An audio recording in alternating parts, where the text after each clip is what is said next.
Okay, we're going to go ahead and get started today.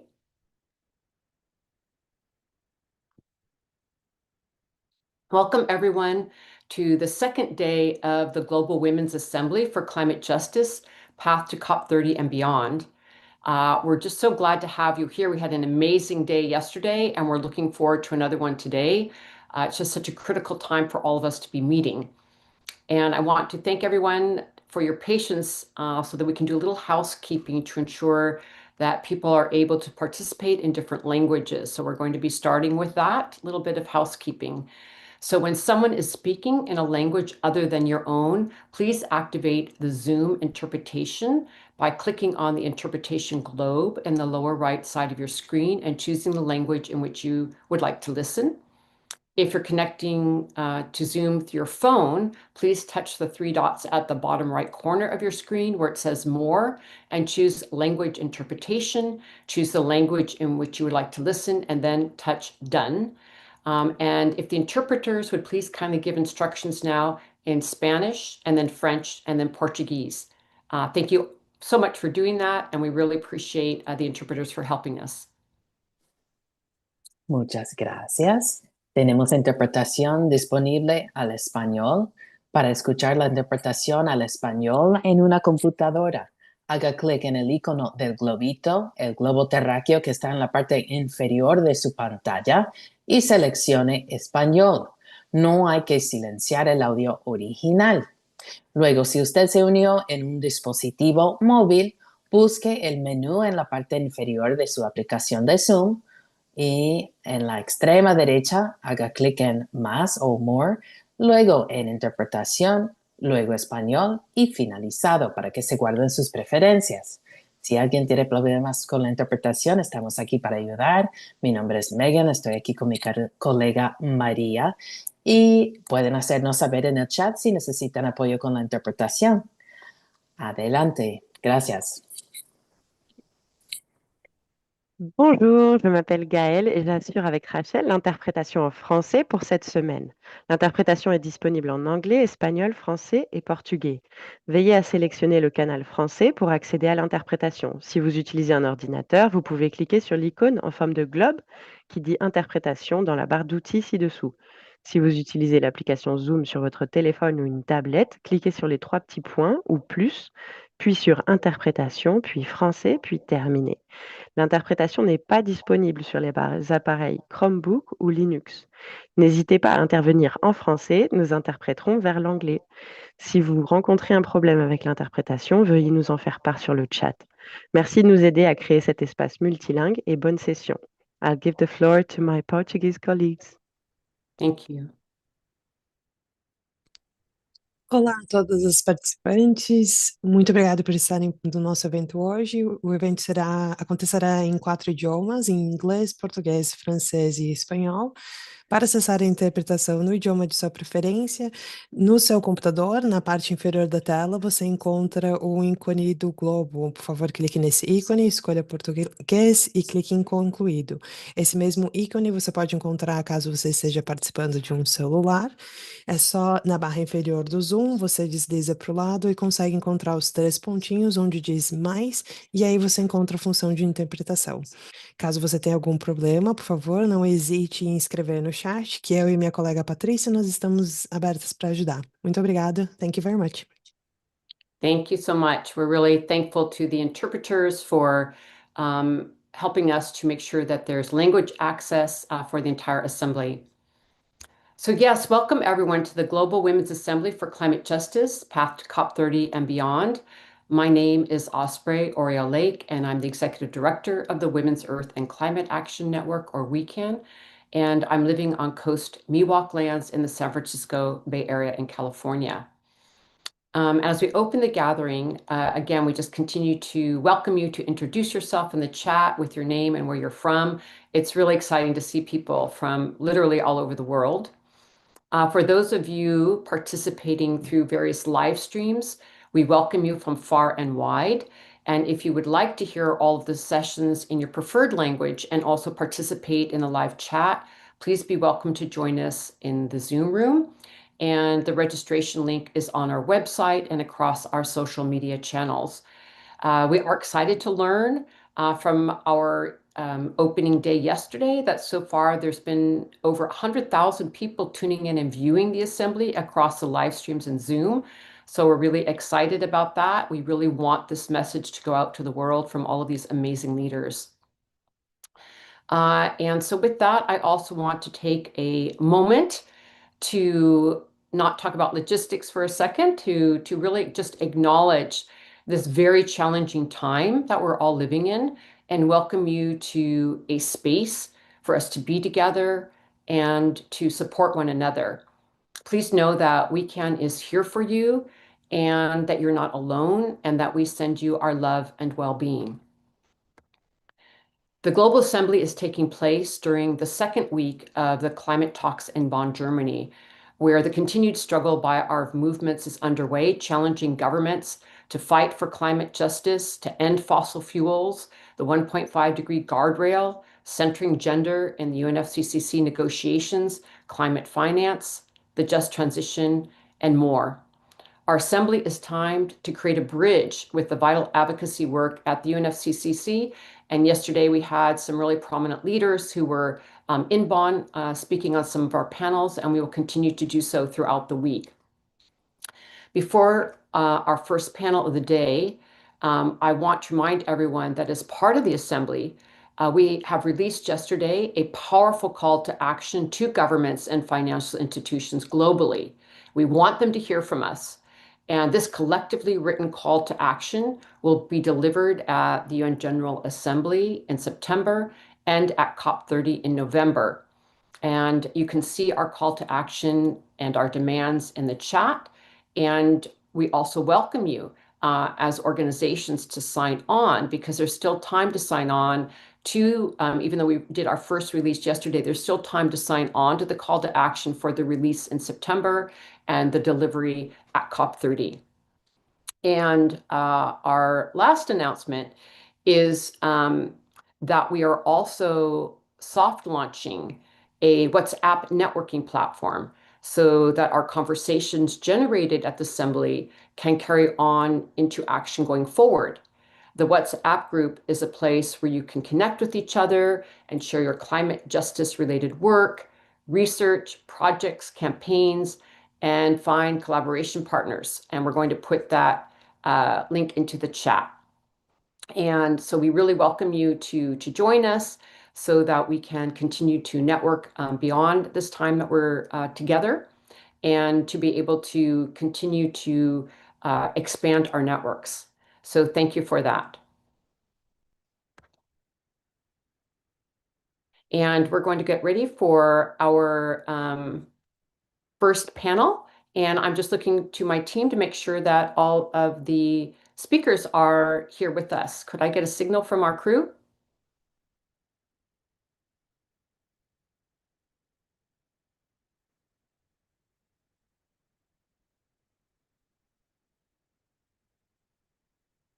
Just giving it a moment for our speakers to come for the first panel. Okay, so everyone, I will just wait a few moments here. Thank you.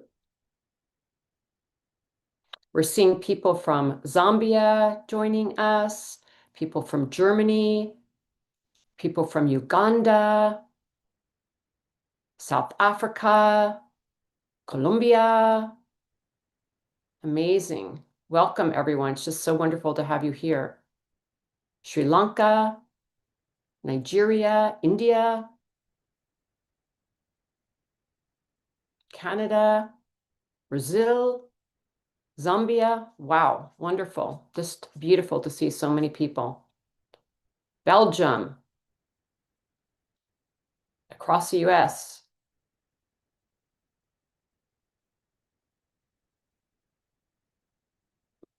Mozambique, DR Congo, Washington. Welcome, everyone. Okay, so looking for my team to let me know when everyone has joined, and we'll go ahead and start with the first panel. Guyana, Mexico, Belarus,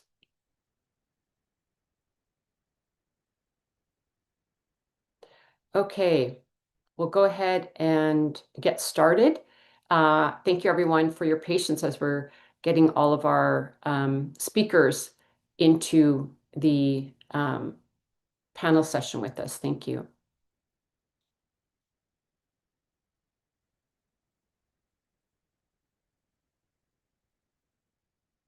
Okay, so we'll go ahead and give it just a few more minutes.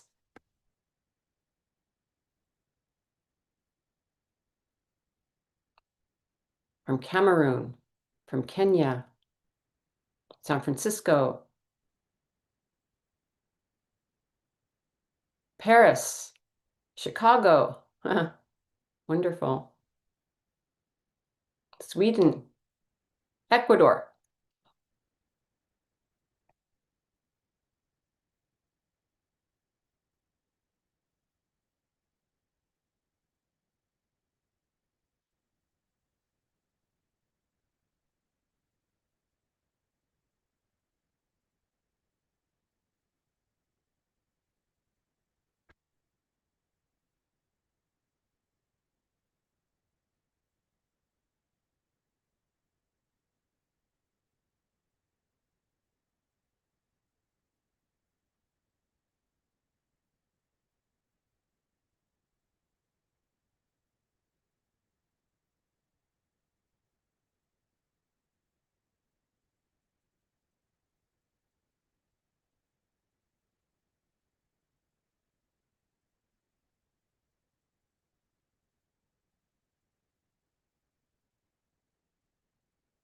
Nigeria, Gambia, Senegal.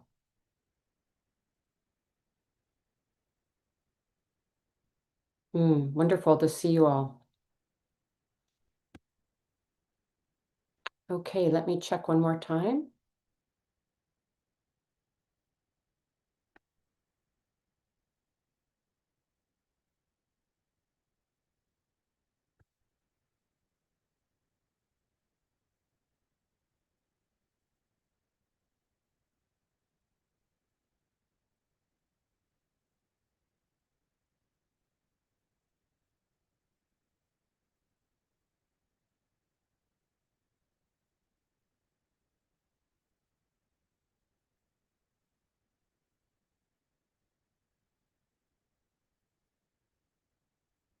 Okay, we're going to go ahead and get started. Thank you. Just wanted to make sure all of our speakers were here. I want to welcome this esteemed group of leaders who are presenting on the first panel of the day, Global Voices for Climate Justice in a Time of Uncertainty, a really critical conversation. And I want to thank all of the presenters for your critical work and leadership. And we meet at a moment of profound crisis and possibility. The climate emergency, as we know, is not abstract. It's here and it's now. From raging wildfires and deadly floods to crop failures and forced displacement, communities, especially those least responsible for this crisis, are paying the highest price. We are living in a time of code red for humanity. And as we look towards COP30, we need to ask, how do we organize and act in this era of rising authoritarianism and corporate capture? Current government pledges put us on a path towards a catastrophic 2.7 C temperature rise by the end of the century. The trajectory is devastating. And as women, feminists, Indigenous peoples, youth, frontline communities, we really reject this path and reject a future built on fossil fuel expansion, exploitation, and exclusion. We know that this panel is just so important because we need to think about navigating the uncertainty of this moment and exploring how can we center equity, human rights, and justice. How do we push for a just transition that is ambitious, inclusive, and rooted in the leadership of those most impacted in this political landscape? How do we build the necessary pressure to stop new fossil fuel projects and secure real, accountable climate action? These are not technical questions. They are moral imperatives. And so this is really what we want to get at in this conversation is from these leaders, how can we move forward in this moment? And I'm really honored to introduce our panelists today. We're going to be hearing from Mary Robinson, the former president of Ireland, member of the Elders and co-founder of Project Dandelion in Ireland. We'll be hearing from Hindou, Ibrahim, who is the coordinator of Indigenous Women and Peoples Association of Chad. She's also the co-chair of International Indigenous Peoples Forum on Climate Change from Chad. We'll be hearing from Rachel Kyte, who is the UK Special Representative on Climate and Professor of Practice on Climate Policy from the University of Oxford from the United Kingdom. We'll be hearing from Alice de Moraes, Amorim Vogas. She is the head of COP30 unit at the Ministry of Environment and Climate Change from Brazil. Then we'll be hearing from Susanna Muhammad, who is the former Minister of Environment and Sustainable Development of Colombia. And we were so honored to be with her during the UNCBD at the end of last year. We will be hearing from Fleur Newman, Action Empowerment Unit Lead, ACE, Gender and Youth from the UNFCCC in Germany. And then finally, we'll be hearing from Christiana Figueres, who is the former Executive Director of the UNFCCC and founding partner Global Optimism from Costa Rica. And so this is quite an amazing lineup of leaders, and we're so honored to be having you with us today. And we'll start by giving the floor to Mary Robinson. Thank you.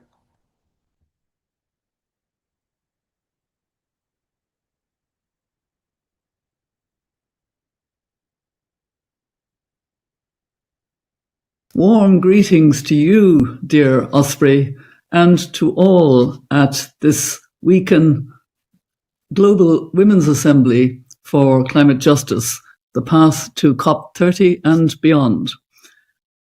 As you know, Osprey, I have a long association with WECAN. I remember when I established my foundation on climate justice, we were able to get delegate badges to get into the blue zone, and I made a point of always leaving the blue zone and finding out where WECAN were meeting. You invited me to those early meetings, and it was so interesting to see how you centered Indigenous women as being fundamental to understanding the climate and nature problem, fundamental to climate justice. And I did learn a lot from those early meetings, listening. And you also had some very good young people involved, and you persisted over the years. You and WECAN were a presence at New York City Climate Weeks. You were such a presence in particular at COPs. And remember, Osprey, there weren't too many of us that were talking about climate justice in those days. It was a little bit of a minority sport, if I could put it that way. But by persisting, by showing the relevance, by showing that it is a holistic approach, it brings together everything in a very important way of showing the intersectionality, the injustices, the layers of injustice, that the climate crisis affects the poorest countries and the poorest communities, the small island states and Indigenous peoples much earlier and consistently much more severely, and yet they are not responsible. And then, of course, within that, the gender dimensions, that women often are not at the table. They don't have capital or training or resources, and yet they are the ones making their communities resilient. And then the intergenerational injustice, which young people, even school children, with our Fridays for Future, have been emphasizing. And the injustice to nature, which I think we're increasingly aware is an injustice to us all because we are nature. And that's the big lesson from the Indigenous peoples worldwide. I'm so glad that we're now even more linked together with Project Dandelion. We're all dandelions. And I'm sure, Osprey, you felt, as I have, that it really makes a difference. I've noticed during Climate Week in New York or during COPs, women wearing the dandelion pin are all affirming each other. We're all growing our strength by recognizing how important it is to be together, to work together, to affirm each other, to lift each other. And I have enjoyed lifting We Can because it so deserves to be fully recognized as being a pioneer in this area of climate justice, and always learning, always questioning and showing that we have to stay true to our values. And I think it's really important that we continue to grow that strength, grow it at COP30. We are going to have a global ethical stocktake in each region before COP30. I'll be involved in the European Global Stocktake on the 24th of June in Kew Garden. And I hope that will help to bring out the injustices and the ethical dimensions, the moral dimensions, and not just talking about economics and emissions and mitigation and adaptation and blah, blah, blah, that we'll actually get to the heart of the injustices and the need for a new paradigm of how we go forward. And I think we can be guided, believe it or not, by human rights. I have been concerned that human rights have become very individualistic about the rights of individuals. But actually, there's a lovely part of the Universal Declaration of Human Rights, Article 29, the first sentence. And it isn't gender sensitive in the Universal Declaration, because that was 1948, when he was supposed to include she. But I use they instead. But listen to this. It's really something that affirms everything you're doing in We Can. Everyone has duties to the community, in which alone they reach the free and full expression of their personality. So if you know you're part of a community, and if you do something in order to help that community to grow, you yourself reach your full potential.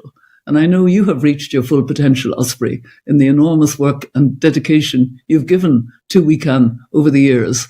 So I look forward to us meeting during Climate Week in London. I know I can't be at your assembly, but I hope I have conveyed my sense of the importance of what you have built up with We Can, that it is central to going forward, that we understand the importance of climate justice in tackling the climate and nature crisis, and that we have to have hope, and that women leaders together bring that hope, because hope is action, and that's what we're about.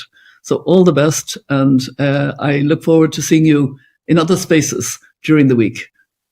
Thank you very much.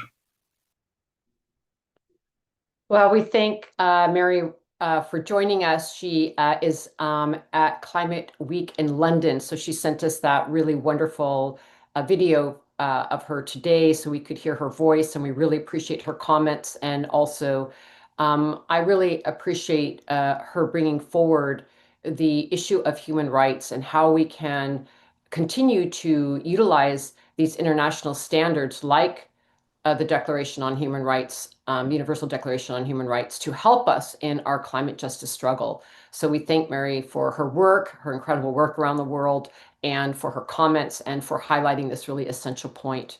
And with that, we're going to hand the floor over to Hindou. Hindou, so glad to have you here with us. You have the floor. Thank you very much, Osprey, and hi everyone. It's really a great pleasure to talk to over all the wonderful women for this Assembly of Women for Climate Justice. I'm also joining you from the London Climate Week, where I will see Mary later, and I really hope I will see most of the wonderful women that are fighting for the climate justice there. So actually, I think in this world of uncertainty, in this world where we are seeing the injustice growing up around all the places, of course, the men are leading those injustices. And you can all agree with me, if they give that to the women, maybe we can lead more to the respect, to the living in harmony with the nature, living in harmony between each other, because women can understand as sisters, as mothers, as whatever wife, that we wanted to protect our communities in general. And this is also part of the justice. It's not only about the climate. Climate is our own planet.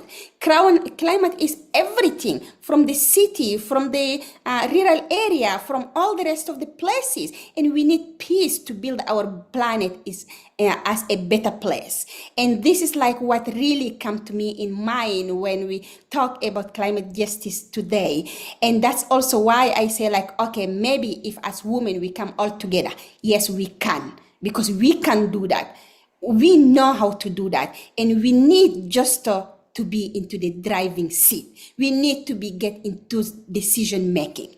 So I wanted to share with you as Indigenous women, and especially what Indigenous women are doing on the ground, that we can be proud and get that as a light at the end of the tunnel that can really lead us to a right places. So in my community, I just was very worried about what is happening around the world, and I'm like, is that making sense to go to London, to go to Bonn, where we have like 2 days before to discuss the agenda, agree on need and move? Is that justice to my community? Just like get the flight and travel there. Maybe I can stay home. And then I get a message from my team back home that's sending me like a beautiful photos and videos of the tree that nursery we are doing are growing. They say like, Hindou, keep going. We are there. We are keeping the nursery to be good. Doesn't matter from the flood that we faced last year. Doesn't matter that the rainy season is coming right or not. We are there to keep our environment healthy. And we need your voice to be there and tell them we are acting. We are not sleeping. We are not just going there and being there. We are acting. They have to understand. Maybe we do not know when you travel what you are doing, with whom you are speaking. We are watching the photo of the people that we do not know, but we are acting, and we wanted you to take the message there and tell them that we are doing it.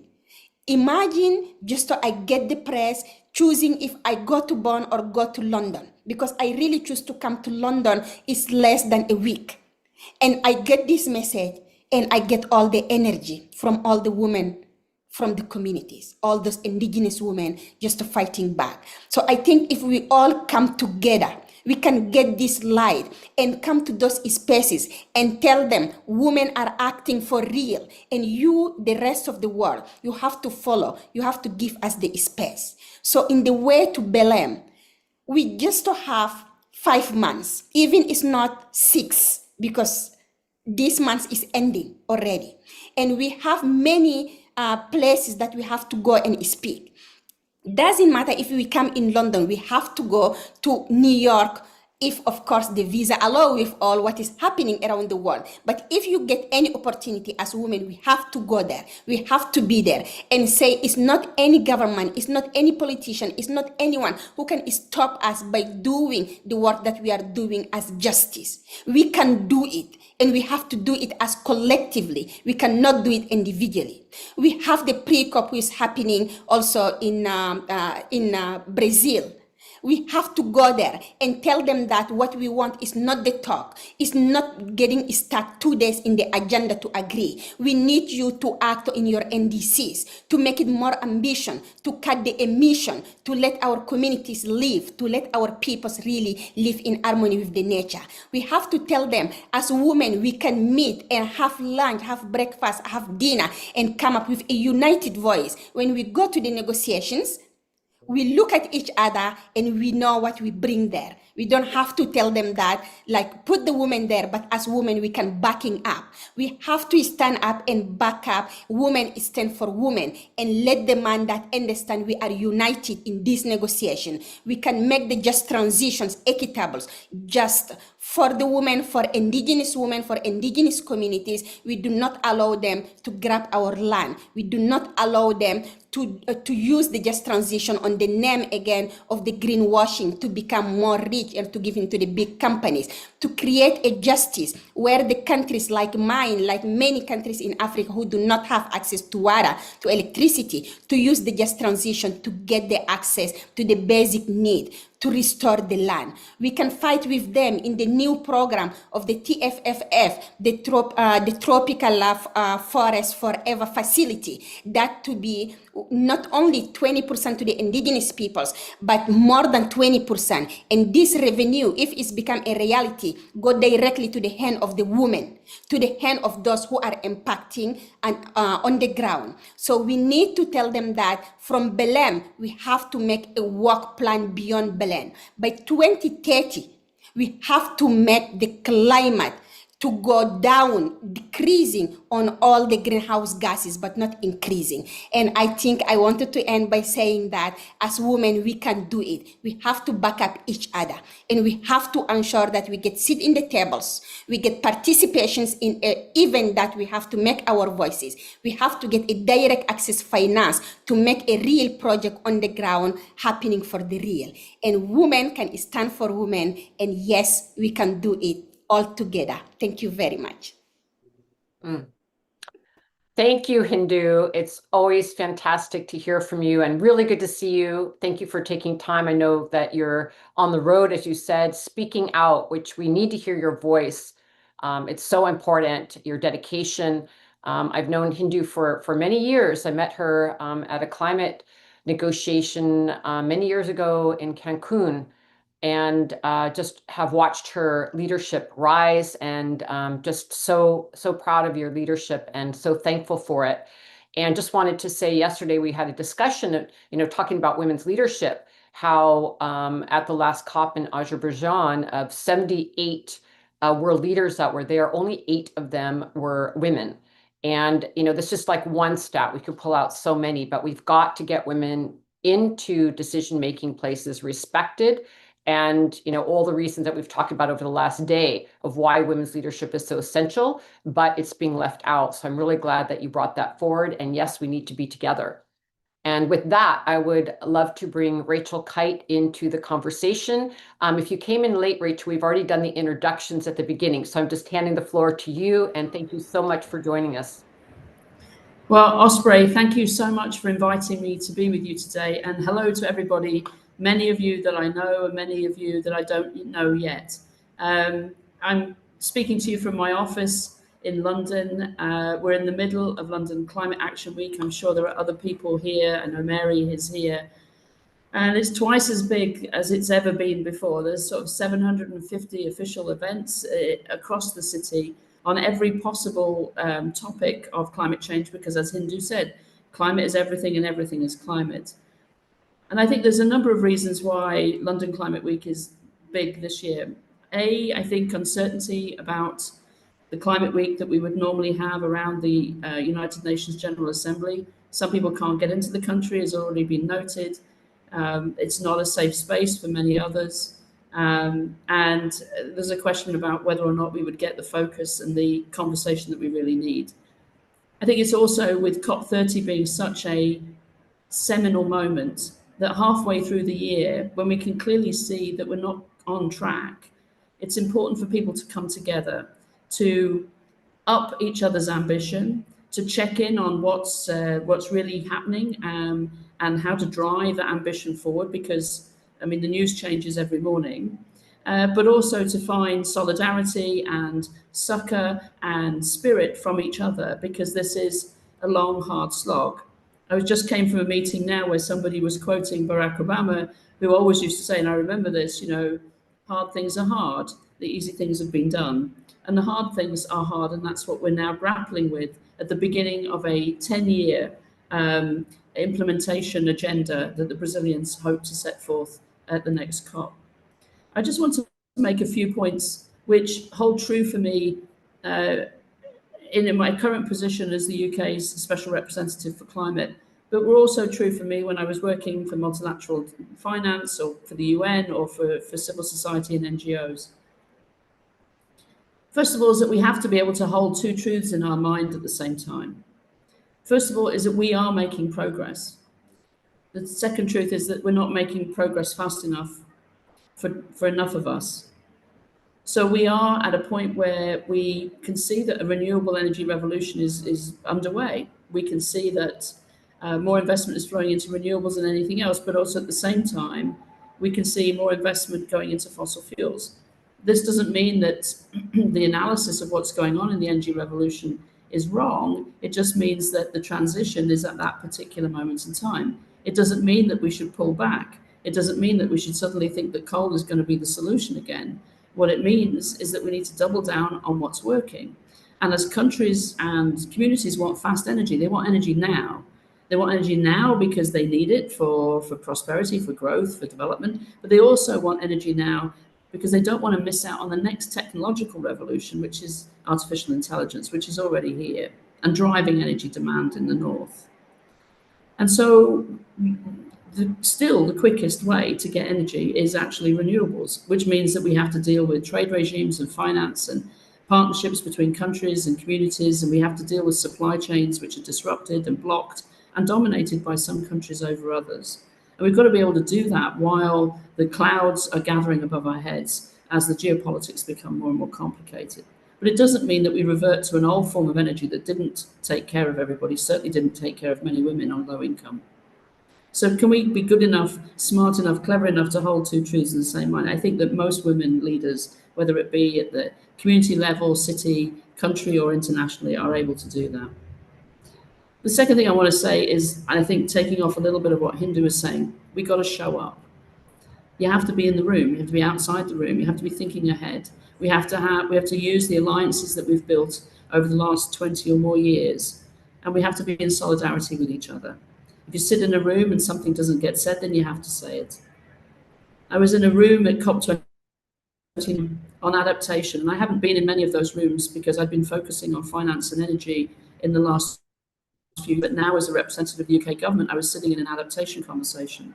And I leaned over to Sinead Walsh, who is the Irish ambassador for climate, who is a long-standing colleague and a great asset to climate negotiations. And I said to her, I said, nobody's mentioned women once yet. And she said to me, no, they won't unless we do. And I think that's the point. We still have to, at these roots of systemic changes that we're dealing with, make sure that that systemic change is based on a different concept of equity and justice. And that means the woman's voice will have to be heard. And we will have to say it. And we will have to be the ones to raise the point again and again and again. And yes, you will be lonely sometimes. You will be the only woman in the room, the only Indigenous woman in the room, the only woman of colour in the room, but you will have to be the one to raise it. But when you come out of the room, you have a network like this that will support you. The third is finance. The finance is flowing, but it's not flowing enough. The finance is flowing in the wrong direction in many parts of the world. Debt service dwarfs the amount of finance that goes into countries through development or development assistance or other form flows.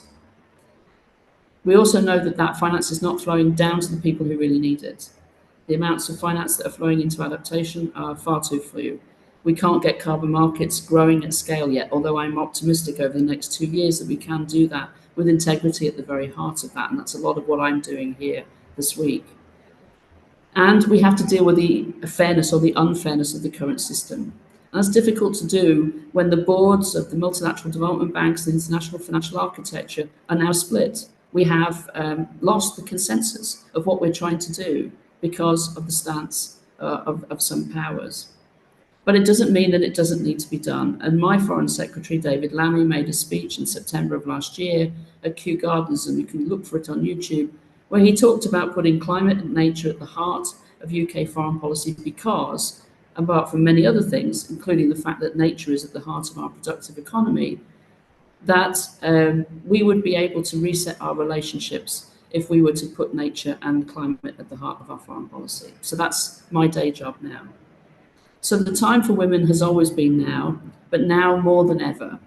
It is getting complicated, it's getting hard, things are getting sticky, things that should be moving fast are moving slow, some things are moving in the wrong direction. But overall, there are more of us who believe that we need to act now radically in order to protect ourselves, our children, our families, our communities, than there are those who think that there is nothing that can be done.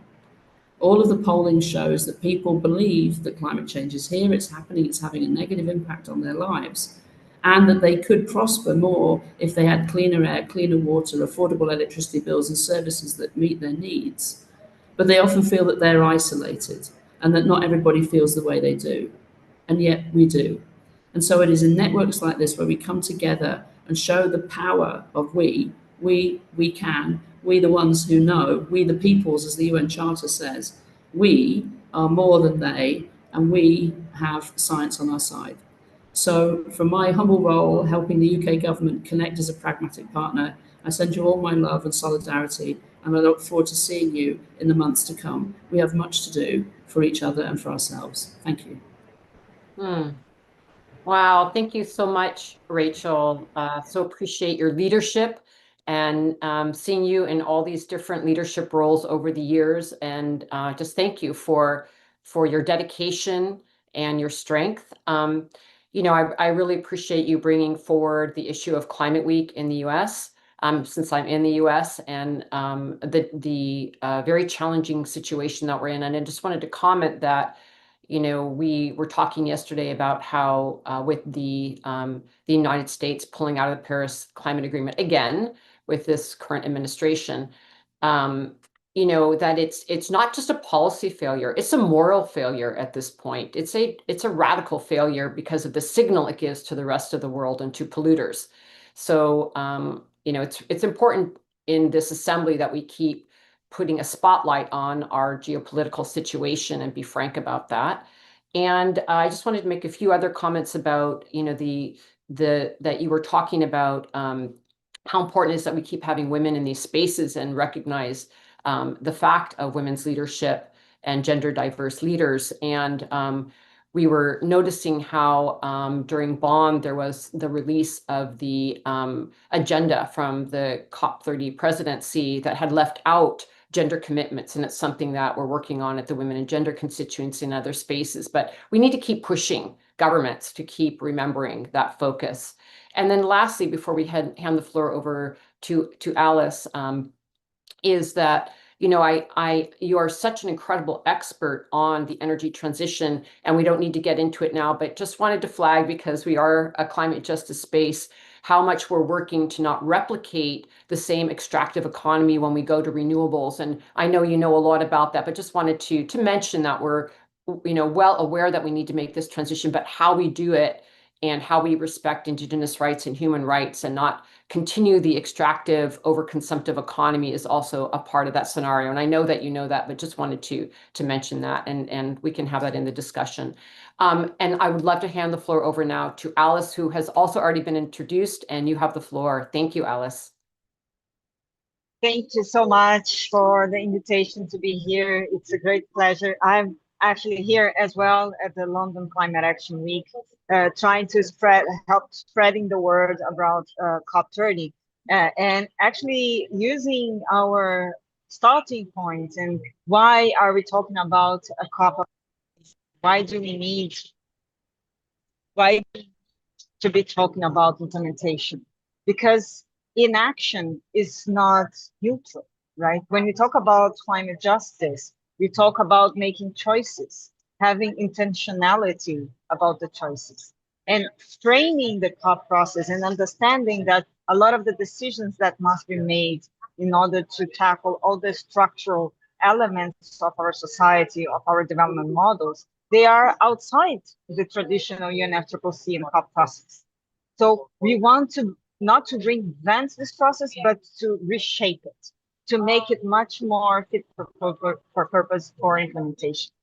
And this is something that requires different ways of creating space for mobilization, for the action agenda, for streamlining, focusing on what we need to focus. So you may have seen our last letter talking about all the four pillars that we have been talking about COPs. So we need to bring all this energy together with the segments of the heads of states, the negotiations themselves, the action agenda, and the mobilization all together to reach the most ambitious outcome. And what do we mean by ambition? It's of course about making sure that all these different groups are actually asking for more ambition in the new NDCs. We have very few NDCs, and we are in June when the deadline has already passed. If we don't have new NDCs by September, why do we need to have processes like this at the COP?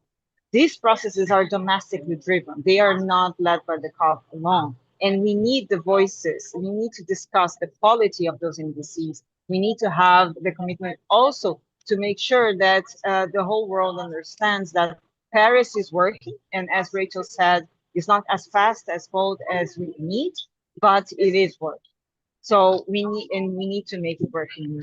But how are we going to do it? So one of the call to action that we have been doing, it's actually taking different shapes and forms. The mutirão that you may have seen, it's actually a call to show collective leadership.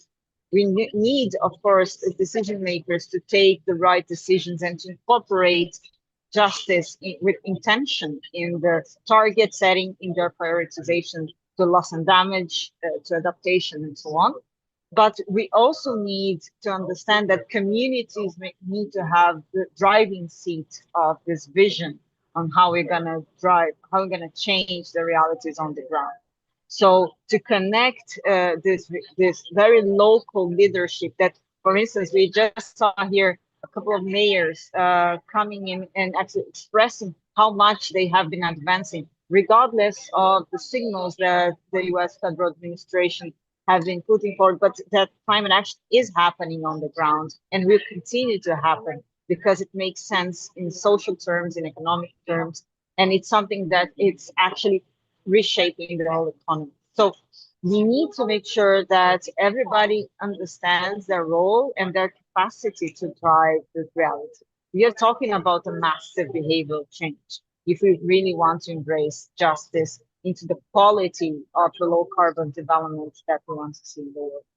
So I just wanted to say by the end that I actually had the privilege to be with Mary Robinson and Minister Marina earlier today, exactly in that global ethical stocktake event that she described, which is actually a very provocative innovation that we want to bring to this process, which is to talk about ethics, to talk about values, to talk about moral issues as part of the COP process. So I want to invite you all, and you can, to have your own global ethical stock takes. We are going to be working around the world and having different regional ethical stock takes. We want to bring that into the process because in the end of the day, it's not about just getting the policies right. It's not about the technologies. It's not about the finance only, but it's also about values. And we need to bring that intentionally to the COP process.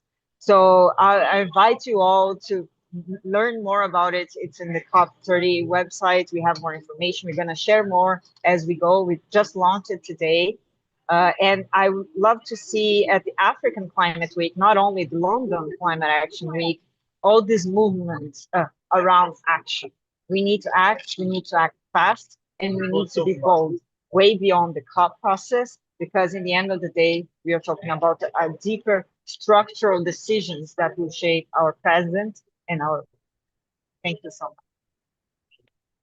Thank you so much, Alice, and especially I can see you're on the move at Climate Week, and I wondered if you are going to stay on for a discussion or if you have to leave, because I had a quick question, but if you need to leave, then I'll ask you now. Can you stay on or do you need to leave? I still have 12 minutes. Okay, I'll ask you a quick question now, if that's all right with you. In terms of the ethical stock take, I'm wondering how you see that formally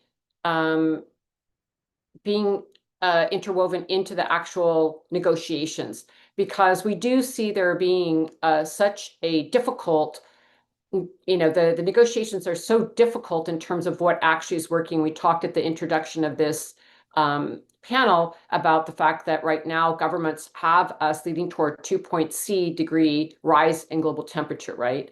So obviously that is a disastrous course. So how can we actually have the ethical stocktake start creating inroads to the phase out of fossil fuels, the actual negotiations to move us forward? And I'm wondering how you see that dynamic. And then the other thing I want to ask you is about what you can tell us about the COP presidency's commitment to really highlighting the gender action plan at this COP and the gender commitment. If you could just comment on those, and thank you presenters who haven't spoken yet, just to give us this moment to find out these things from Alice. Thank you, Alice. No, thank you. I will start with the second question. So for those who have been involved, you may have seen that the COP presidency actually has proposed a gender event, and we even brought our highest gender representative with the Minister of Foreign Affairs to Bonn, which is something that it hasn't happened before. to really show the centrality of the gap discussions and negotiations there. So one of the elements that we got, so this is definitely a priority, but one of the gaps that we are seeing and that we know, we understand the criticism on, for instance, on the action agenda and the lack of explicit gender action points, is that we need to mainstream that in all different elements of the action agenda, right? So this is, of course, it shouldn't be a trade-off, and we understand that we need to be as explicit as we can in all the individuals and all the groups that we want to highlight. But we also need to be very practical, and we need to shape all the different fronts that are out there. So the invitation for that is to actually come in and join the process of shaping up the action agenda in all the 30 objectives that we put forward. So in discussing transitioning away from fossil fuels, what are the gender lenses that we need to bring into that discussion? When we are talking about forest conservation and protection, how can we make sure that when the solutions that are proposed, they have a strong gender lens out there? When we talk about education and green skills development, how can we bring that with the gender lens? So this is the invitation to shape that process. We want to make it as inclusive as we can. And not only that, we want to be then reflecting the will, the political will of the society. On the global ethical stocktake, so this idea is to have actually a summary of the different global ethical stocktakes events that are going to happen in each region. They will not be only like small events that we can organize ourselves along with Secretary General Guterres and President Lula and different focal points in the region. But we want to make sure that the voices of the people of the region can be heard from now until the lane and not only in the lane. So for that, I mean, to bring this energy into the negotiation room, to be seen, to be heard, it's something that has to happen every single day. And that's the spirit of the global ethical stocktake. So we want to be, the way it's shaping up, it's actually bringing culture, bringing poetry, bringing philosophy, bringing faith leaders, bringing different narratives and ways of approaching the challenges of implementing the GST, as you have seen, the global stocktake, which is something that countries have already agreed in Dubai at COP28, but we still don't have a clear pathway to implement that. So there will be different opportunities to engage, but those voices, I mean, COPs are not meant to be, or they're not designed to be, let's say, very open. They're difficult for those who don't follow, who can't be physically there. We want to change that to help give a bit of our contribution to think about COP as a process and not as a conference alone, and give this opportunity in the different regions and with different forms and shapes and languages. So that's a bit of the legacy we want to bring with the Global Ethical Stocktake. The idea is to have those events throughout August and September. So yeah, keep an eye on that. We're going to share more information.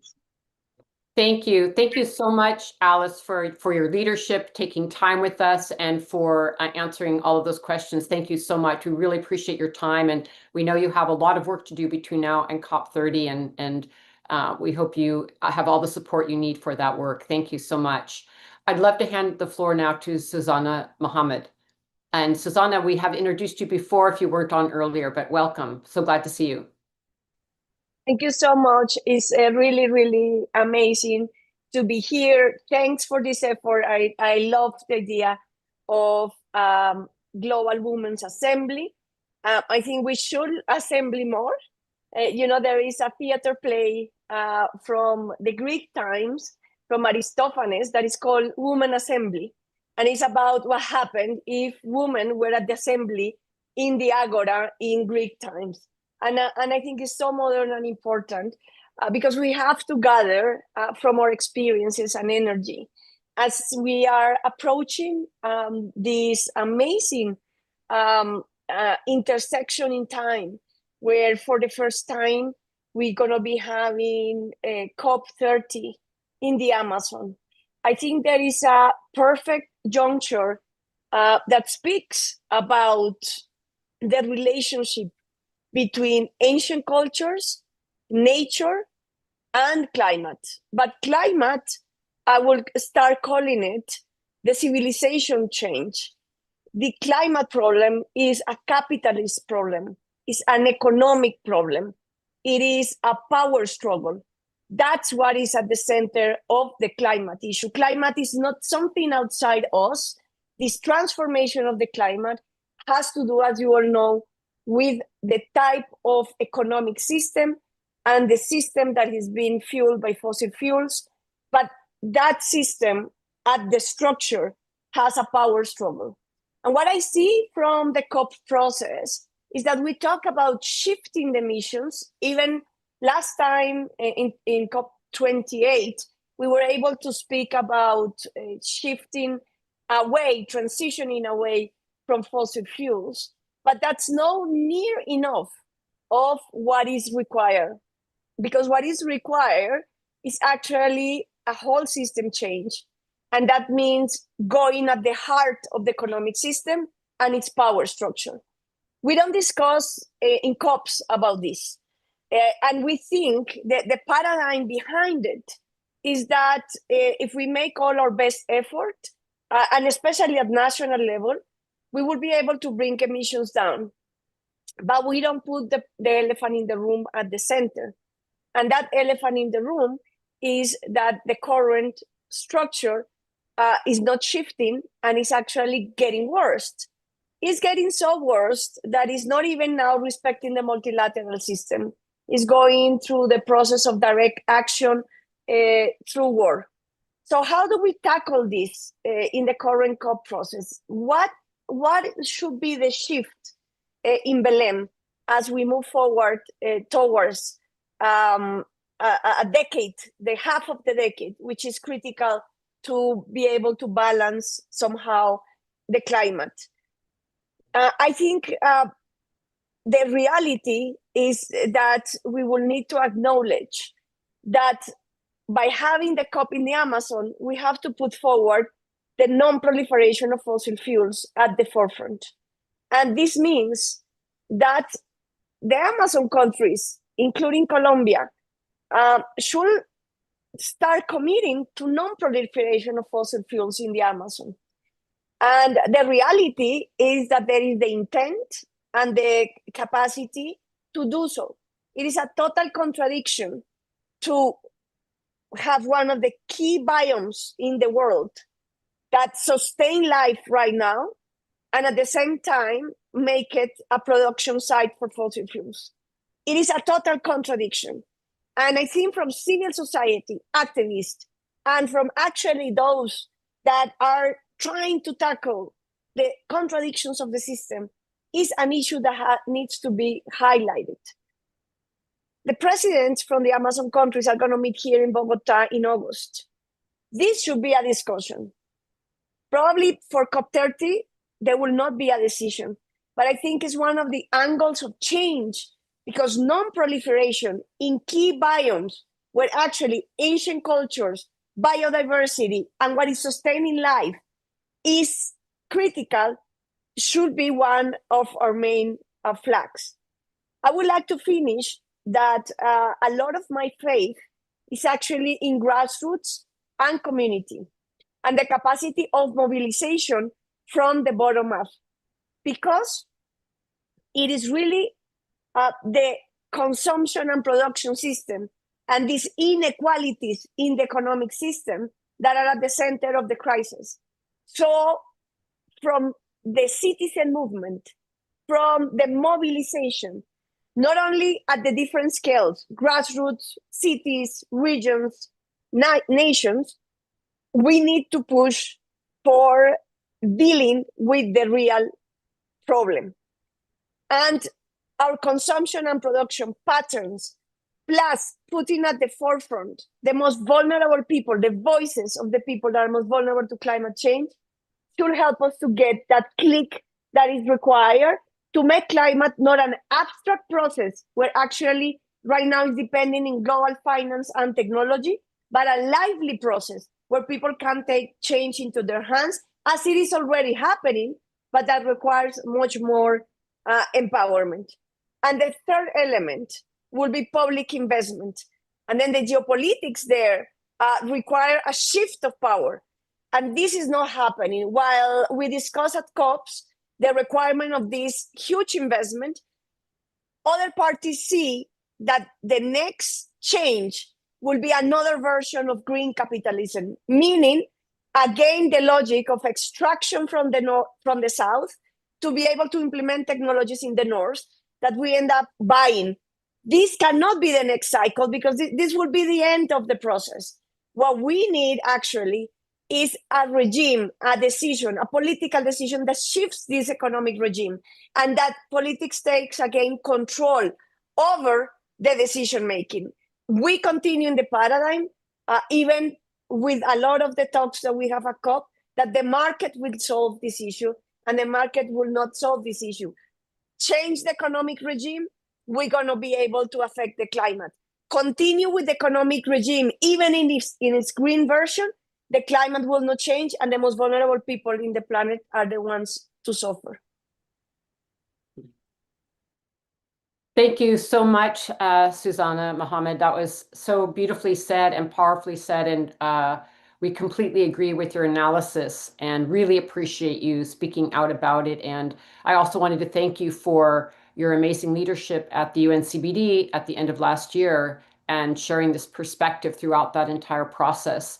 It's very, very important what you're saying. And I just wanted to highlight that later on this week during this assembly, we will be having a group of parliamentarians speaking about the Fossil Fuel Non-Proliferation Treaty. And as you mentioned, it's just so important that we look beyond what the capacity of the Paris Climate Agreement is, which is to reduce carbon emissions, which is very critical. But as you said, we also need to look at the supply end, which means stopping fossil fuels. And so that non-proliferation treaty of fossil fuels is critical. We're going to be having a discussion about that. And I also very much appreciate that you brought forward systemic change because yes, the climate crisis, the biodiversity crisis is a result of how humans have been living with each other and the earth for a very long time and the inequities that go with that.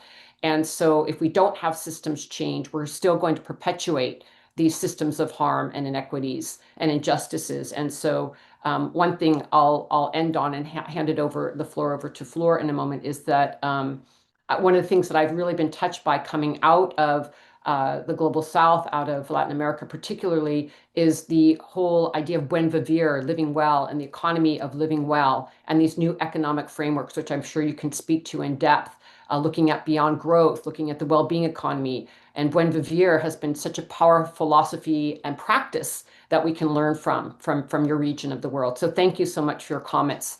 And I'd like to hand the floor over to Fleur Newman. Welcome. Thank you, and thank you very much for the invitation to be here. I'm actually in Bonn at the subsidiary body session. It's so amazing to be joining this panel, and I'm humbled to have been invited. So I have the great privilege to support the multilateral process on climate change, where I'm responsible for 3 different but interconnected streams of work: on gender and climate change, on something called Action for Climate Empowerment, and on children and youth. And they are connected in many ways, but perhaps the most important is humanity. Each area is focused in different ways on how we ensure that all of humanity can understand and contribute to creating a future that values what matters. And as Susanna has just so eloquently elaborated, at its root, climate change is not an environmental issue per se. It is an economic and social issue that has environmental impacts. In the UN Framework Convention on Climate Change, the parent treaty to the Paris Agreement, there is a reference to limiting anthropogenic emissions of greenhouse gases so as to avoid dangerous anthropogenic interference with the climate system. A very important aspect of that reference is anthropogenic. meaning created by people or caused by human activity. Yet, a problem that's created by humans can also be solved by humans. It's not a simple problem because at its root, we have an economic system that is built on the myth that we can simply ignore the source of all our wealth, that is, functioning ecosystems, and to not adequately value the systems that enable people to thrive and ecosystems to flourish. These undervalued or invisible systems include the care economy, where the estimated monetary value, if you wanted to instrumentalize it, if the estimated monetary value of unpaid care work that is largely performed by women around the world is estimated to be as high as $11 trillion. And it is absolutely essential, that unpaid care work, for the functioning of our economies and societies.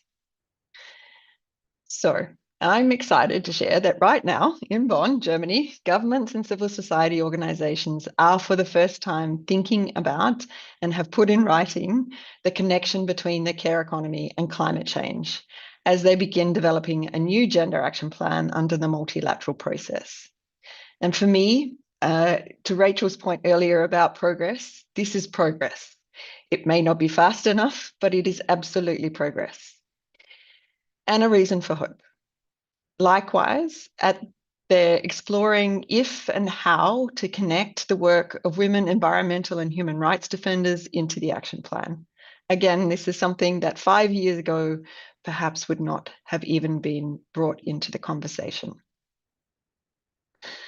Another aspect of what I do, this work on that's the sort of work on gender and climate change. The other area on action for climate empowerment is the name given to the work under the Convention and the Paris Agreement on climate education and public awareness, training, public access to information and participation. So public participation in climate policy and action, and international cooperation on all of those things. And when I first took over the responsibility for this work, I'm a lawyer by training, and I looked at how this article was placed in the convention. And it sits at Article 6, which comes before the creation of the governing body of the convention, so the Conference of the Parties. It was understood by the architects of the convention that in order for the systems change that it was needed, that was reflected in the convention about avoiding the dangerous anthropogenic interference with the climate system, that in order for that to happen, governments needed to invest in climate education and public awareness training. And this here was not just the training of scientists, but the training of lawyers and financiers and actuaries and anyone who was involved in the economic system, that public access to information and public participation would be essential in order for that systems change to happen. And that this couldn't be done by governments on their own, and that international cooperation would be needed. And this more recently, so that was 30 years ago, more recently, that was reflected in the Intergovernmental Panel on Climate Change's report, the latest assessment report, AR6, in which they stated that rapid, far-reaching and unprecedented changes are needed in all aspects of society to coexist with climate change, which is already happening, and avoid its worst consequences. And that the choices and actions implemented in this decade will have impacts now and for thousands of years. And so inclusive and effective social dialogue and stakeholder engagement that leaves no one behind is necessary when applying, when looking at how the work that's regulated under the Convention and the Paris Agreement. So nationally determined contribution, these things, these national climate plans, which are economy-wide climate plans, because the the climate change is an economic issue that also has impacts on every aspect of society and economies. So these need to be economy-wide plans, and they need to be engaging the public and in development and implementation. But public, this is not unique to climate change, but and climate policy. Public engagement and empowerment is not necessarily a skill of all governments, and so this is an area that is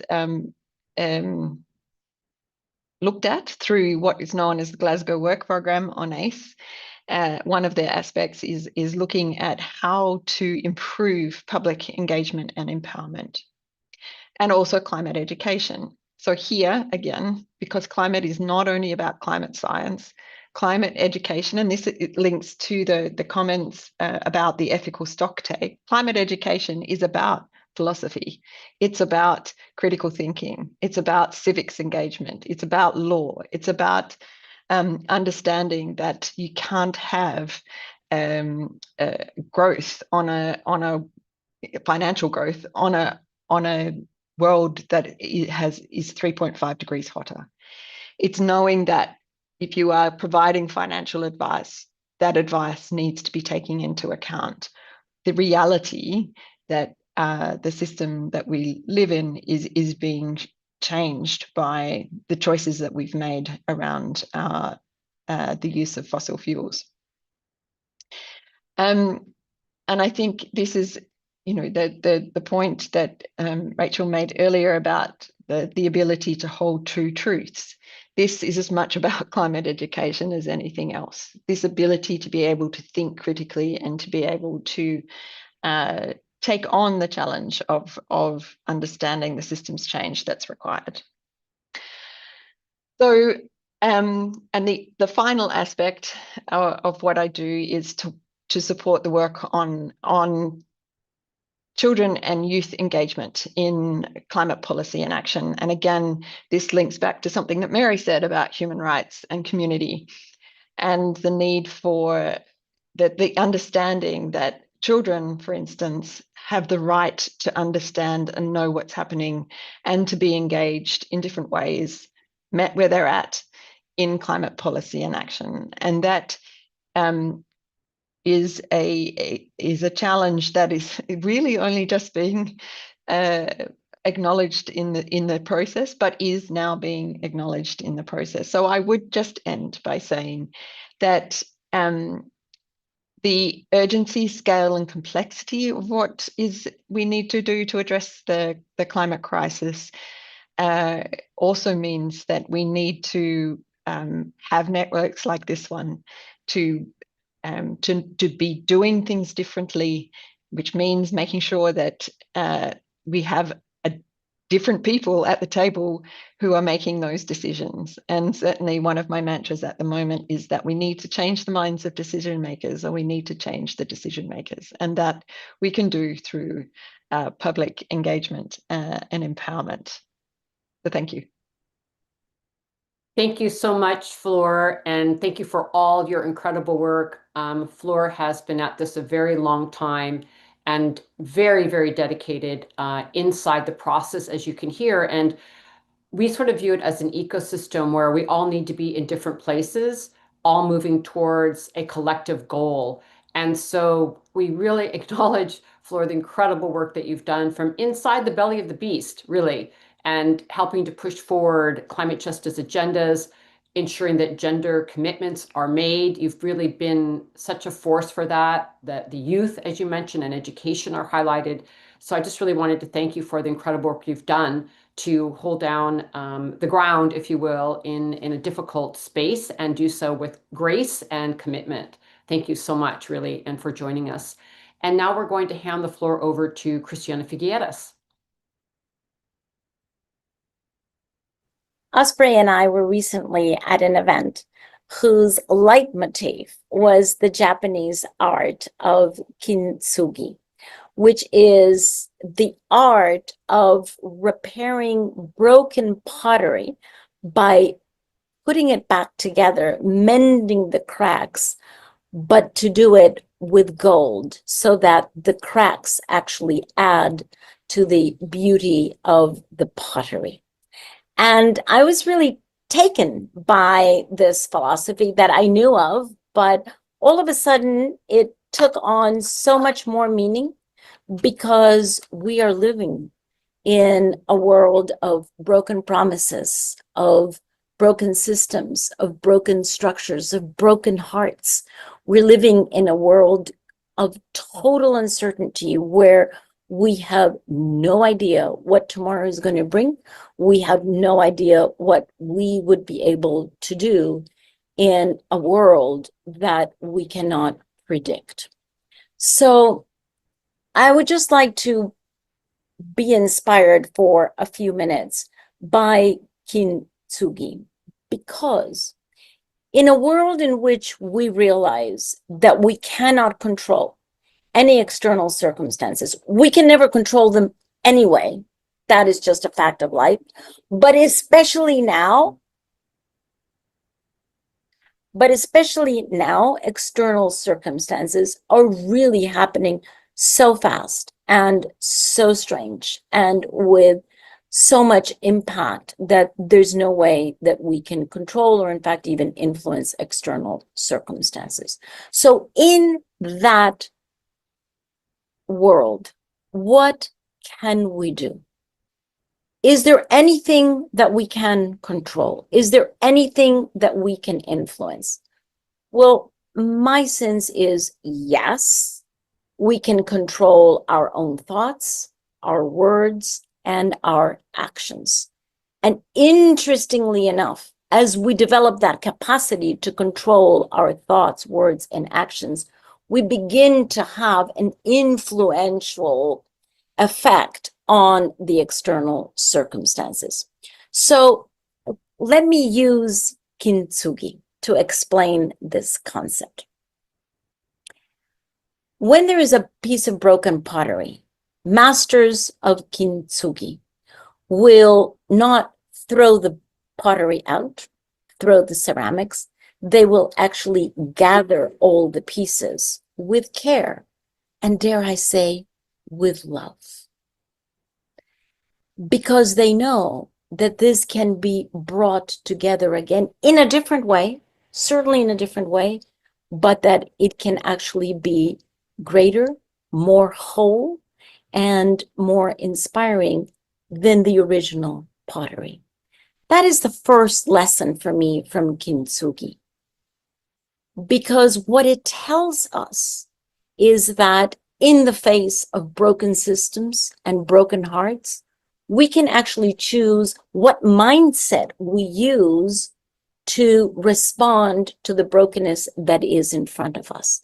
If we assume that the brokenness is there to stay, then we've given in to that and we're not bringing anything additional to those external circumstances. If, however, our mindset is one of flexibility, adaptability, malleability, where we're not attached to a specific outcome, not attached to the particular original shape of the pottery, but rather we allow for a change state to emerge, which starts with a change state of being with ourselves and with others. And we begin to understand that all the brokenness that we see out there in the world is very painful. And at the same time, if we choose to, it can let in the light. We can see the opportunity in everything that we feel is a defeat. We can face defeats, but we cannot be defeated. Because if we have that capacity to be malleable, to be flexible, to pick up the pieces with love and with care, then we begin to understand that choosing our response mindfully is more important than the pieces that are in front of us, because the how becomes more important than the what. the how we respond to the external circumstances becomes much more important than the external circumstances. That is, for me, the first lesson from Kintsugi, and that is the mindset that Kintsugi masters always bring to their broken ceramic pieces. Second lesson that I take from Kintsugi is to turn to nature as being the source of so many lessons and so much wisdom. Why? Because in Kintsugi, the resin, the lacquer that is used to bring these pieces of ceramic together is actually the resin of the urushi tree, and predominantly found in East Asia. Here's the beauty of that resin. It is actually the resin that is produced for self-healing when the tree is damaged. What a lesson for life. So can we be inspired by that? Can we understand that when we're trying to bring our pieces together with care and with love, that we should do it in the urushi way? That we recognize that we have an inner vitality, an innate vitality that can lead to self-healing if we choose it and if we let it emerge. And that is actually the only way that we will be able to provide any healing energy for the broken pieces that lie at our feet. The third lesson that I derive from Kintsugi comes from the gold that they apply on top of the resin. And that gold for me is the gold that we have deep inside of us, the inner self-awareness, the self-knowledge, to be able to dig deep into ourselves, to understand that in the middle of a storm, the only anchor that we really, really have is ourselves. And that anchor is the anchor that we can always come back to, no matter how powerful the outside storm is. And then to be able, out of that anchor, to bring our embodied presence to the external circumstances. That embodied presence, anchored in self-awareness, is what actually changes the sense of the circumstances that we are dealing with. That is the power of authenticity. It is the power of vulnerability. It is the understanding that personal resilience is actually what is at the root of the planetary resilience that we are desiring and that we actually may work toward.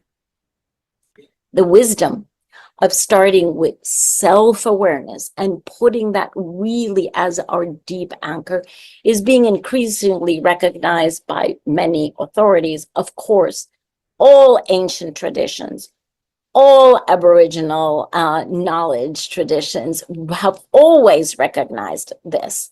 It is only in the infinite wisdom of Western culture that we actually forgot that. But we are beginning to relearn that from Aboriginal wisdom to ancient wisdoms. We're beginning to understand.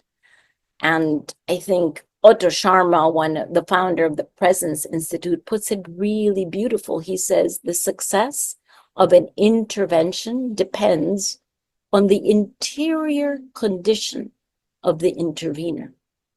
It doesn't depend on all of the external circumstances. It depends on the interior condition of the intervener. That is the gold. That is the gold that we can bring to every broken circumstance that we are a part of. And here's the beauty of it. Nobody can rob us of that. That is the value add that we can bring to every circumstance, and that only depends on us, only depends on our capacity to self-reflect and to invite the emergence of the kind of wisdom that we know is needed in any circumstance. Such powerful words from Christiana Figueres. We thank you so much for that reflection and really weaving this conversation, which we have been having throughout this assembly, of our interior world and what is happening in our exterior world, and who are we in this moment of time, and that this condition that we find ourselves in is completely related to who we are and how we've developed and structured our societies and our worldviews. And what I'd like to do, since we still have Hindou here and Susanna and Fleur, in just the last moments we have for this panel, I would really love to hand the floor back to you, beginning with Hindou and then Susanna and then Fleur. We just have like a few moments. If you could take a minute or two for any concluding remarks, we'd really love to hear from you after you've heard the full session. Hindou, you have the floor. Sure, thank you very much. It's so great to hear from all the other women leaders, and thank you, Christiana, for the wisdom of all the knowledge, the ancient knowledge that really can guide us. So one thing that I have to again repeat, all together we can go very far. Alone we can go faster. That's what we say in African proverb. So all the women together backing each other, we can really go very, very far. And we need to show up. Doesn't matter that they try to tell us it's not working, but they cannot know until it's work. So we have to lead the way. And as women together, we can lead the way.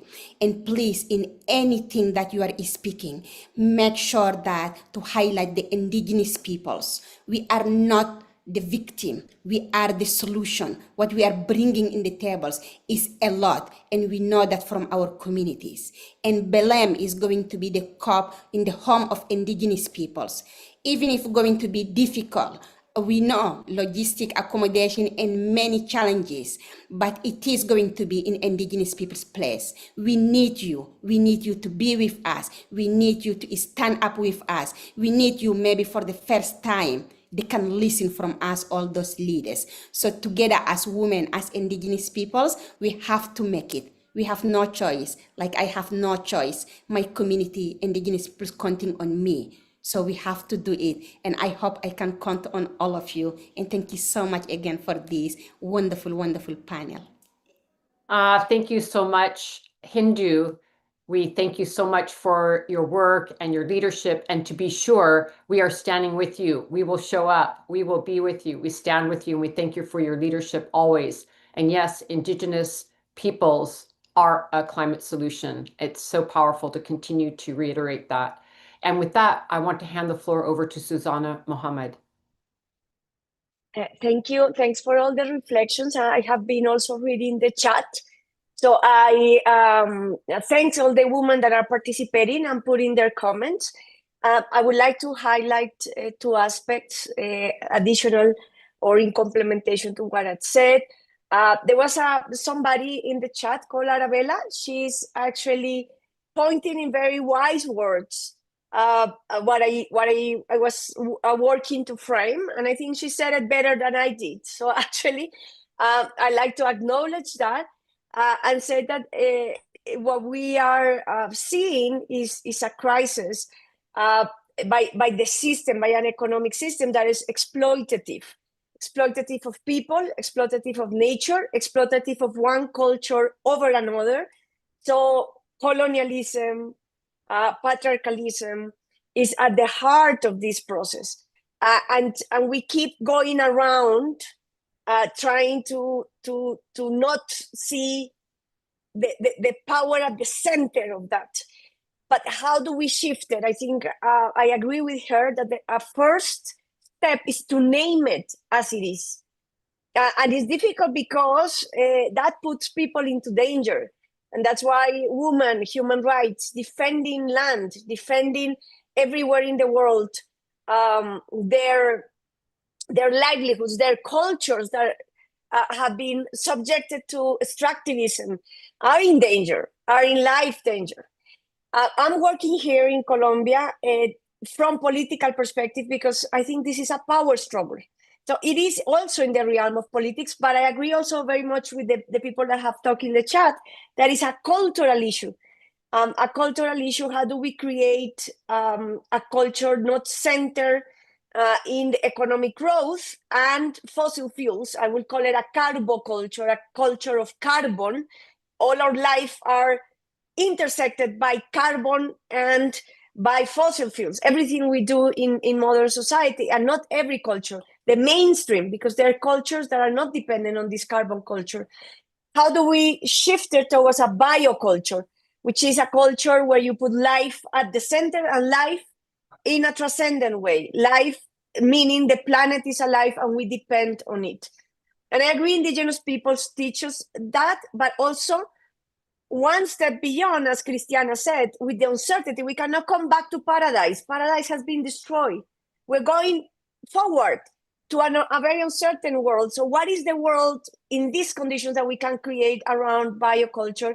And I'm working politically in Colombia, how we can put a political platform on bioculture, and how will that transform Colombian economics, politics, inequality, regions, territories, with the participation of the diversity of people. I think diversity is another key word of this change, because this carboculture has taken us to become homogeneous, trying to destroy the different cultures we have on Earth, and that have taught us throughout millennia how to live in this planet from different ecosystems, regions, and has created diversity of culture. Diversity is at the center. I hope in COP30, diversity can be celebrated, but can also become part of the central discussions towards avenues and roads of change. So thank you so much for your reflection, for your participation in the chat, and for this very amazing discussion in this panel. Thank you so much, Susanna. We really appreciate your leadership and your comments. And also, just to add on, and then we'll give the final word to Fleur very briefly, is, I think we have to also name supremacy and the fact of this ideology of supremacy, whether that's supremacy of man over woman, supremacy over nature, people who are white being supremacist over others, and really dismantling these hierarchies is a part of dismantling the patriarchy, dismantling colonization, racism, and the capitalistic system. And so I think we need to continue to work on, since we talked about earlier, ethics and the values that we're living by. It is also dismantling this ideology of supremacy, which has been so harmful. And Fleur, we just have a few seconds left. Please take us home. Thank you. And not much more to add to that incredibly rich reflections, but really, I think there were two things. One is the need for us to tell the stories and to tell stories of both hope and what's possible, as well as the stories of what's happening in reality. And the other is the need for deep listening, that we are in a time when individualism has impacted our ability to be in community and to listen to each other. And I think listening is essential right now, and that can lead to understanding, and we need the difference that we need in everything that we're doing. We need to be doing everything differently. And in order to do that, we need to be listening to each other. Thank you. That's very wise words, Fleur. I want to thank all the panelists for this extraordinary session. It's been really rich, and we will continue to work together. As was said by Hindou, we are together, we need to be together, and we will continue to work together. So thank you so much for your time. And we're going to be introducing the next panel in just a moment. We have a short video we want to show as a sort of segue from this conversation to our next panel. So if you would go ahead and show that, Jacqueline. And again, thank you to all the presenters. Wonderful, powerful conversation. Thank you. How will the future generation look back on us? Are they going to say that we were the healers? We were the warriors that stood up for them so that they may live.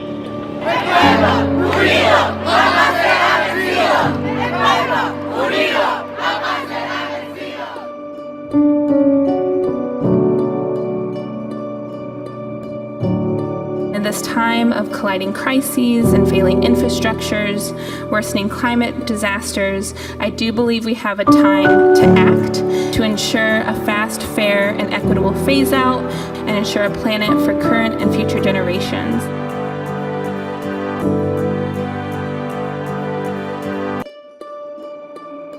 A recent report by the UN Environment Program found that governments still plan to produce more than double the amount of fossil fuels in 2030 than what would be consistent with limiting global warming to 1.5 degrees. Since the signing of the Paris Agreement, the world's 60 largest private banks have provided $5.5 trillion in financing to the fossil fuel industry. We cannot continue with these disastrous numbers. The fossil fuel industry has hurt us for far too long, both in the terms of emissions, but also causing a lot of wars and militarization. And when we talk about the impacts of oil and gas and why we need a phase out of oil and gas all across the globe, is because this is not just about the reduction of emissions at source. This is also about the reductions of the harms and the violence Indigenous peoples have felt on our lands and our bodies and our communities. It's crystal clear. We need a concrete, binding plan to end the expansion of new coal, oil, and gas projects and manage a transition away from fossil fuels. Nation states are now calling for a fossil fuel treaty, an equitable and wind-down plan for how to manage the wind-down in a way that leaves no country or community behind. Kick polluters out! Kick polluters out! Kick polluters out! Kick polluters out! No climate justice without human rights! No climate justice without human rights! No climate justice without human rights!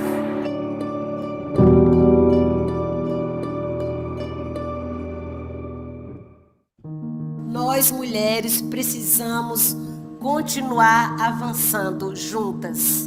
E juntas estamos aqui também para apresentar soluções. Whether it's on the front lines of resistance to fossil fuels, protecting and replanting forests, creating food sovereignty networks, or advocating for transformative climate policies, women are leading the way. It is code red for humanity, and we're drawing a red line to say no more to sacrifice people and no more to sacrifice zones. We need to decolonize these spaces because, if the planet is still alive, it's because we, the women, are taking care of our lands. The message is quite clear.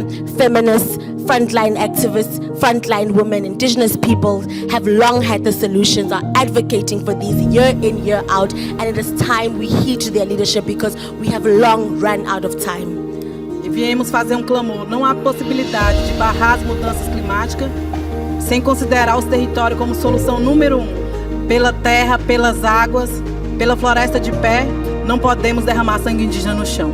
We're enacting things in the Ponca territory like the rights of nature because we know that we as human beings are not separate from nature. But at this moment, we are nature protecting itself.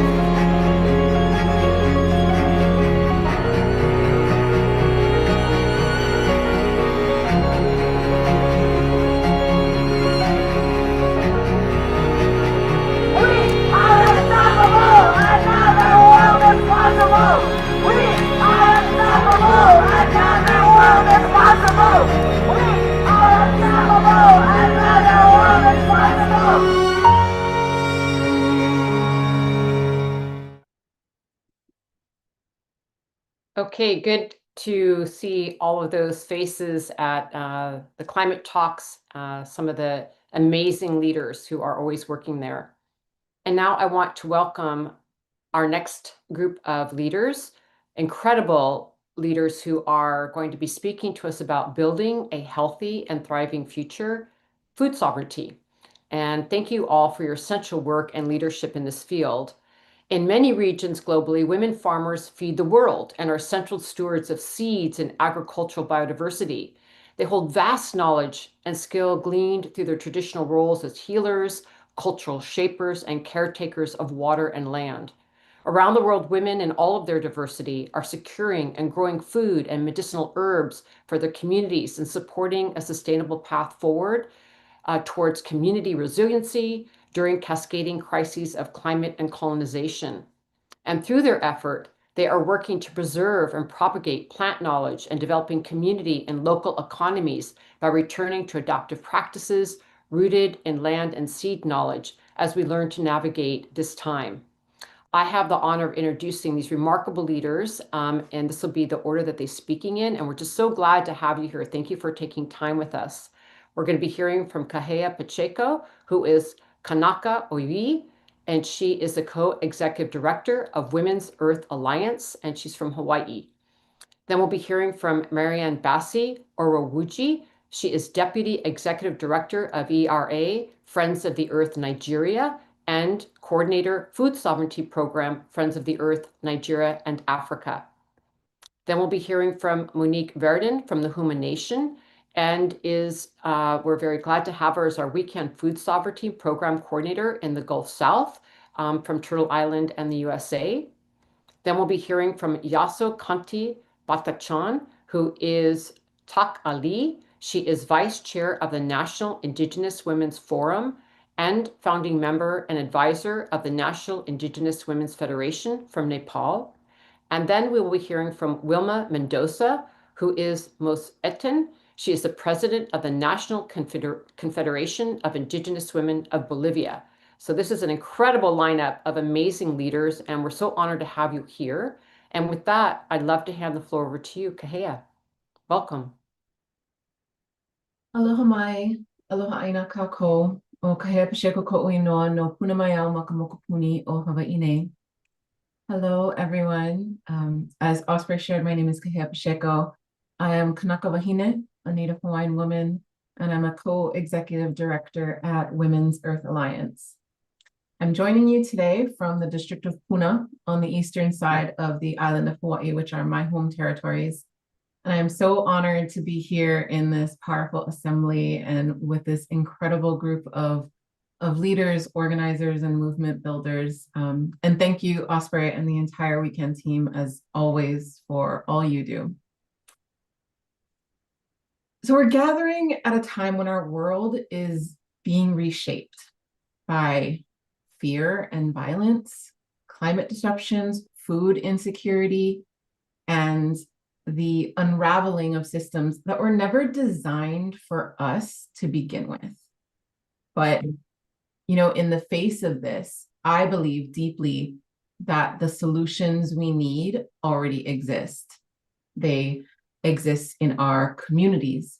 They exist in the leadership of women, as that amazing video we just saw shared. And they exist in the seeds we choose to plant, both in the ground and in our movements and our communities. At Women's Earth Alliance, we work at the intersection of climate, gender, and grassroots leadership. So since 2006, we've partnered with more than 53,000 women leaders across 31 countries, reaching over 24 million people with community-based, life-saving, environmental and climate solutions. And food has always been at the heart of this work. For years, we've stood alongside seed savers, food justice activists, indigenous knowledge keepers, and traditional farmers who understand that food is not just nourishment. It's memory, it's culture, it's resistance, and it's power. And when grassroots women are at the helm of our foodways, food becomes medicine for healing and agency. Our lands become, once again, our relatives and a place of regeneration and not exploitation. And communities begin to shift socially, economically, environmentally. And this is not a footnote in our larger movement for climate justice. It's a cornerstone. because we're not going to solve the climate crisis without transforming how we grow, how we share, and how we protect food. And we're not going to transform our food systems without women's leadership at the center of it. So I wanted to share just a couple of examples of what this has looked like in practice for Women's Earth Alliance. In Guerrero, Mexico, where communities are experiencing rising ocean temperatures and overfishing, WIA is partnering with Afrocaracolas, a collective of Afro-descendant fisherwomen, to launch a community-led tilapia aquaculture farm. And after months of securing land, mastering aquaculture techniques, monitoring water quality, and building critical infrastructure, this farm is now providing a sustainable food source for the community, creating new economic opportunities for local women, and reducing pressure on already stressed marine ecosystems.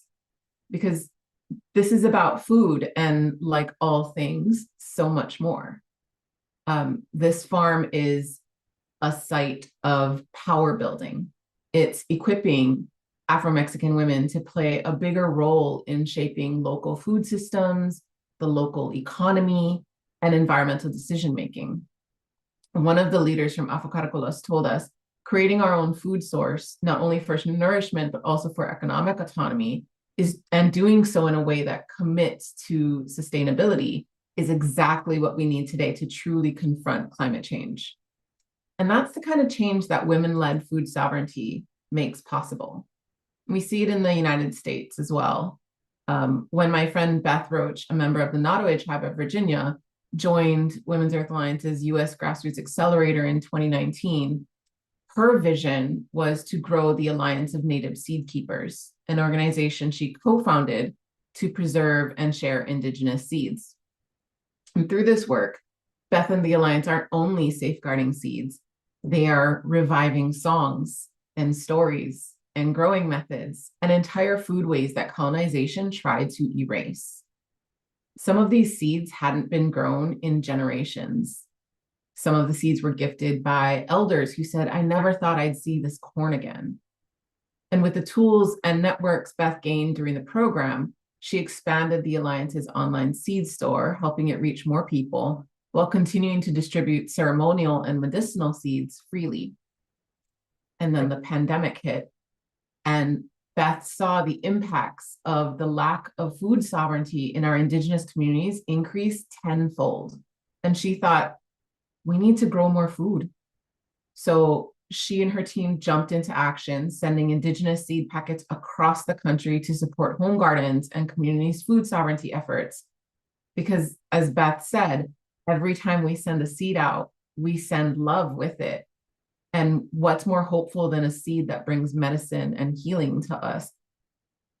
And these women, Beth and the leaders of Afrocaracolas and so many others in our global network, they're leading by example. They already know what needs to be done. Because again, when food systems are rooted in the leadership of grassroots women, of Indigenous women, we grow more than just food. We grow sovereignty and resilience and thriving futures. So the question for us isn't whether women can lead this transformation. It's whether institutions, funders, and even our movements will follow the wisdom that we already know works. And our work, our collective work, all of our work, is to keep showing them, to keep planting and teaching and protecting and feeding and organizing and remembering too. Remembering that every seed we save, every system we imagine, every meal we provide our families, that's the future we're working towards. So that's what I wanted to share today. Mahalo nui and aloha aina kako. Thank you so much, Kahea, for those great words of wisdom. And I really love how you're really sharing with us. We've experienced also in our own work how, when we talk about food sovereignty and food security, it's such a broader conversation. It's about the food, but it's about culture and how we're living in community. And I really appreciated your pointing that out. And thank you for the beautiful work that you do at WIA. And we have put information in the chat about WIA and the beautiful work that the Women's Earth Alliance is doing. Thank you so much. And with that, I'd love to hand the floor to Marianne. Marianne? Yeah, thank you so much. I hope you can hear me. Yes, we can hear you very well and see you very well. Thank you. My name is Marianne Bassi. I'm from Environmental Rights Action, Friends of the Earth Nigeria. I'm the Deputy Executive Director. I also coordinate the Food Sovereignty Program for Nigeria and also for Friends of the Earth Africa.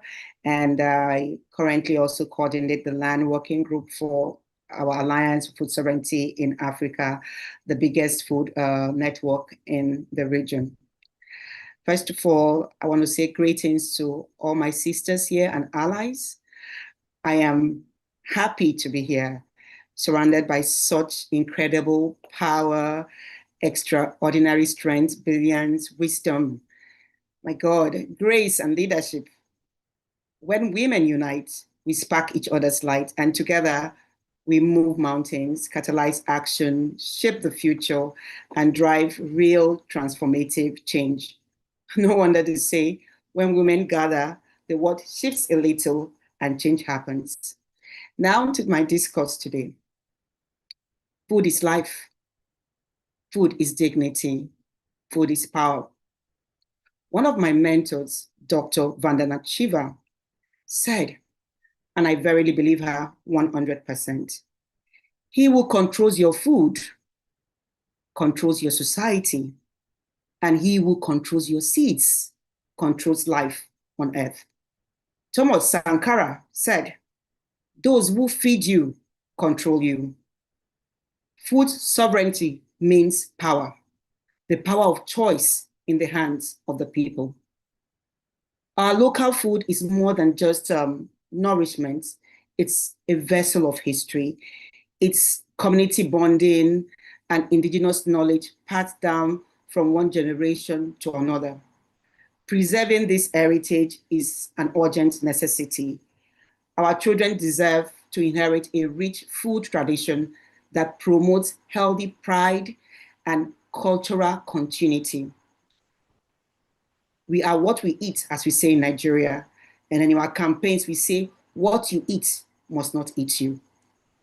If you come, for instance, to Nigeria and I say, I want to eat idikaikong, immediately you know that I'm from the south of this country. If I say I want to eat tuwo, you know I'm from the north. If I want to say I want to eat banga, you know I'm from the Niger Delta area, Delta State. If you say I want egusi, you immediately, or iwo, you know I'm from the west. Food is very important. It plays a critical role in our lives, from birth to death, marriages, just name it. So anything that threatens our food threatens the very fabric of our existence. If somebody or people or corporations or people decides to contaminate the food we eat, it's not just about a campaign, it's about a whole generation of our culture being wiped out. That is, for us, it's a battle for the survival of our food, of our seeds, of the knowledge handed down to us from our grandmothers, from our aunties, from generation onto generation. However, this knowledge, we know as it is being threatened. There is a systematic infiltration targeted at our local crops, staples, diets, which undermine the cultural value of our indigenous diets and risk creating a generational disconnection from our food roots, which invariably threatens our food sovereignty. If you remember, during COVID, it was predicted that Africans are going to die like droves. Somebody said it from way power, somebody way powerful said Africans are going, well, we didn't die because our food was medicine. The medicine was in the food. We had the least casualties in Africa. That is what food is healthy, when food is eaten in the right proportion with respect, the way we know it, it nourishes us and it also medicines to our soul. But today, this food that we know is being threatened by the powers that be. Isn't it strange?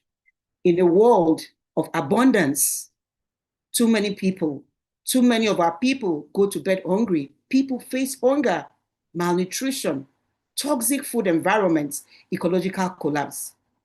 My father, Comrade Nimo Bassi, paints this picture aptly in his poem, Mountains of Food, Oceans of Hunger. This is not an accident. Our food systems are threatened. It is corporately controlled, profit-driven, extractives, and it is harming our people, our planet, and our health.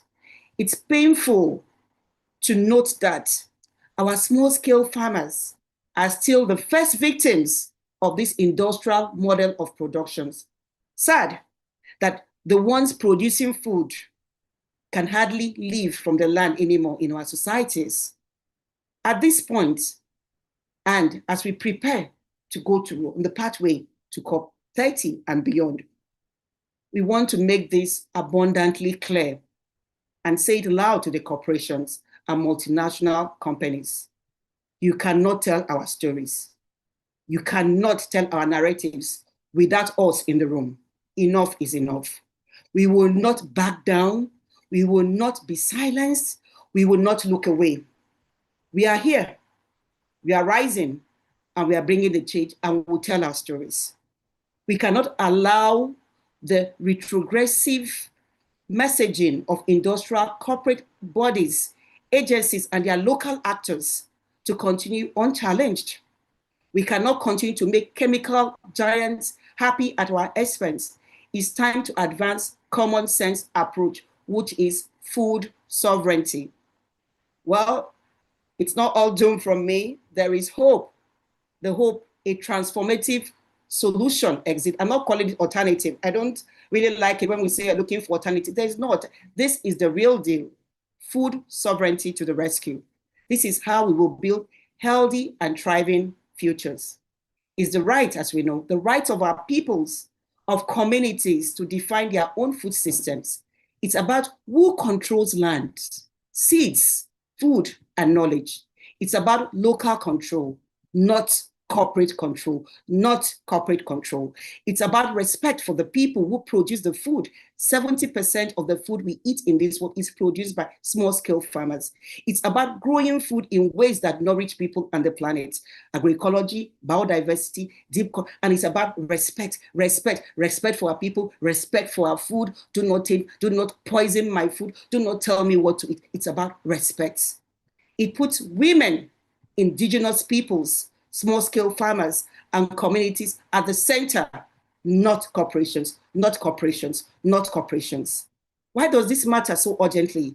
Because the industrial food system is driving climate change, biodiversity collapse, land grabbing, unhealthy, toxic diets.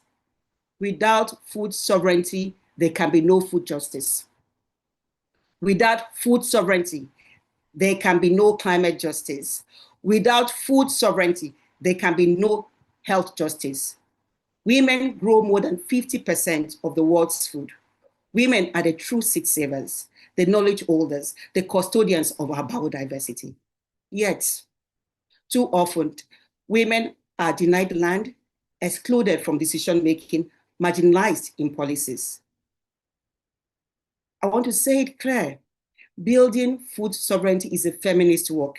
It means dismantling the patriarchal and corporate power structures in food systems. Women must be in the front, at the back, and at the center in this struggle. So what must we do, even as we prepare to go to Brazil for COP30 and also for the third Yeleni Forum in September in Sri Lanka? We must reclaim our local food systems from seed to plate, defend women's land rights. No land, no food sovereignty. Resist corporate capture of our food, land, seeds, and governance. Promote agroecology for health, resilience, and life. Build strong alliances across women's movements, indigenous movements, farmers' movements, youth, and urban communities. As I begin to round up, I want to say this is the vision that we have. Food sovereignty is not just a dream. No, it is not a dream. It has been built and we're still building. It is built right now by women, farmers, and indigenous people across the world. It's a radical, hopeful vision for food systems that nourishes our bodies, our cultures, and our planets. A thriving food system is not only possible, a thriving food system is not only, it is urgent. And as women, we must lead boldly. We are not guests at these tables of power. No, we are not. We are here to reshape them. And together, we will build a healthy, thriving future rooted in food sovereignty. We are here. We are many. We are ready. And we cannot be stopped. Thank you. Thank you so much, Marianne. Yes, so agree with you. We cannot be stopped. And thank you for your beautiful leadership and your work. And I also really love that you highlighted that these food systems you're talking about are not alternative food systems. They are the food system. The other corporate system and big agribusiness, that should be the alternative that didn't work. And I'm 100% with you there. And really, thank you for pointing that out. And the need that the rights to food, the rights to seed, the right to have land for growing food is core to how we're going to navigate the climate crisis. And I love everything that you said. And we so agree with the analysis that, again, it's about the system change. Even the United Nations has stated that when we look at food systems, that the small scale farming of organic farming actually is doing better than these big agribusiness operations. We know that, but now we need to move these powers that be out of the way so people can get on with the work at hand. So thank you for that. And I would like to now introduce Monique Verden from the Human Nation, but before she speaks, we're going to show a short video and then hand the floor to her. Thank you.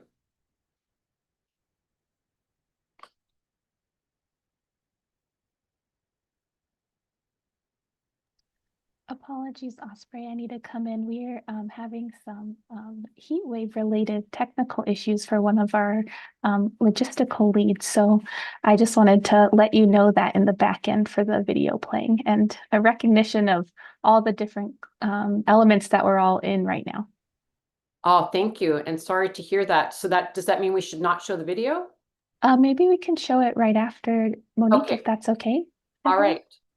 Great. And in fact, Monique, if it's all right with you, we just found out of another technical issue, which is that Wilma Mendoza is having some issues with her technology. So maybe she could talk next if that's all right with the other speakers, because we're not sure how long we're going to have her. So Wilma, if you're ready, we'd love to have you go forward. Thank you. You have the floor, Wilma.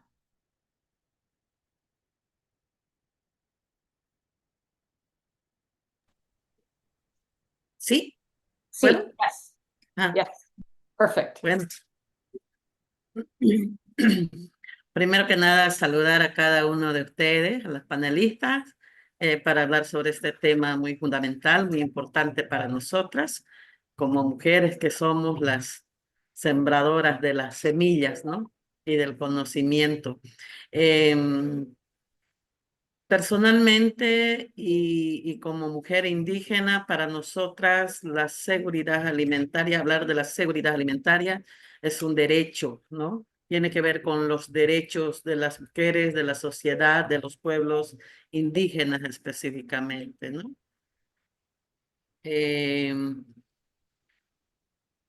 Por ende, pues para la mujer indígena específicamente, Mosetén, y para la mayor parte de las indígenas, la seguridad alimentaria es parte, digamos, es algo de nosotros propios, ¿no? La seguridad alimentaria es algo lo que tú siembras, lo que proteges, lo que tú cuidas, te alimentas de acuerdo a eso, ¿no? Para nosotros, tanto lo que siembras y lo que recoges de nuestro territorio, ¿no? Lo que nosotros tenemos, lo que protegemos, eso es seguridad alimentaria, ¿no? Pero insegura estamos, ¿no? Cuando nosotras salimos ya a espacios más urbanos, más de ciudad, ya no conocemos la procedencia de lo que nos alimentamos, ¿no? Y la soberanía alimentaria tiene que ver mucho con esta política. Por ejemplo, cuando hablamos de soberanía alimentaria, ¿no? Tiene que ver con la implementación también del desarrollo adecuado propio de los pueblos indígenas en el marco de respeto, ¿no? A lo que no existe hoy. Nosotros siempre venimos diciendo y vamos haciendo incidencia en el tema del desarrollo, en la protección de nuestro territorio, un desarrollo sostenible, sustentable, equilibrado y recíproco, ¿no? Creo que eso es muy importante para nosotras. La seguridad alimentaria tiene que ver con eso, con lo que tú siembras, tú proteges, tú le cuidas, tú te sirves, ¿no? Pero también tiene que ver con lo que tú proteges dentro del territorio, para justamente también ejercer un derecho de respeto a nuestra madre naturaleza, ¿no? Entonces, lo que nosotras decimos siempre es muy recíproco mutuo entre lo que es la flora, ¿no? Tiene que ver con el equilibrio que también nos servimos, por eso protegemos tanto al agua, la tierra, somos muy agradecidas del agua, de los vientos, que es muy importante para propagar las semillas, ¿no? Tiene que ver mucho lo que es también la luz de nuestro sol. Y lamentablemente hoy en día, pues la crisis climática, esta emergencia de crisis climática que vivimos, hace de que todo esto, lo que practicábamos, lo que lo hacíamos, lastimosamente nos está vulnerando ese derecho propio, ¿no? Pero también nos hace vivir en un desequilibrio de nuestra madre naturaleza, ¿no? Y la inseguridad de poder garantizar nuestra alimentación por el tema mismo de que acá, por ejemplo, en Bolivia, se está haciendo como algo natural la pérdida de bosque por año por incendios forestales, ¿no? Entonces, eso hace, cuando entra a los territorios, hace un gran daño de pérdidas, ¿no? Que se ocasiona de tanto de las semillas propias como tanto de los nuestros animales, y que provoca lo que es el desequilibrio de nuestra madre naturaleza, ¿no? Entonces, como mujeres indígenas, nosotros llamamos a nuestras autoridades, a nuestros gobernantes, que nos escuchen en lo que es nuestra política de la forma de desarrollo sustentable que nosotros ofrecemos, que ofrecemos muchas alternativas que tenemos en nuestro territorio, ¿no? Podemos mencionar, por ejemplo, nosotros conocemos bastante para sacar la leche de majo, del azaí, el conocimiento de la medicina tradicional, nuestros break, como dicen afuera o en otro lugar, son a base de raíces, de hojas, nuestros matecitos, ¿no? Entonces, toda esa sabiduría queremos seguirlo practicando y no nos hagan adaptarnos constantemente a este otro modelo tan extractivo y tan monocultivo, ¿no? Porque la seguridad alimentaria tiene que ver con el desarrollo económico que promueven los estados, ¿no? Entonces, lo que nosotros les decimos a los estados y a esto, a este escenario también de las COPs, ¿no?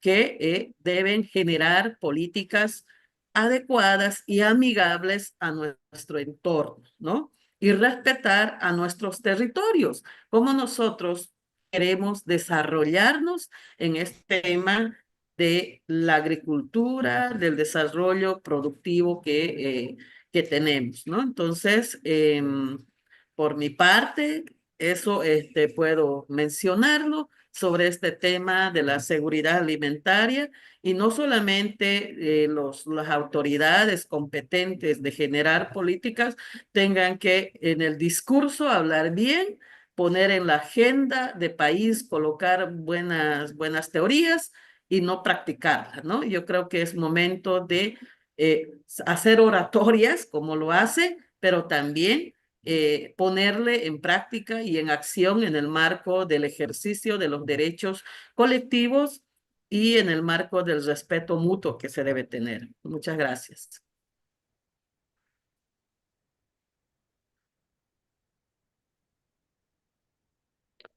Thank you so much, Wilma, and thank you so much for joining us from Bolivia and the incredible work that you're doing and leading. And I so resonate with your final comment around, we need these discussions, but we also need to be in action. And I know for a lot of my farming friends, when I visit, it's always about, put the tool in the hand, go out into the garden. We can talk and work at the same time. So thank you for bringing that forward and the need for that discussion with our governments about action in this field. Thank you so much. And with that, I'd love to now show the video we talked about and then hand the floor to Monique.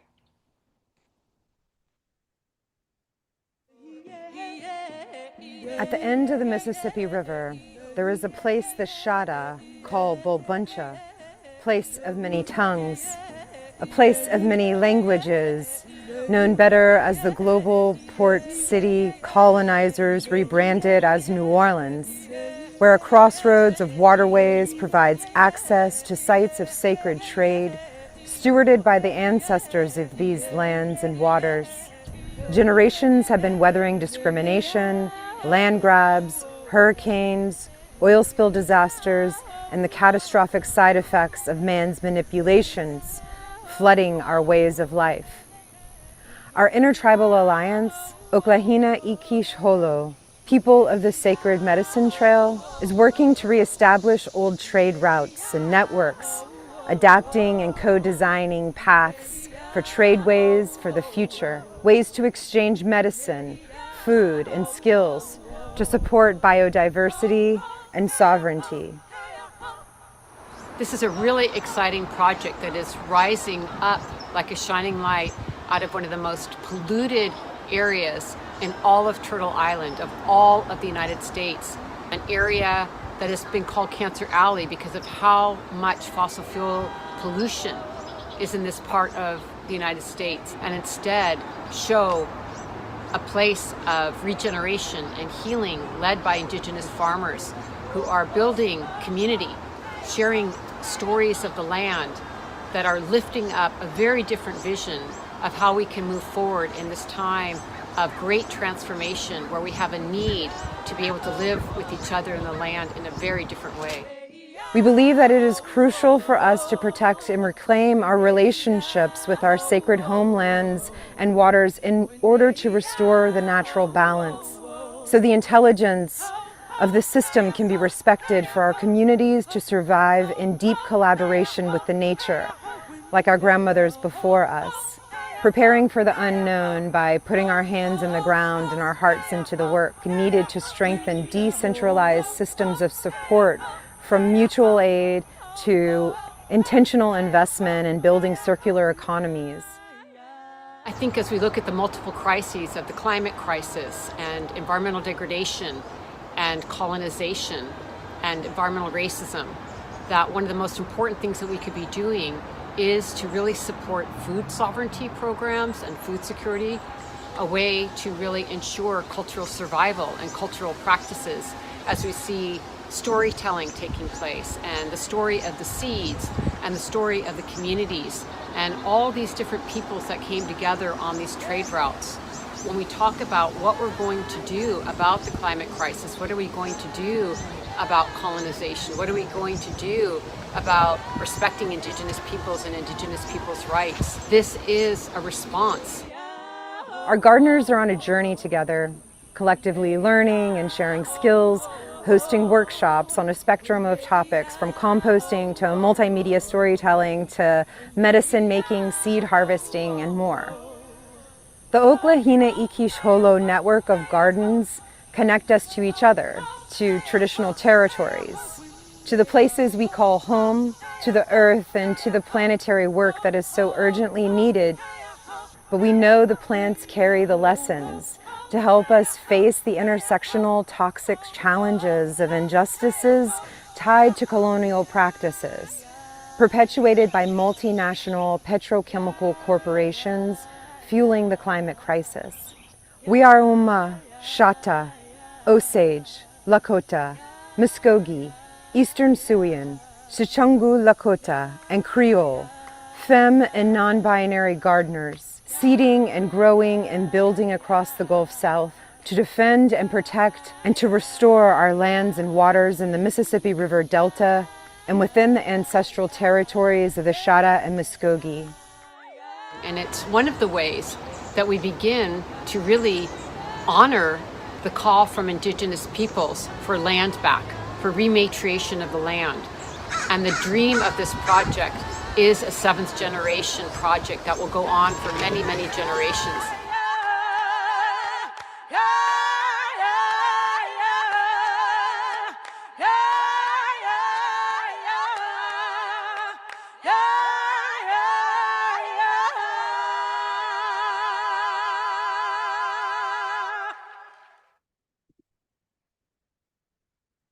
And the floor is yours, Monique. Thank you for joining us today.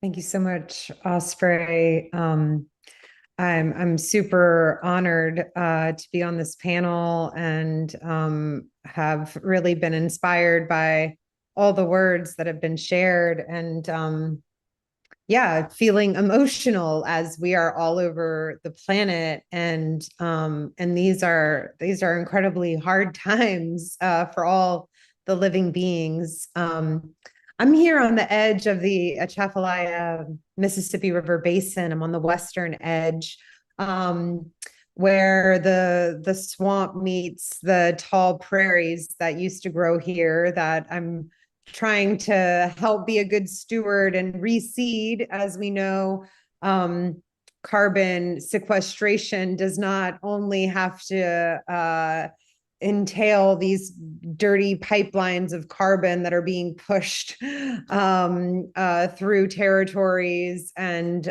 injecting dirty extracted materials beneath us, which is a false solution that has been on the table here in so-called South Louisiana. So I'm at the very end of the Mississippi River, and where I come from, my home is about 2.5 hours south of here in a place called St. Bernard, also known as Terre Gaillarde. Terre Gaillarde means land full of life.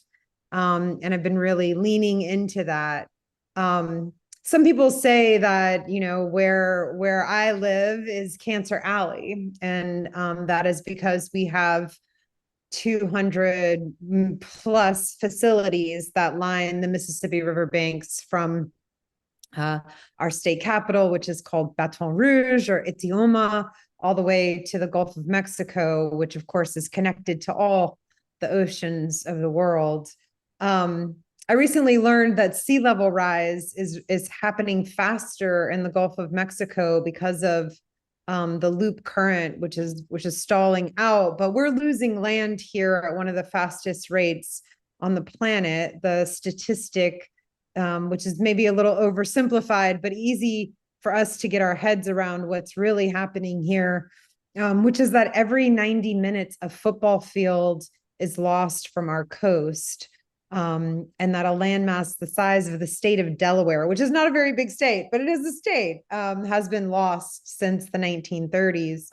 And there's lots of reasons why, but just to think about how quickly our lives have adapted and changed, right, to technology, to being on Zoom, to putting gasoline in our cars, and that we haven't always lived this way. And one of the reasons why my homelands are called Cancer Alley is because we have all of these petrochemical facilities, which a number of them are producing petrochemical fertilizers, which are shipped upriver and all across the world and used in these monoculture farms. And then that runoff, which has tons of nitrogen in it, ends up in our water.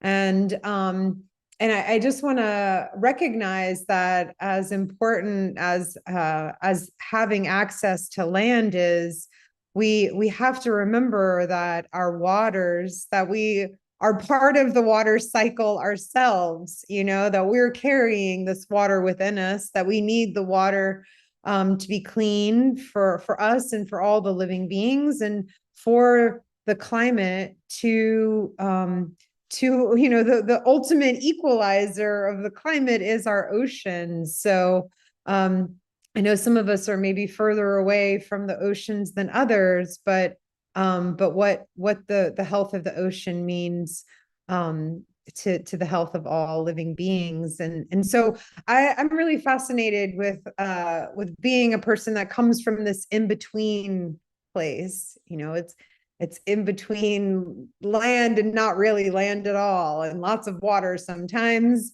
and salt and fresh, and how these are the most vulnerable places, and they're the places that have the most biodiversity.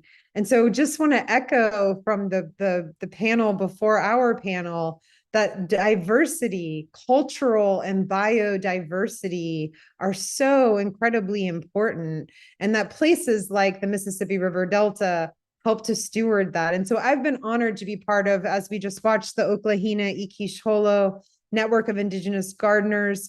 Some of us are on grounds that are on higher lands. I'm sitting on top of 26 feet here, which is like a baby mountain in South Louisiana. As we know that you cannot run from climate change, but we do need safe places to retreat to, that our plants need safe places to retreat to as our lands are disappearing. And so there's also this initiative to find ways to remain and reclaim, knowing that what we have inherited is not our fault, and that home is a place that we have a right to. And so knowing we may have to retreat and return, knowing that we have been retreating and returning. We're coming up on the 20-year anniversary of Hurricane Katrina, and that really was a global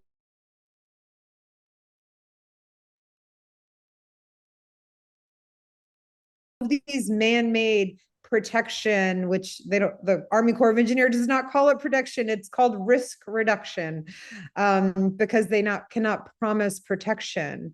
But our ultimate protection is each other and the nature. I mean, the more I learn about all the ugly in the world, the more I have also been schooled and challenged and enlightened by the intelligence of nature and of being in community. And so I'm incredibly grateful to my sisters and folks who I've been able to collaborate with, building gardens, building out a safe place for us to retreat to here in a place called Prairie des Femmes, Women's Prairie, and also building a nunny, a mound, for the first time in hundreds of years, in the city of New Orleans, and holding that space, Bolbuncha, place of many languages or place of many tongues, as a neutral ground mound where we are seeding a medicine wheel garden and finding ways to connect, and to learn and to be and to grow with each other. Thank you so much. Thank you so much, Monique, for your powerful leadership. It's such an honor to be able to work together. And you know, I love the power and strength of the collective in being in a place that has had so much harm, and being able to grow food there and reclaim land and rematriate land, and to really show a completely different vision for the Gulf South. I just think it's extraordinary what you all are doing. So thank you so much for joining us. And I would love now to hand the floor to Yasso. Yasso, you have the floor. Thank you. Hi everyone. Horche, good morning, good afternoon, and good evening from Thakali Nation on behalf of indigenous peoples, indigenous women and girls from Nepal. Thank you, Wekan, for giving me the opportunity. It's a great honor to be here with you all. And I'm Yasso Bhattachan from Nepal, and I am Vice Chair to National Indigenous Women Forum, and one of the founding member and now advisor to National Indigenous Women Federation. And let me begin with the food sovereignty means to and how food sovereignty builds a healthy and thriving future for our Chepang indigenous sisters and brothers who are one of the 59 formally recognized highly marginalized indigenous peoples of Nepal. Chepang worship churi tree. Churi fruit is called butter fruit in English. It's not just only a wild food and food security. Butter fruit tree comprise a part of a collective ways of life, interconnected and interdependent.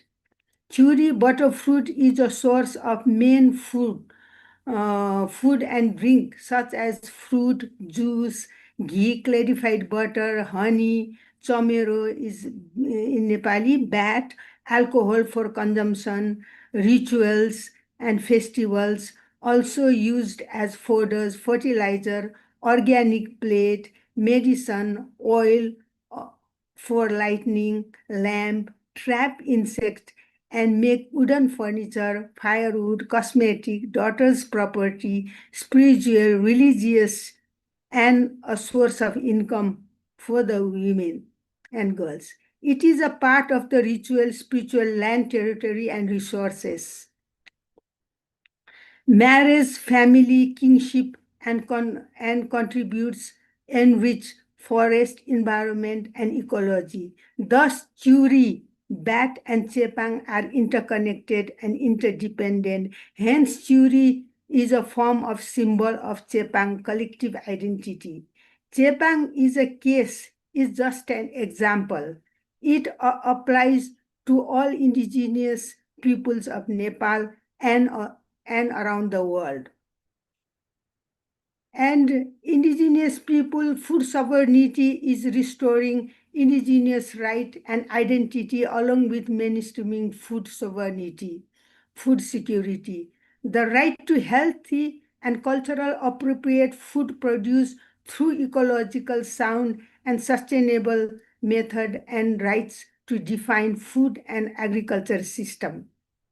Indigenous peoples considered food sovereignty as a right of indigenous people to choose, cultivate, and preserve one's own collective food practice and values intimately tied to nature. Indigenous food sovereignty is rooted in full respect for Mother Earth, not going against nature, self-determination with autonomy and customary self-government system and customary law. Indigenous knowledge, skill, technology, and practices, and indigenous knowledge, ecological justice, environment justice, climate justice, and gender justice. Sustainable livelihood, lifestyle, and cultural survival. In indigenous food sovereignty, we have community ownership, traditional food knowledge, in cultural food, native seeds, environmental sustainability. Food sovereignty and food autonomy are interconnected and interdependent, so as indigenous food system environmental sustainability is interconnected and interdependent. Food is not only human right, but also the collective right and spiritual and cultural rights for indigenous peoples. Indigenous food production is not destructive to the environment. Indigenous people's customary self-governance system, customary laws, customary knowledge preserves global biodiversity and make food and life sustainable. Indigenous people food system are sustainable and resilient. Indigenous food system can contribute to the challenges of climate change. Indigenous food sovereignty immensely contribute for the healthy and thriving future, not only for indigenous people, but for all the human beings, non-human beings, and non-living things. Indigenous food sovereignty depends on sovereignty of indigenous land, territory, and resources, but land grabbing of indigenous people's ancestral land in the name of aggression, fortress model of conservation, and in the name of just transition, indigenous food sovereignty is in crisis. Indigenous food sovereignty is in crisis, so return the grab land to indigenous people, restoration of self-determination, full respect of indigenous people, custodianship of biodiversity, nature, revitalization of indigenous customary self-government and customary law, and knowledge and practices in the first step toward indigenous sovereignty, followed by food sovereignty of all, building a healthy and thriving future. To conclude, we human beings have to choose between healthy, thriving future and extinction. We all, including COP30 and beyond, must choose the first, that is healthy and thriving future, because indigenous food sovereignty is equivalent to food justice. If there is no indigenous food sovereignty, there is no food justice. If there is no food justice, there is no climate justice. And if there is no climate justice, there won't be ecologic justice, environment justice, gender justice, indigenous justice, cultural survival, and self-determination. And if there is no climate justice, there is no healthy and thriving future. Denial of healthy and thriving future leads to our extinction of humanity, extinction of all living beings. There is no choice. The choice is ours. So collectively, we can make a difference. Individually, we cannot. And collectively, we can rise, we can shine, and we can do everything in the world. Thank you, Jorge. Thank you so much. Also, really beautiful to hear your wisdom and calling things out for exactly as they are. Thank you so much. Really appreciate the work that you're doing in your leadership. We have a very squeaky short amount of time before our next panel, and I would like to see if we could just get really just closing words from everyone. If we could just think about like a 30-second intervention you want to have, maybe a reflection from what was already said, or just the message that you want us all to walk away from this session with. Just about a 30-second intervention would be awesome. If the speakers were up to that, I'd appreciate it. It's such a rich conversation. And we'd start with you, Kahea, if you would please enter the conversation again. Thank you. Yeah, thank you again so much for having me, and to all the other speakers. I'm so inspired and so glad that your presence and your leadership is in this movement. I've been thinking a lot lately about what creates impact and where people, like right now, there's been so much focus on these big levers of change in the world, like, you know, elections, policies, corporate pledges. And yet I think, I believe in, and I think we know that these things matter and they're incredibly important. And also that change, really sustainable change, rarely starts from the top. And one of our challenges is how to get more people to understand that and to really support at the grassroots local level. And I think our work in food sovereignty is one of the places where that's really, really visible, because so much of everything we've talked about is about local foodways, local food systems, our indigenous ways of knowing. And I think that's where we continue to do everything that you've all been doing, that we've all been doing, to lean in a bit more, because this is where we can really show the world, like, if we can get this slice right, if we can really invest in our local food systems, return to like, or reimagine with our indigenous ways of knowing what's next, what the future looks like, then I think that'll help us all as a global society reimagine what all of these failing systems can look like in the world if we turn it over to like grassroots solutions. So those are kind of my closing thoughts, is just, I loved all of just the local solutions that everyone is bringing forth. And I really believe that this is what is going to move the needle on really so many of the things, the crises that our world faces. So thank you all so much. Thank you so much, Kahea. Very, very well said. Couldn't agree with you more. And now we'll go to Marianne. And again, I kindly, gently ask short because we have a whole nother set of panelists. So thank you so much for Marianne for your closing comment. I just want to say thanks to everyone. And everybody has said all that needs to be said. Damage in one environment is damage to all of us. Injury to one is injury to all. And the planet will not go to courts. We have to speak with the planet. Just think, the earth, if it's your mother, would you want it to be trampled upon? Would you want your mother to be contaminated? So we have to keep on speaking. We have to keep on this fight until food sovereignty is achieved, until environmental justice is achieved, until all our issues we advocate for, we get them. But I'm so happy to have everyone in this room. Thank you for your leadership. Thank you for coming up. Thank you for all that you do. More power, solidarity, aluta continuing. Thank you.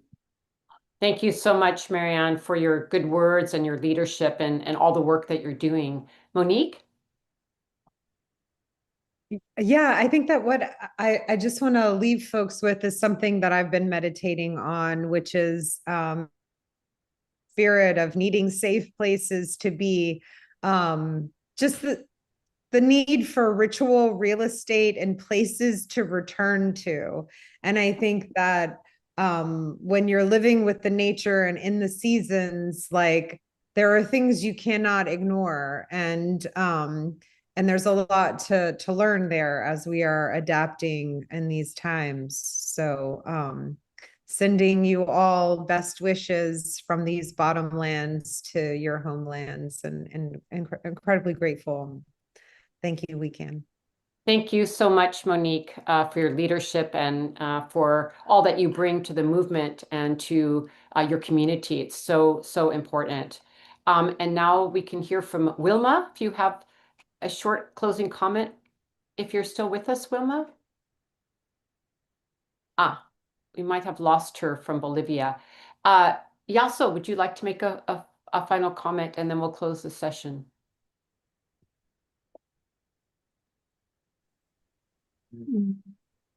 World 80% biodiversity is protected and preserved by 5% indigenous peoples and indigenous women.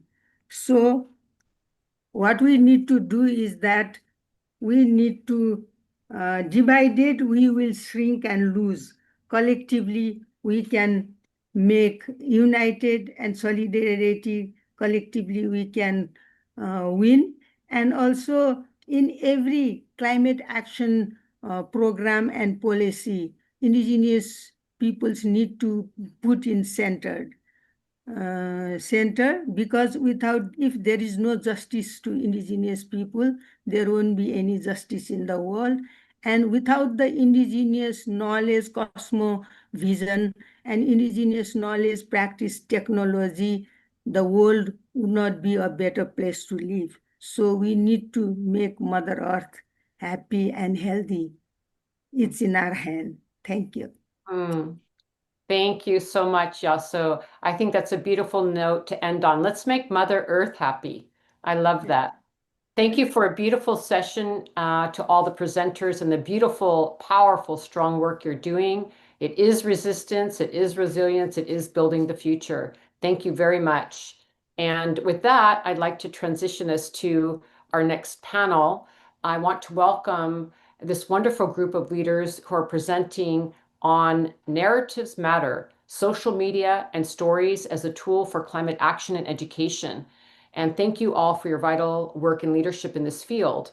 Narratives matter because they're just so deeply important in shaping how we personally and communities understand and engage with the climate crisis and the world around us. and how social media and stories are a powerful platform for amplifying not only narratives, but how we frame and understand this epic moment in time. And I think a lot of us have been in discussions about that the story we're in the big cultural context, is completely corrupted by the current systems of oppression. So what is the story we're in? What is the story we're building now? So the platforms that empower climate storytelling are also breeding grounds for, unfortunately, misinformation and disinformation, which can distort public understanding. They can delay policy action and often serve the interests of the fossil fuel lobbies, continuing with political structures that are very harmful, and climate denial networks. So we have a mixed situation here with these platforms that we're all engaged in. These false narratives can obscure the root causes of the crisis, such as colonialism, capitalism, and environmental racism, and marginalize the voices of frontline communities. And so in this context, the climate justice movement really needs to prioritize narrative interventions that confront these distortions, center historically excluded perspectives, and promote a just and real agenda rooted in equity, accountability, community-led solutions, and systemic change. So it's our time now to really grasp the narrative. And I know at WeCan we're doing a lot of work to have interventions on the collective narrative and what are solutions, what are false solutions, what are people doing on the ground. It's really time for our voices to be heard, which means stepping into this narrative conversation. And with that, I'm very honored to introduce our esteemed panelists for this discussion. We're going to be hearing from Wawa Gatharu, who is a climate activist and founder of Black Girl Environmentalist from the US. Then we'll be hearing from Priscilla Tapahara, who is Tapaho and president of Media Indigena Association from Brazil. Then we'll be hearing from Vanessa Nakate, who's the director of TARD Foundation from Uganda. Then we'll be hearing from Laura Cook, who is the special projects lead from the Project Dandelion, and she's from the United Kingdom. And then we'll be hearing from Harriet Sugarman, who's the executive director of Climate Mama from the US. And then we'll have a special presentation, which we'll bring forward at the end of that. And so, yes, I'm so honored to have all of you here with the tremendous work you're doing. And I will hand the floor over to you, Wawa. Thank you so much for joining us.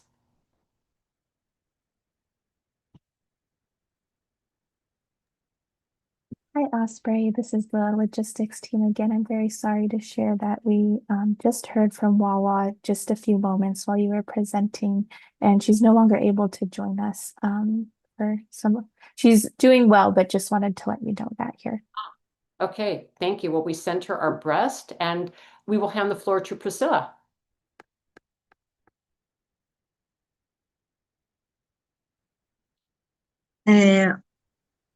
Hi everyone, I'm Priscilla.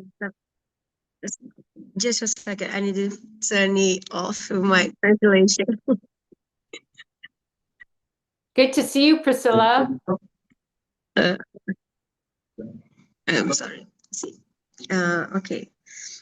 Hi, thank you. I'm so glad to be here with you and sharing the work I have been doing in Brazil with Media Indígena. I will speak Portuguese because my English is not really good.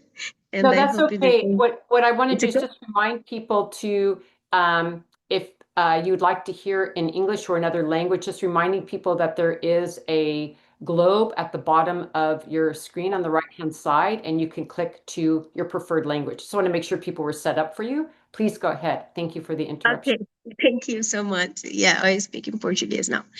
Então, bom, a gente do mídia indígena, né, nesses últimos 10 anos, a gente tem feito um trabalho de comunicação muito importante no Brasil, né? Há 10 anos atrás, quando a gente iniciou, a gente não tinha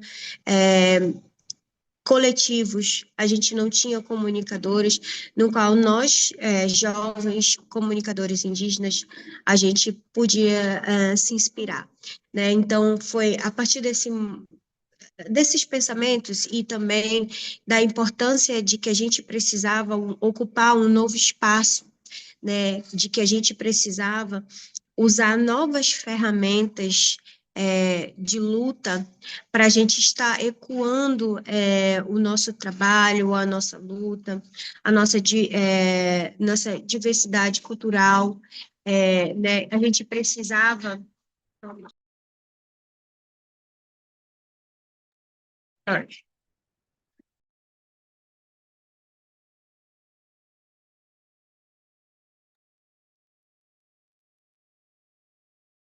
We can hear you fine. Sim, desculpa. É porque eu estou no encontro de comunicadores que está acontecendo agora aqui no Peru.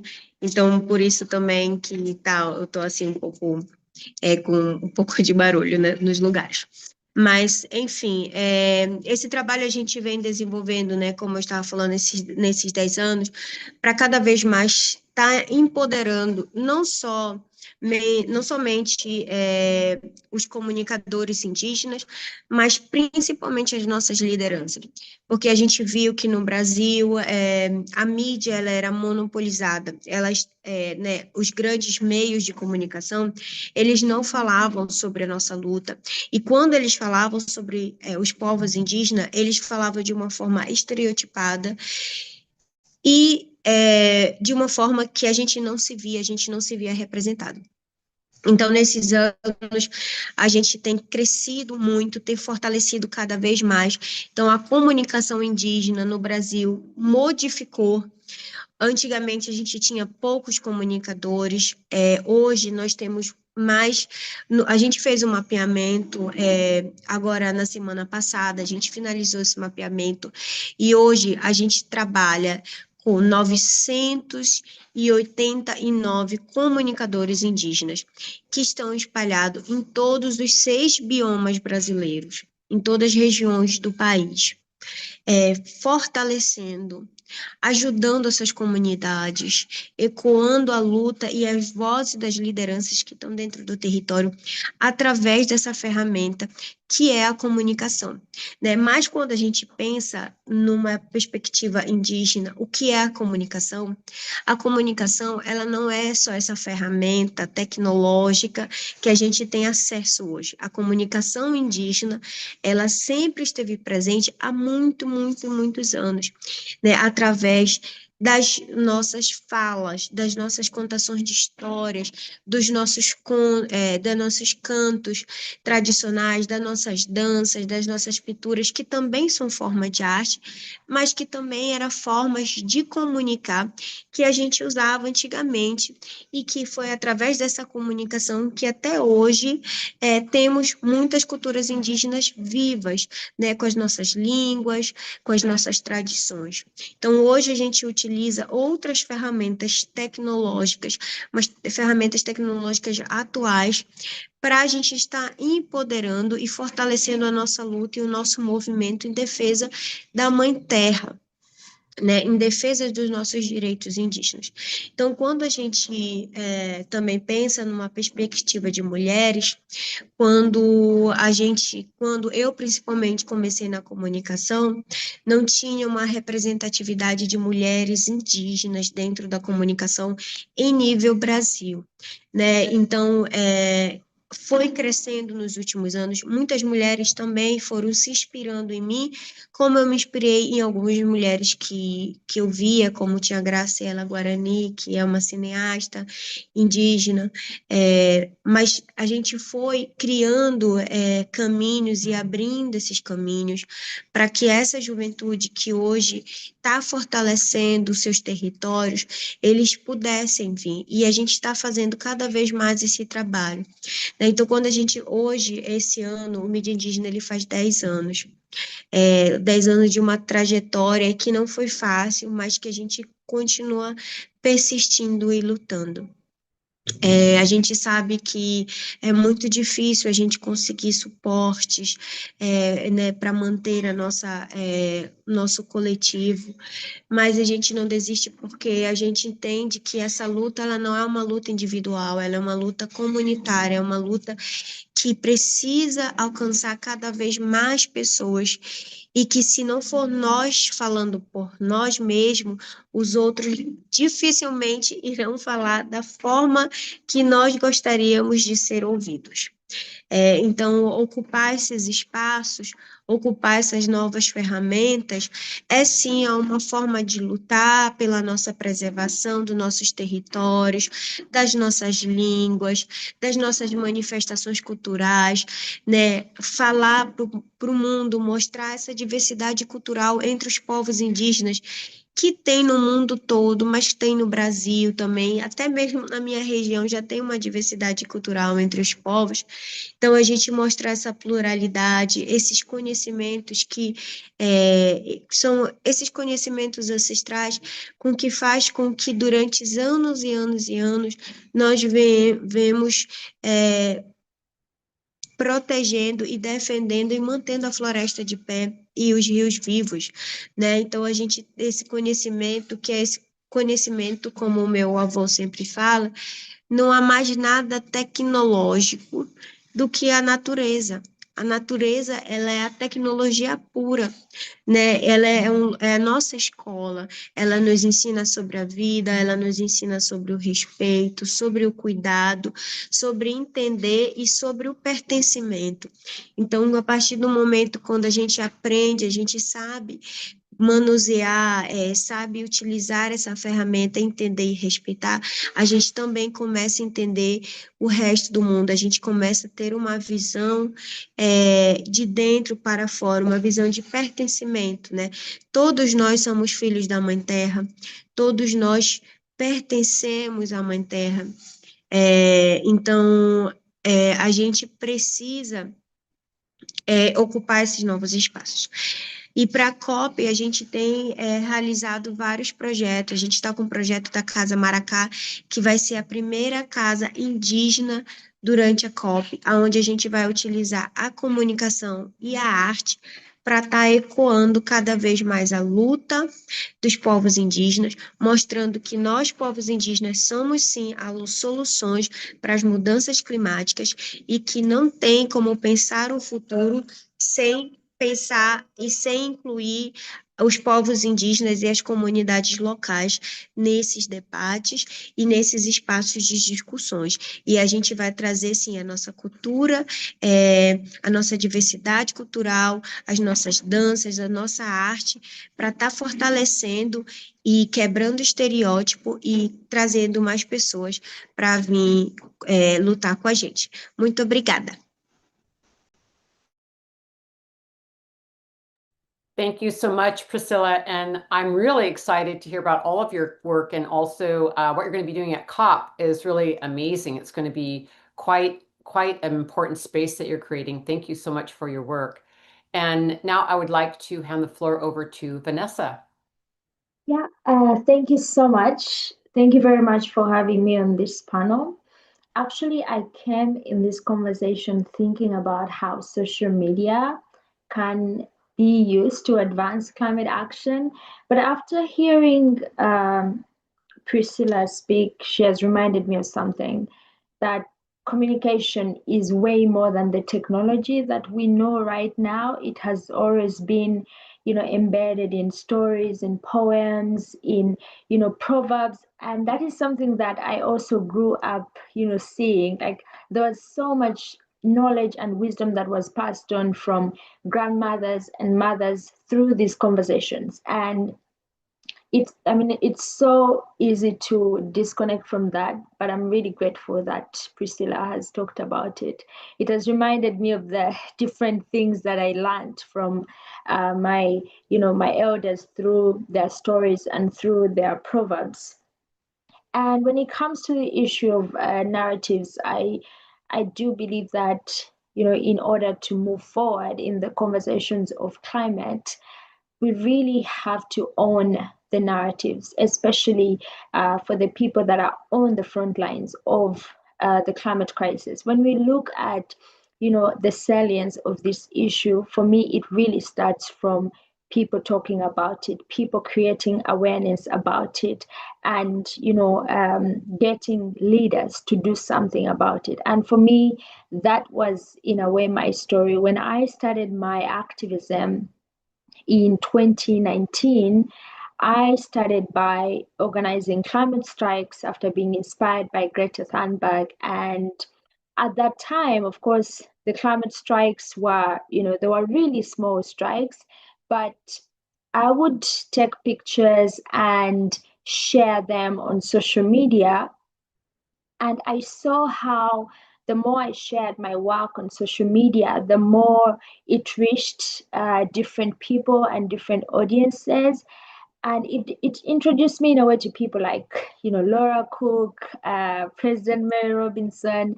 So I can say that social media really helped advance my work in climate justice, because it helped tell the story and amplify the story of what was happening in my country, Uganda, what was happening across the African continent, and what our demands were.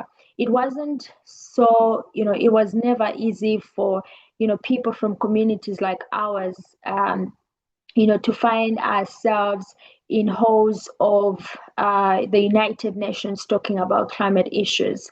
But it was through, social media that we were able to reach the audience that kept on introducing us to different people. I remember when I got my very first invitation to a UN Youth Climate Summit, I actually asked why I had been invited. This was about 9 months later into my activism. And the lady who sent me the invitation told me that she and the team were monitoring my work for about 6 months on social media.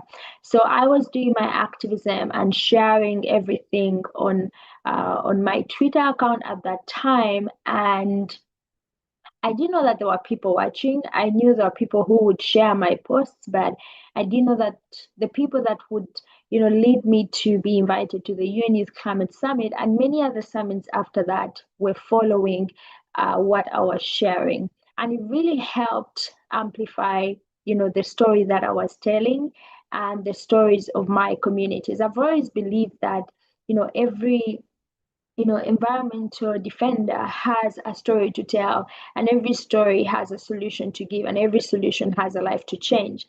But it really starts from telling the story, being able to tell the story. If you do not tell your story, someone else tells it for you. And when someone else tells it for you, it means that they're going to say it wrong. It means that, they're going to share information that is not true.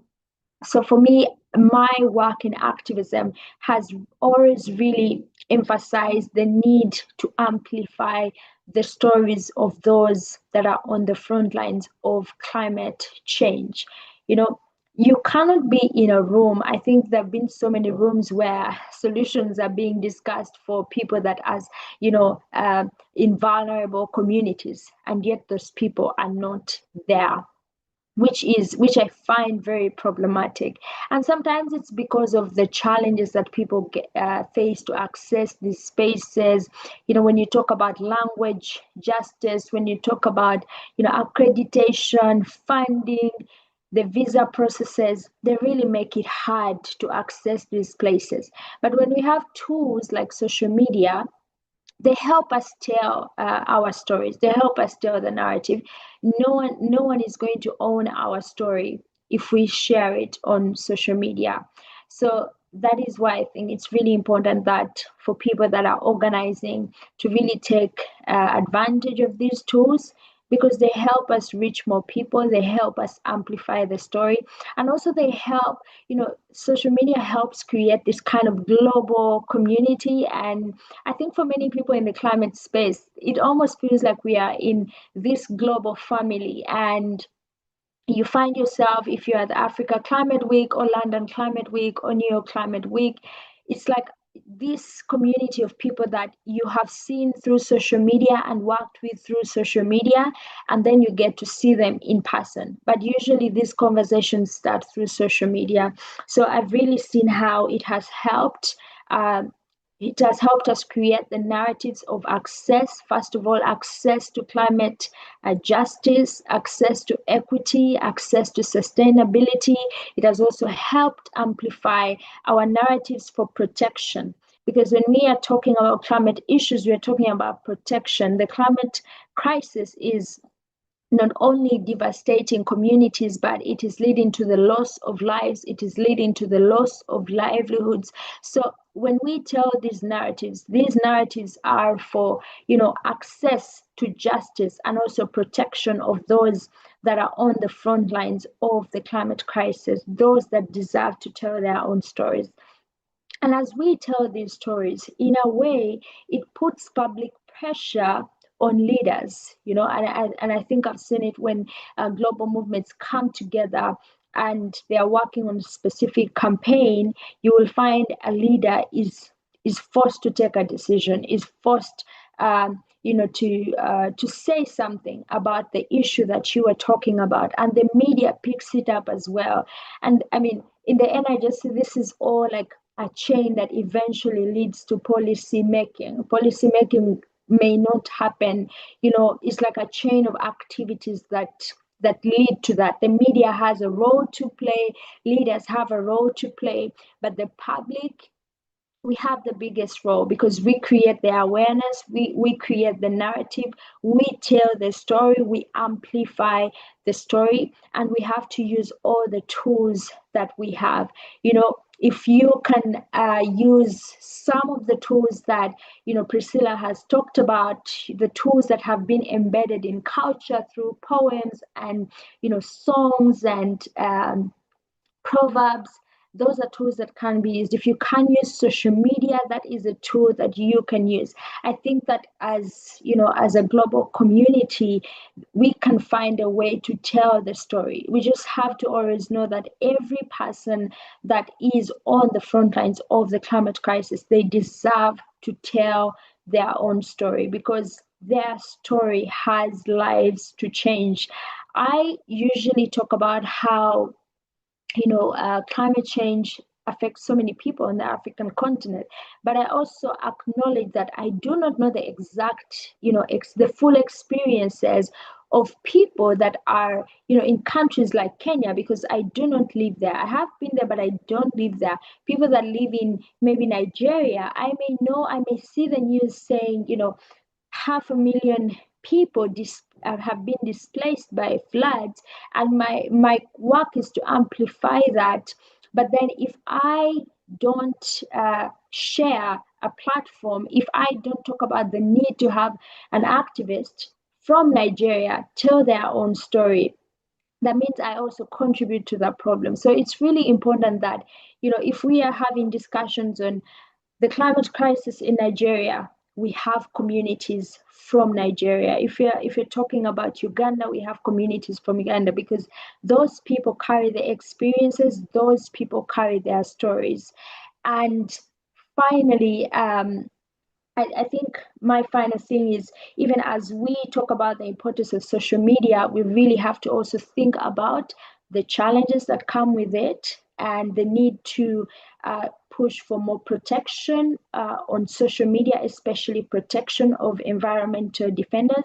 Maybe this is something that I can come into in the later discussion. Thank you so much. Thank you so much, Vanessa, for your analysis and how you're approaching narrative. And also, I just really want to acknowledge your incredible leadership because I know many, many young women that we work with really look to you and have followed you, and the way that you have included people in your discourse, as you said, amplifying other stories, but also speaking out with your own voice. It's been really important to the climate justice movement for everyone, and I know especially for the youth, but for all of us. And I just really want to thank you and applaud your leadership. It's really needed, and your voice is really having an impact. So thank you for that. And now I'd like to hand the floor over to Laura. Laura Cook. Thank you, Osprey. And yeah, I couldn't agree more. I was going to say it's not just young women, Vanessa, older women as well. Those of us who are not young anymore. Hello, everybody. I wanted to speak today about narratives and about the stories behind the tools. And I wanted to start with a quote from Ben Okri, the amazing author and poet, who once said, Some people say when we are born, we're born into stories. I say we're also born from stories. And as Priscilla said earlier, so many Indigenous cultures have always had stories at their heart. This isn't something new we're speaking about today. We are stories. And I think when we're speaking about the radical transformation that's needed in this era, in this Anthropocene era that we're in, we can't do that unless we're also speaking about the capacity we have to dream new stories and to become new stories. And that's the invitation that I wanted to come with today as part of this WeCan assembly. And I wanted to offer it because I think as women, we're often the keeper of stories. We're often the custodians of histories as well, and the creators of futures. But I also wanted to be clear that stories are not inherently positive.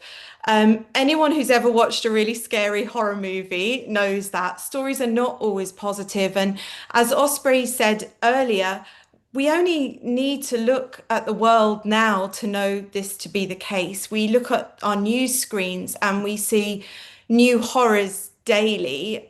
We have been witness to, and we continue to witness these terrible stories being spun in real time, stories of extraction and exploitation and domination and unfolding genocide and colonialism and fear, and stories that are violent both to people and nature and people as part of nature.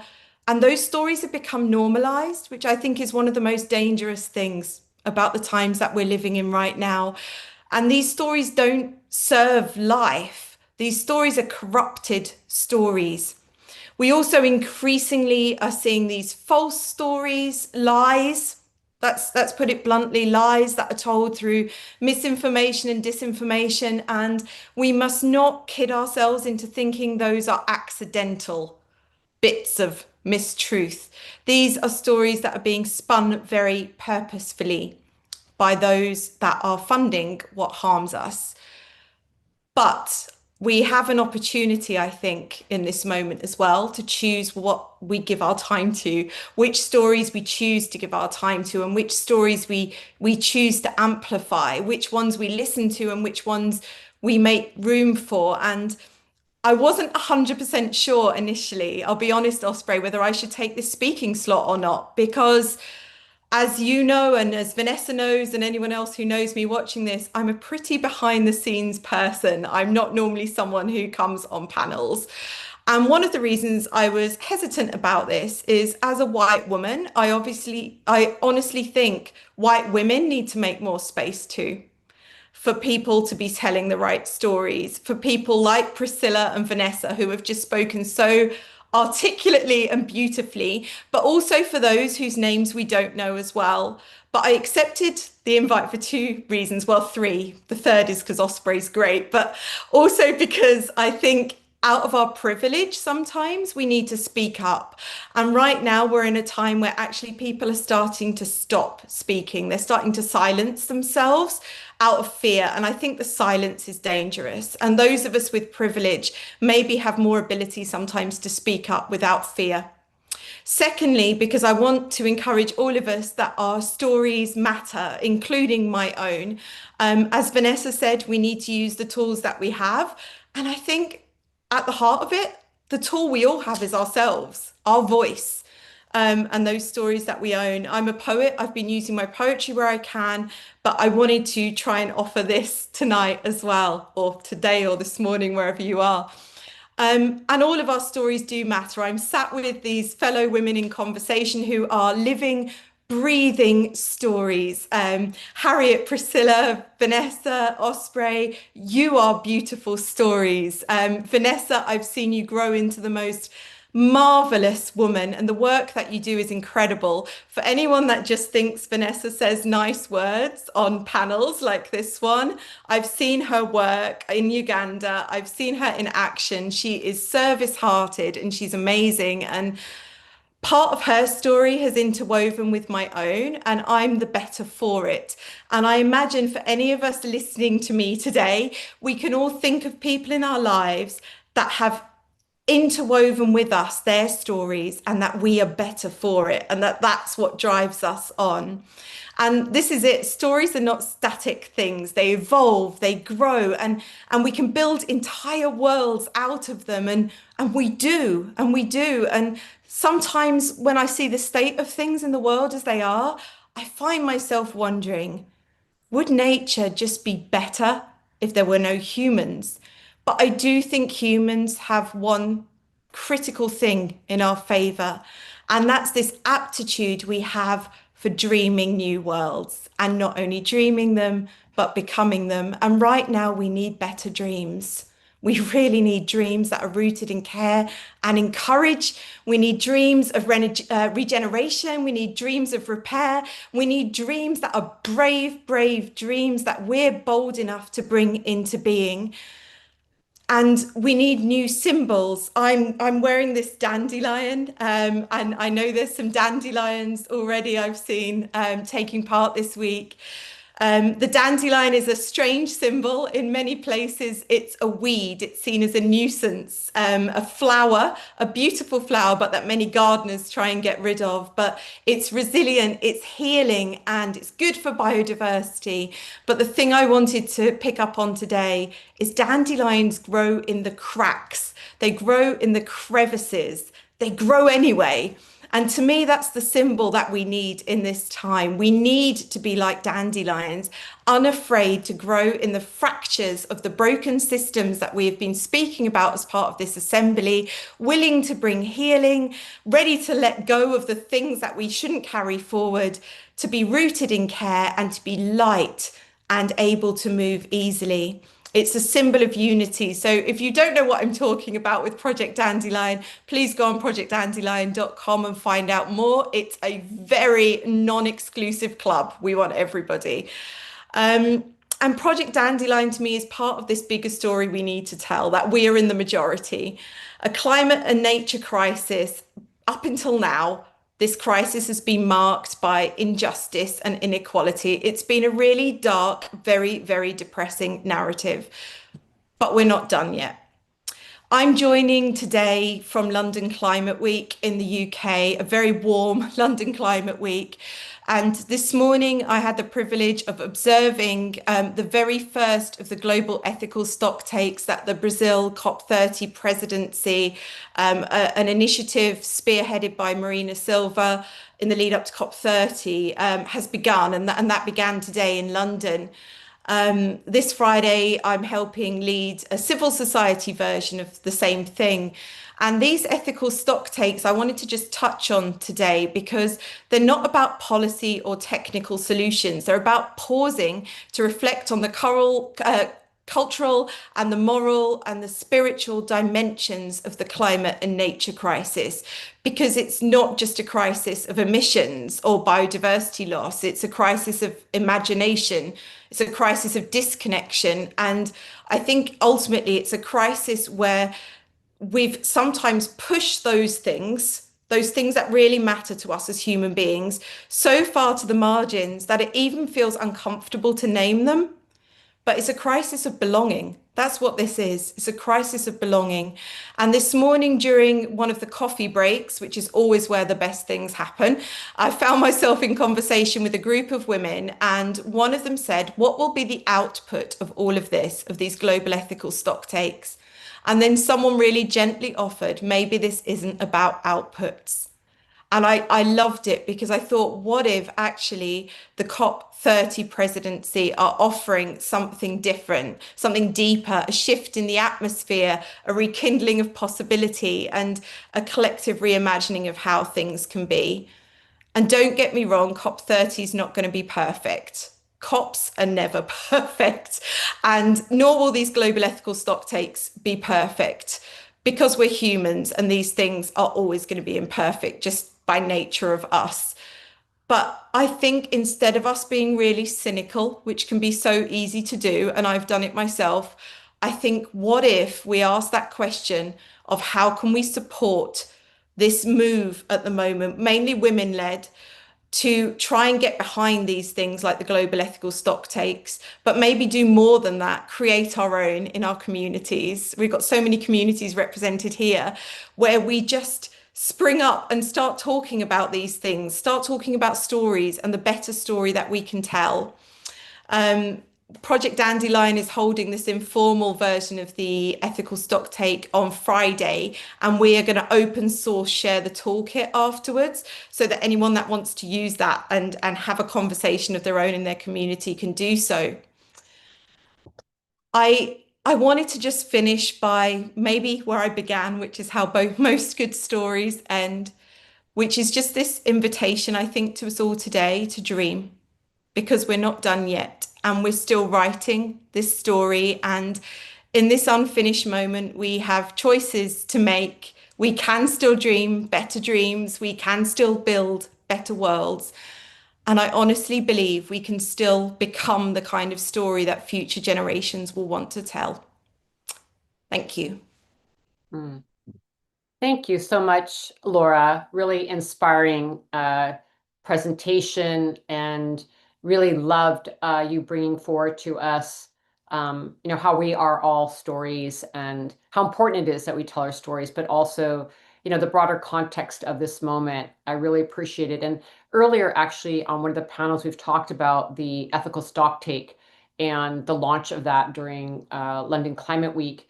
And I think it's very interesting. I think it's about narrative. I think it's about trying to find an intervention that can't fit into the political policy landscape, and really humanizing this effort around climate justice and how we're going to resolve what is really a poly-crisis, not just a climate crisis. So, we're very interested, and we can, in this ethical stocktake, look forward to talking to you about it later.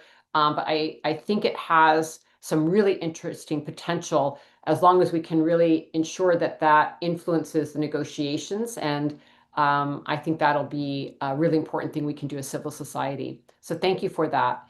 And now I would like to hand the floor to Harriet Sugarman. Welcome. So good to have you here.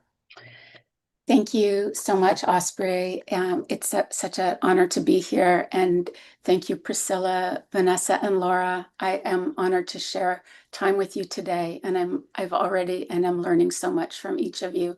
And to the incredible women who've already shared their wisdom over the past 2 days. One message that I heard often in many of the presentations and panels was how our children's future and now figures prominently in so much of what we do. And so these are stories that I'm thrilled to continue as I share the work of Our Kids Climate, where I am the chair of the advisory council. And I am in particular want to highlight today how we bring narrative center stage and successfully also use social media to share the individual as well as the collective work and journeys of feminists, mamas, elders, carers, aunties, and parents who, from their own corners of the globe, show us how an intergenerational approach is moving climate action and policy, both in big places like the COPs and global forums, but also locally. And so these actions that we learn and then share are rooted deeply in justice and equity. They build a transformative past. They talk about true systemic change and how to create a healthy and a just world. So today, I'd like to share through examples some of the campaigns and communication tools that we've used to help raise up and amplify the voices and the work in our network, where the heart is central to moving the mind, to educating across societal bounds, and to demand real and sustained action and results. So our work is with climate parent organizations from around the globe. And what we discovered too is there's so many similarities in the kinds of solutions that are being created and implemented. And we see a role for a networked organization like OKC to amplify that work, so people can speak in their own voices, as Vanessa was sharing with us, and to also remind that we don't need to start from the beginning each time, but we can build and learn from the ideas and successes that are already in motion. Next slide, please. So I know this is intuitive to many of us in the movement and through our stories, how the power of fierce love, the power for our children, for future generations, moves us and moves us forward and drives actually that climate action. But we're seeing more and more actual research and studies in this way too. And so just to quickly share this study that came out that talked to 60,000 people in 23 different countries.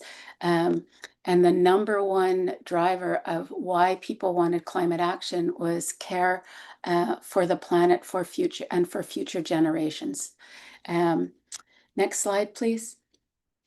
So we use narratives in our kids' climate from mamas we help share their stories from all over the world. We use our website, we have a newsletter, we have a fellowship program where we bring cohorts of people together to learn from each other, to learn how to use the tools of social media, to how to share their ideas, their work, their stories, their narratives in their own towns and cities, and then also global networks as well. And we find that then that brings in the media, both legacy and others who reach out, who want to then hear in their own words these stories from around the world.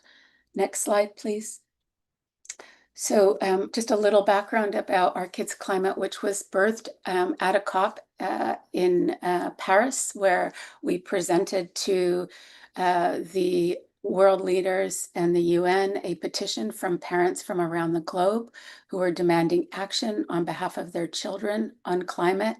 We then reestablished again at the United Nations in 2019. And some of these pictures that you see here are from some of those campaigns. An early campaign, we were talking about our Mother Earth, and you see the little girl holding on to her mother and the picture beside it. And this started in 21 with illustrators, actually professional illustrators who gave their time, as well as children, community groups, faith-based groups who shared their images of our other mother. And we continue with that hashtag, and with we develop postcards, art displays, and they're shown locally and used around the world to share that narrative. And at the same time, we started the stories on our website, which is where you hear from mothers, from parent groups from around the world, from individuals sharing their stories on their work and what they're doing. And that was the first year we took delegations of mamas, global mothers from the global south to COP, so they could be there speaking truth to power, having their voices heard directly. And that continued for the next few COPs. After that, we developed film under the hashtag Kids First, and it was children's voices from around the world and demanding that our leaders making those decisions put children first in their mind and their policies. And that followed in 23 with a report from the IPCC that looked at this Born Today, what would happen to a child if we took no action, if we took action, if we accelerated action.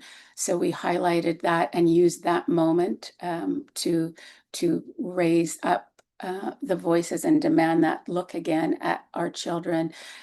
In 24 at the Summit of the Future, we presented a letter from parents from around the world demanding action around the hashtag Protect What We Love. So again, using social media in different ways to share the narratives. And this year, actually at the World Health Organization Summit on Clean Air in Cartagena, we brought together a group of mothers and to share our Kids Air campaign. And that continues as well. And many of these mix and come together. So these narratives, these campaigns.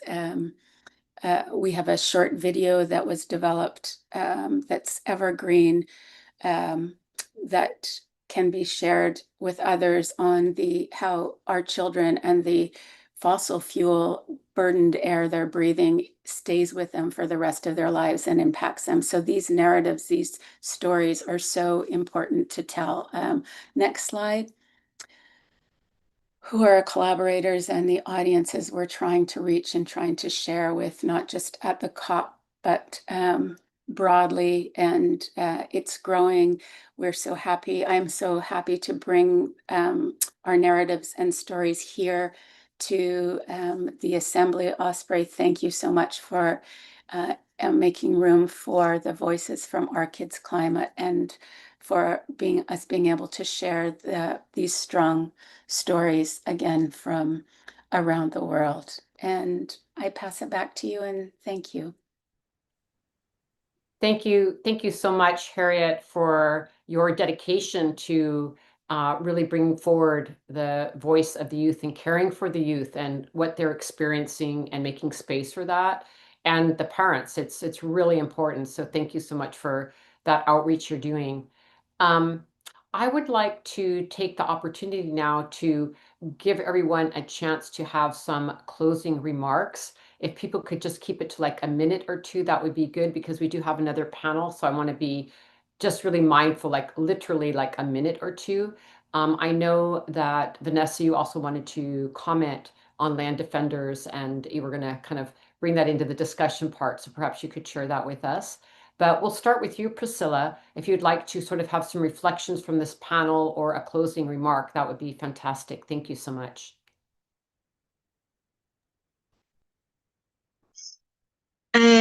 Então, eu acho que tudo que foi falado aqui no painel é muito inspirador também para mim, porque né, a gente vê que é muito importante que nós mulheres estejamos unidas e utilizando esses outros meios, essas outras plataformas, esses outros espaços para a gente estar se fortalecendo e fortalecendo uma luta da outra, né? Porque quando a gente fala sobre essa luta em defesa da Mãe Terra ser uma luta coletiva, nesses aspectos que estamos falando, né? Utilizar ferramentas, fortalecendo cada vez mais a luta uma da outra, porque a luta pela defesa da Mãe Terra, ela não deve ser uma luta individual, ela deve ser uma luta coletiva, humanitária, né?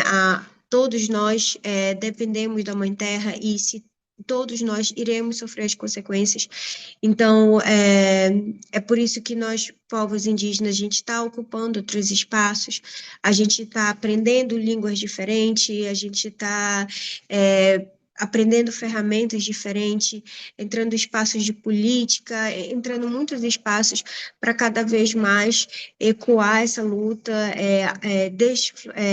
né, reflorestar mentes e corações das pessoas para que cada vez mais as pessoas ao redor do mundo possam estar sensibilizando e entendendo que a luta pela Mãe Terra, ela precisa ser feita hoje, porque a gente não tem um planeta B, né? A gente não tem um futuro se a gente não lutar pelo presente, e nós, mulheres, nós, juventudes, a gente tem esse papel, sim, de estar trazendo esses conhecimentos ancestrais para a gente estar fortalecendo, né, e denunciando esse crime ambiental, esse crime humanitário que está acontecendo no mundo. É isso. Obrigada, gente. Thank you so much, Priscilla. I really appreciate your comments and we really need to focus on these issues. Thank you so much. And I'll now hand the floor to Vanessa. Yeah, thank you so much, Osprey. I think I'll just use my time to talk about the impact of social media, but also that which is negative, especially on environmental defenders. I think that most social media spaces are becoming very polarized. And as a result, there is so much trolling and abuse on environmental defenders in these spaces, especially young environmental defenders. It's even much worse for young women, and it's very much worse for young Black women, young Indigenous women. So I think there is a huge place for us to seek accountability from big tech, because as much as social media has played a big role in helping us further our narratives and amplify them, it's also becoming a really toxic and, dangerous place for so many environmental defenders and scientists as well. Thank you. Couldn't agree more. I think that, we're talking about reclaiming the narrative. It's one thing for us to be telling our stories, which we need to do and taking up space, but we also need to protect the storytellers. We always say, with land defenders, we need to defend the defenders. Well, I think it's also happening more and more as our rights for free speech are being silenced and threatened, that we also need to stand up for each other in the public forums, and to be able to protect one another for free speech and to protect those speaking out. And I think we're going to see more of this. So I think this is just the beginning of a very critical conversation and action. And with that, we'd love to hear some closing comments from you, Laura. Thank you. Thank you. Yeah, I think this is a moment for the collective and really radical coming together as human beings and as storytellers, because we're all storytellers. I think it's about knowing when we need to step out the way. I think it's also, to that last point, knowing when we might need to speak up if we have got the privilege to be able to do so safely, and to be able to look after others in this time. But I think more than anything else, we need to remember that there is power in that collective story that we tell together. I think the opposite story, the kind of stories I spoke about earlier, the negative ones, the horrible ones, the terrible ones, we can't let that story drown out the possibility of what could be. And it's not just trite or kind of fluffy dream speak. It's also the reality that we're living in, that stories make things happen. So I think we need to come together, definitely take care of each other, especially those who face the most risks, but also not be afraid to build this story together, because we desperately, desperately need it. Thank you. And we give the final word to you, Harriet. Thank you, Osprey. And I think so much of what the panel was about was brought together by everyone in their final comments now. And I think you started with this warning about false narratives, which we are seeing and hearing play out, where people are hearing those false narratives and the world is being turned upside down, and what is needed and what is actually being expected by some. And so the importance of having people speak for themselves, of holding that space, of this forum that you've created that then will live on, to people being able to hear from land defenders, from activists, from people in their own words sharing their stories, is so critical. So thank you, and to the Weekend team, for creating this beautiful and important forum,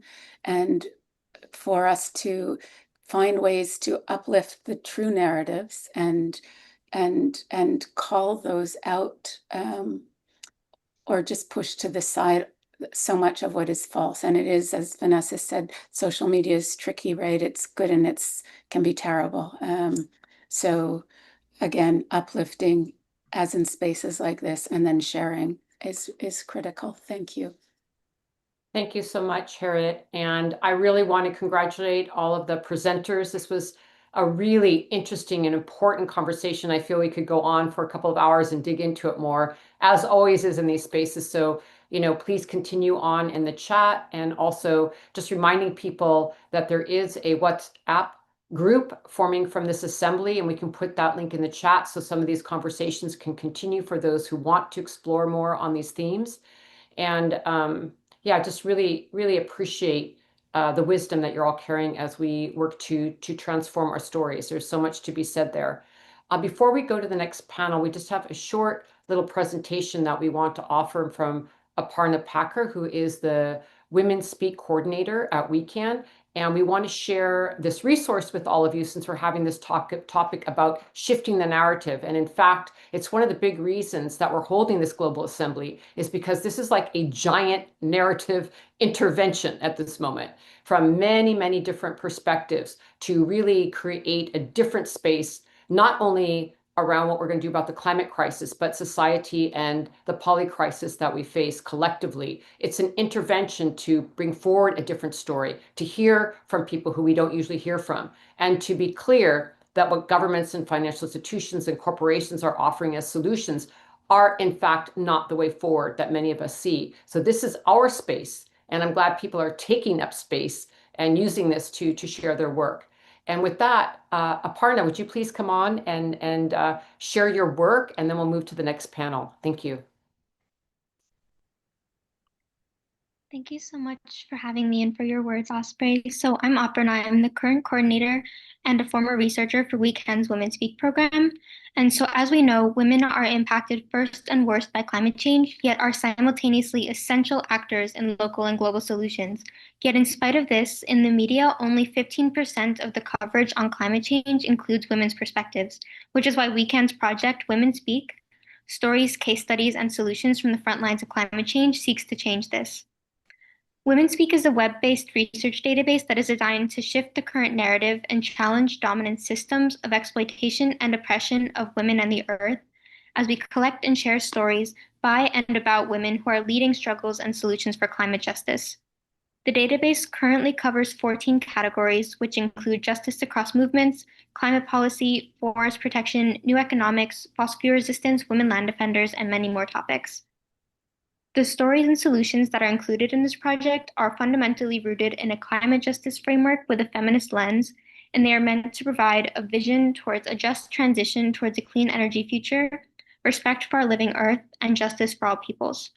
And the goal is to offer an accessible and ever-growing source of information, research, and multimedia storytelling for frontline earth defenders, policymakers, journalists, activists, educators, students, and all those who are seeking to understand and to demonstrate why and how women are paramount to just action on climate change and to the defense and protection of the web of life itself. The database currently has thousands of stories from women in action in the database, so please feel welcome to take a look at that. And please know also that Women Speak is maintained through the hard work and care of researchers from around the world. And WeCan also offers Women Speak internships every 6 months for those who are interested in contributing to this work. The database itself can be accessed through WeCan's website, and I will also drop the link in the Zoom tab below. But thank you all so much for your time and for being here. And thank you, Osprey. I'll send it back to you. Thank you, Aparna, and we're so honored to have you on our team. And thank you so much for sharing with us your important work.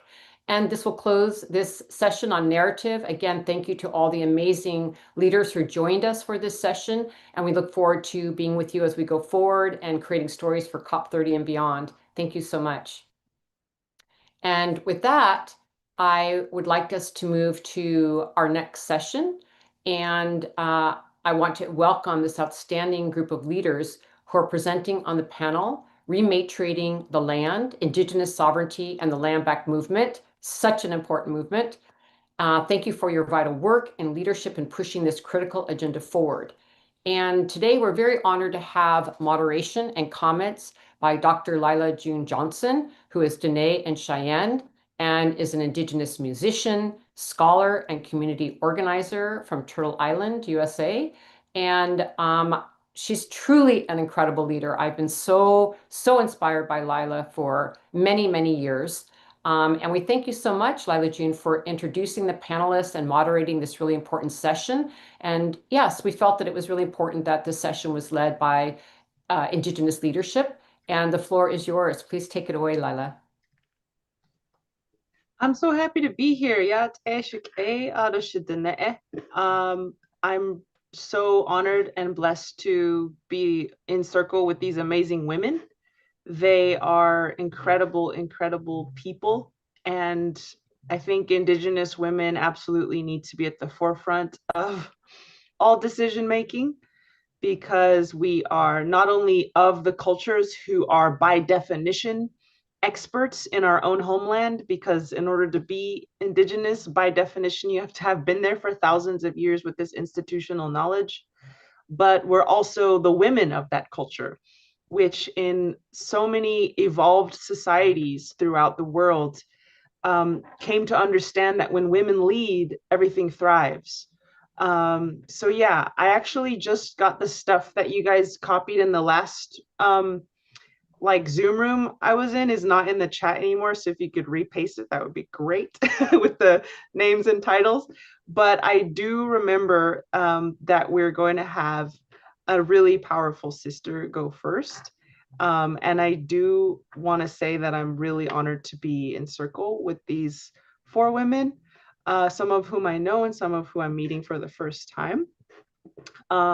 So first, we're going to have Brianna R. Brown, who is Inuit from the Arctic parts of our Mother Earth, and very strong, beautiful people. And she's a political advisor and a land and water advocate an Indigenous climate for Indigenous Climate Action Canada. And again, this panel is called Rematriating the Land, Indigenous Sovereignty and the Land Back Movement. And as we all know, COP is kind of a joke, and it's perpetually let us down. The fact that we're having COP30 is kind of a obvious example of why it's not working very well. And so we absolutely need to have upheaval and revolutionization of the systems through which we talk about quote unquote climate, or what we have different words for in our Indigenous languages. And it's time to bring Indigenous women to the forefront as it pertains to climate justice, because we are usually the first to bear the brunt, and we're also the ones who carry the traditional ecological knowledge and the value system that can really help us forward. So with that, I'm really happy to hand it over to Brianna. Hi, thank you so much for welcoming me. And thank you for welcoming me into this space. My name is Brianna Brown. I am Inuk from Nunatsiavut, Labrador. And I come to you today not only as a policy advisor, traditional storyteller, and knowledge keeper, but as someone who is deeply shaped by the land.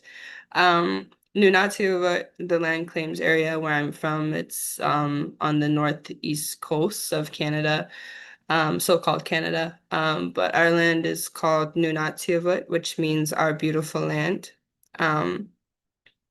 And I'm very much shaped by that land and by the ongoing struggle to protect it. I begin by acknowledging the lands we each occupy, the waters that sustain us, and the ancestors whose presence we still feel when we really listen closely. I'm really happy to be working with Indigenous Climate Action on their National Steering Committee. I had become acquainted with them in 2019, and they really, really helped me to find my voice as someone who had a lot of problems and needed surgeries on my jaw, and having a neck sprain and severe concussion. So around that time, I experienced so much systemic discrimination, and thankfully, Indigenous Climate Action played a large role in helping me find my voice again. And so I would like to talk about the Land Back movement. It was originated by myself and the Labrador Land Protectors. It began not just as a call for sovereignty, but as a fight for survival. Around that time, I had a lot of trouble talking because of a lot of violence I had experienced, and being hit by a car with many injuries. And when I had gotten in contact with Indigenous Climate Action and applied to be on their National Steering Committee, it was a very serendipitous time. I had seen that when they went to COP25, they had a big land back sign. And that was the first time that I noticed that it was something that caught on globally, that that other people were taking on and advocating for. And it was interesting to me because at COP25, they were in Madrid, Spain, I believe. And that was where my great grandmother was taken from Labrador over to Spain and put into a human zoo. So I kind of felt like it was like a spiritual experience or acknowledgement on her behalf. So I thought that that was really interesting. And so about the land back movement, it's about protecting, it was originally about protecting the Churchill River. So the Churchill River, it begins in Manitoba and it flows all the way over to east to Labrador. So there's many mega hydro dams that were forced onto our territories without our consent. These dams choke our rivers, change migratory routes, contaminate waters, and flood traditional hunting grounds and berry picking areas. When our lands are displaced, so are we. We face cultural shock, isolation, and heightened violence, particularly for Indigenous women, girls, and Two-Spirit peoples. The impacts are not just ecological, they're very personal. Loss of access to traditional foods means the loss of nutrition and cultural continuity. Sorry, I have trouble speaking sometimes just from pain from my jaws. I'll try to make it sound more clear. But anyway, this leads to higher rates of diabetes, depression, and substance abuse. There's also man camps built for extractive workers, which also brings drugs into our communities. These men, isolated from their families for weeks, often bring violence and contribute to the issue of missing and murdered Indigenous women and girls plus, as their actions objectify and harm Indigenous women. Additionally, these extractive projects displace our entire communities, causing environmental destruction. The loss of our land exacerbates our vulnerability, cutting us off from the protective relationships we have with the land, our communities, and deepening our exposure to violence. What does resilience mean when you're denied healthcare simply for being Indigenous? I have lived this experience. I was ignored, misdiagnosed, and denied adequate care, not due to lack of resources, but because of systemic racism. This is structural violence, normalized in many spaces and not just hospitals. A lot of my work encompasses trying to ensure that many spaces are much more safer for Indigenous peoples, as this is what we deserve. This discrimination causes pain, but pain is also a teacher. The moments of dismissal and discrimination, when I needed care the most, was a time in which I had made many reflections and came to understand that it reminded me that we must raise our voices, even when they shake. We must advocate for ourselves and for those who cannot yet be heard. I began writing, organizing, and telling my story. If we wait for an invitation, we'll wait forever. We make space by standing in our truth. Through Indigenous climate action, I learned that healing is not linear, it's relational, just like the land. Something that they taught me was healing justice work, and it gave me the tools to speak publicly and lead with strength and vulnerability. Healing justice means restoring what colonialism has severed, our relationship with ourselves, each other, and the land. It's about creating spaces for our people to grieve, heal, and dream collectively, free of harm. The land back movement is about more than reclaiming land. It's about reclaiming relationship. It's about returning to a way of being where the land, water, and people are in balance. Healing justice is the foundation for rebuilding everything, from food systems to health systems to legal systems, with care, reciprocity, and responsibility at the center. To those in power, we are not asking for a charity, we are demanding justice. To my fellow land protectors, we are not alone. To the young people listening, your voice matters more than you know. And to the land, we will continue to fight for you because you have never stopped fighting for us. Nakwamik, thank you. Thank you so much, Brianna. I really, really appreciate you being here. And what a powerful metaphor that even all of these things could not silence your voice, and that you continue to stand for the people in your community and for Mother Earth, despite all you've been through. And yes, land back is very much about decolonization in the truest sense. It was to some extent influenced by Eve Tuck, who wrote a very influential paper called Decolonization is Not a Metaphor. And in this paper, she talks about how decolonization is decolonizing land, uncolonizing and returning land back to Indigenous peoples. And this is not just about correcting historical injustices when these places were violently and illegally stolen, but it's also about helping all people. It even helps settlers in the sense that when you return lands to Indigenous peoples, they thrive because these are the experts of those places. And so it increases biodiversity. And because everything on Earth is interconnected, when we heal and restore supervision of a place to Indigenous peoples, that has a ripple effect to heal not only everyone around the world, but also to help heal rippling through time to future generations. So land back, yes, is about healing historical injustice, but it's also about intelligently and efficiently healing environmental systems so that all life can thrive, including human beings. So now I'm going to pass it over to my dear sister, Janine Yazi. She is Dene, as am I, and she is the Director of Policy and Advocacy at Indian Collective, and she's based in Denebakea, the People's Land in, which is Navajo land, as it were, in Turtle Island or the USA. Thank you for being here, sister. Thank you, Yat E Shikedo Shidne. Thank you, Brianna, for that beautiful introduction.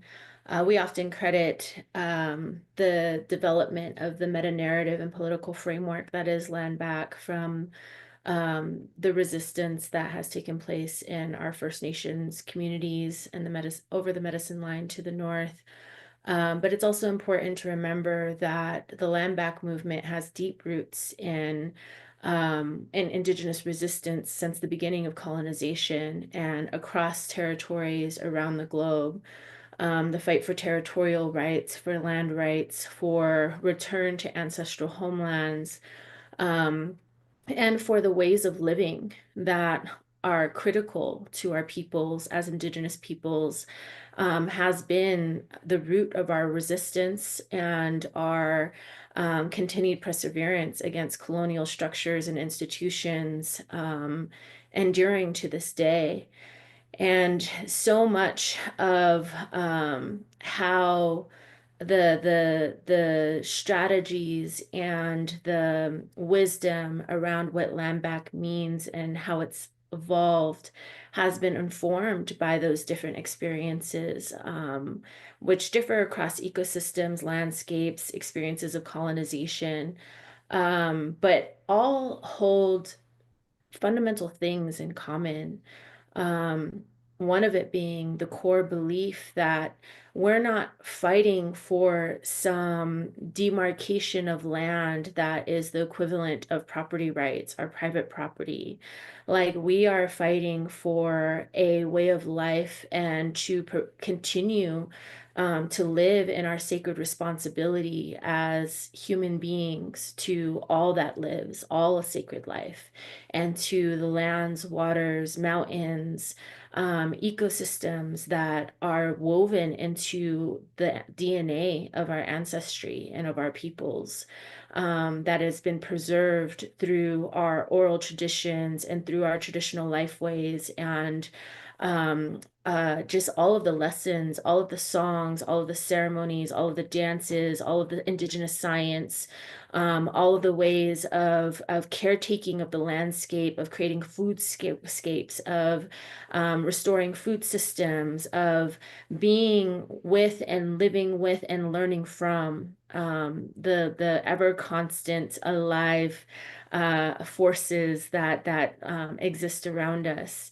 And that's so critical because I feel like both land back and sovereignty can kind of, to non-Indigenous peoples who don't come from that lived reality and from that understanding, they can be very westernized concepts and terms.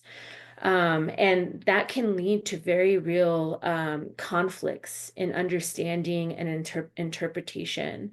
And so I often like to talk about sovereignty and self-determination as two sides of that coin, because by itself, sovereignty and self-determination don't fully capture the return of that the return and the right, the inherent individual and collective rights that Indigenous peoples are fighting for, to be able to live in that relationship, to be able to keep and center those sacred responsibilities as a core part of our being. And so in the work that we do, you know, it's a constant need to educate and to be in conversation with people in order to build this understanding, to recognize that the fight doesn't stop once land is recognized and demarcated for ownership, our part ownership, our co-management for with Indigenous peoples. That the work continues until we are the people that the land wants back in return. And that right there is like the true goal of land back and what that means.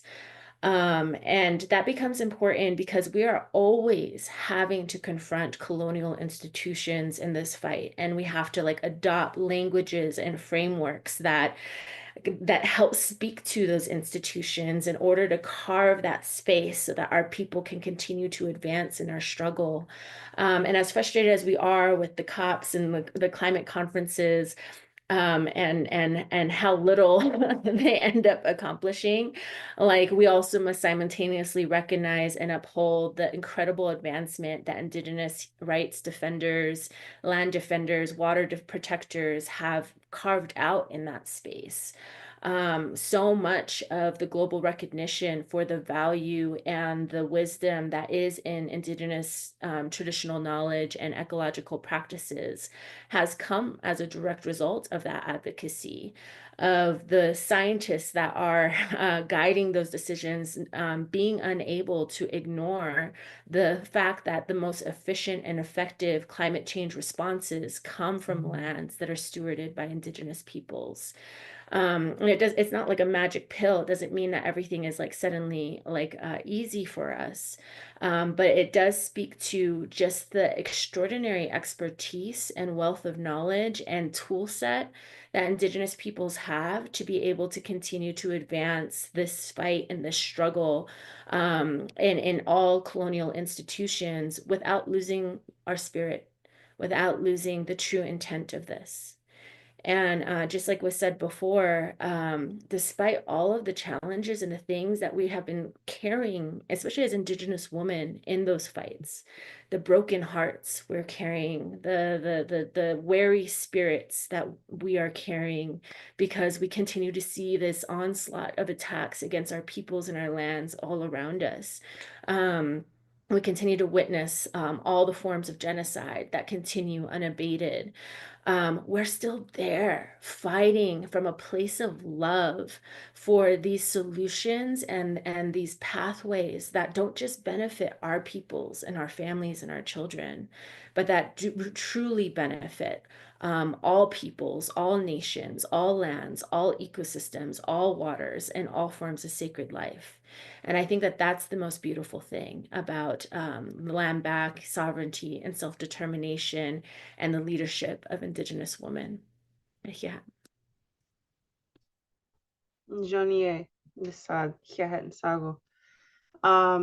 Thank you, sister, for uplifting us and reminding us with those words. And I loved what you said about how land back is not about getting rights and titles to own land again. It's very much about having places and spaces where our ways of life can simply continue onward. And I've done a lot of research in Indigenous food and land management systems. And I'm here to tell you that after doing a whole 5-year study of this and getting my PhD in Indigenous food systems, we really know how to take care of the land. We have it in our bones and we're really good at it. And it has nothing to do with standing aside and letting everything just grow wild. We're very much gardeners of the earth. And like Janine said, foodscapers. We're always clipping, pruning,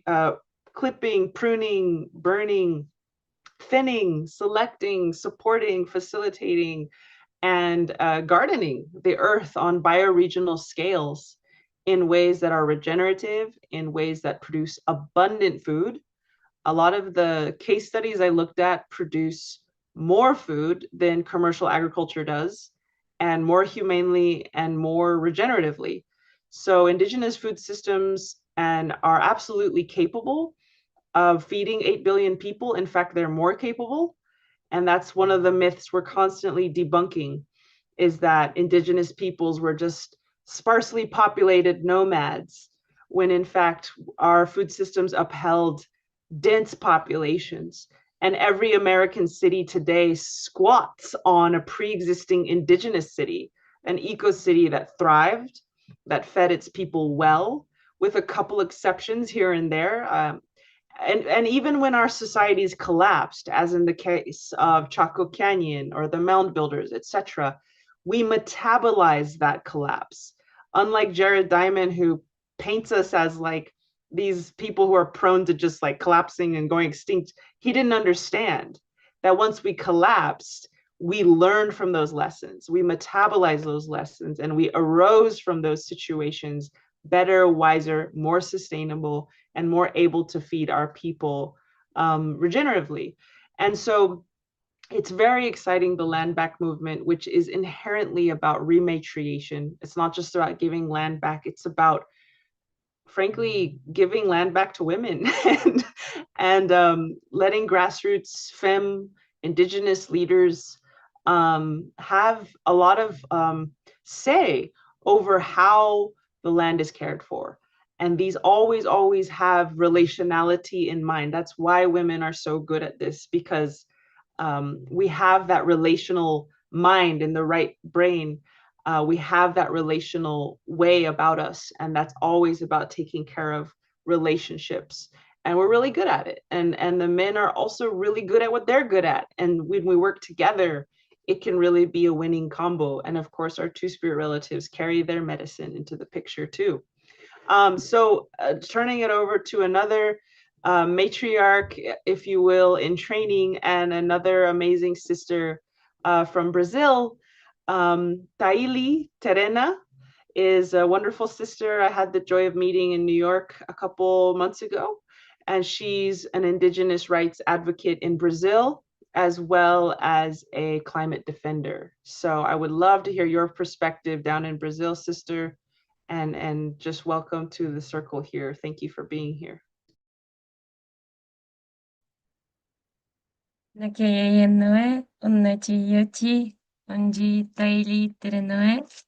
And I will speak in Portuguese, so if you guys don't have the translate button working, I will ask for you to do so, because I'm gonna use this opportunity to speak in Portuguese. Então, queria muito agradecer a essa oportunidade que a Weekend nos proporcionou de reunir tantas mulheres incríveis e de estar compartilhando esse espaço com as minhas irmãs, as minhas parentas do Norte, com um tema tão importante que é a retomada dos nossos territórios. Primeiro também dizer sobre a necessidade da gente demandar, né, o cessar-fogo em Gaza, porque quando a gente fala da retomada dos nossos territórios, a gente precisa ser solidário a todos os territórios que estão sendo invadidos, que estão sendo atacados e que estão tendo seus povos, tendo os povos sem a sua liberdade de poder ser quem eles são e ter a sua soberania, né? Então, enquanto uma mulher indígena do Brasil, eu queria trazer essa primeira mensagem. E quando a gente fala no Brasil sobre retomada dos territórios, né, a gente não fala retomada da terra, a gente fala retomada dos territórios. Porque para nós, território, ele abrange muito mais coisas que algumas das nossas parentas aí falaram, né? Não é só a nossa terra enquanto espaço físico, é a terra que traz essa relação, essa conexão espiritual, a nossa relação com a cultura do nosso povo e a nossa relação enquanto uma mulher que pertence à terra, que é filha da terra. Meu povo, né, o povo Terena, a gente faz parte ali do território do Pantanal, é a região dos umidais, né, como é o que o pessoal fala no inglês, mas a gente chama de Pantanal de Estiva, é da onde a gente veio, da terra e da água, e, ironicamente, né, a Laila trouxe a questão da alimentação, e eu falo que meu povo, a gente vive a verdadeira ironia do universo, porque nós somos um povo tradicionalmente agricultor, que tem a prática da agroecologia, né, hoje em dia é chamado assim, mas a gente tem a nossa própria visão da agroecologia, mas a gente está sendo justamente ameaçado e assassinado e perseguido pelo sistema do agronegócio. Então, essa relação com o nosso território, ela já vem de alguns tempos, desde a colonização, onde a gente defendeu e lutou pelo nosso território, mas mesmo assim, o homem branco nunca reconheceu o nosso devido lugar.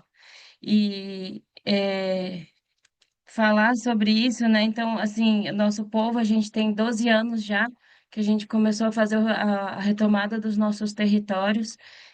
Retomamos alguns territórios tradicionais do nosso povo que estavam ocupados por fazendas do agronegócio. Não foi um processo simples, não foi um processo tranquilo e muito menos pacífico, né? Muitas, como a gente sabe na nossa história, nada nos foi dado, tudo foi diante de muita luta, diante de muito suor.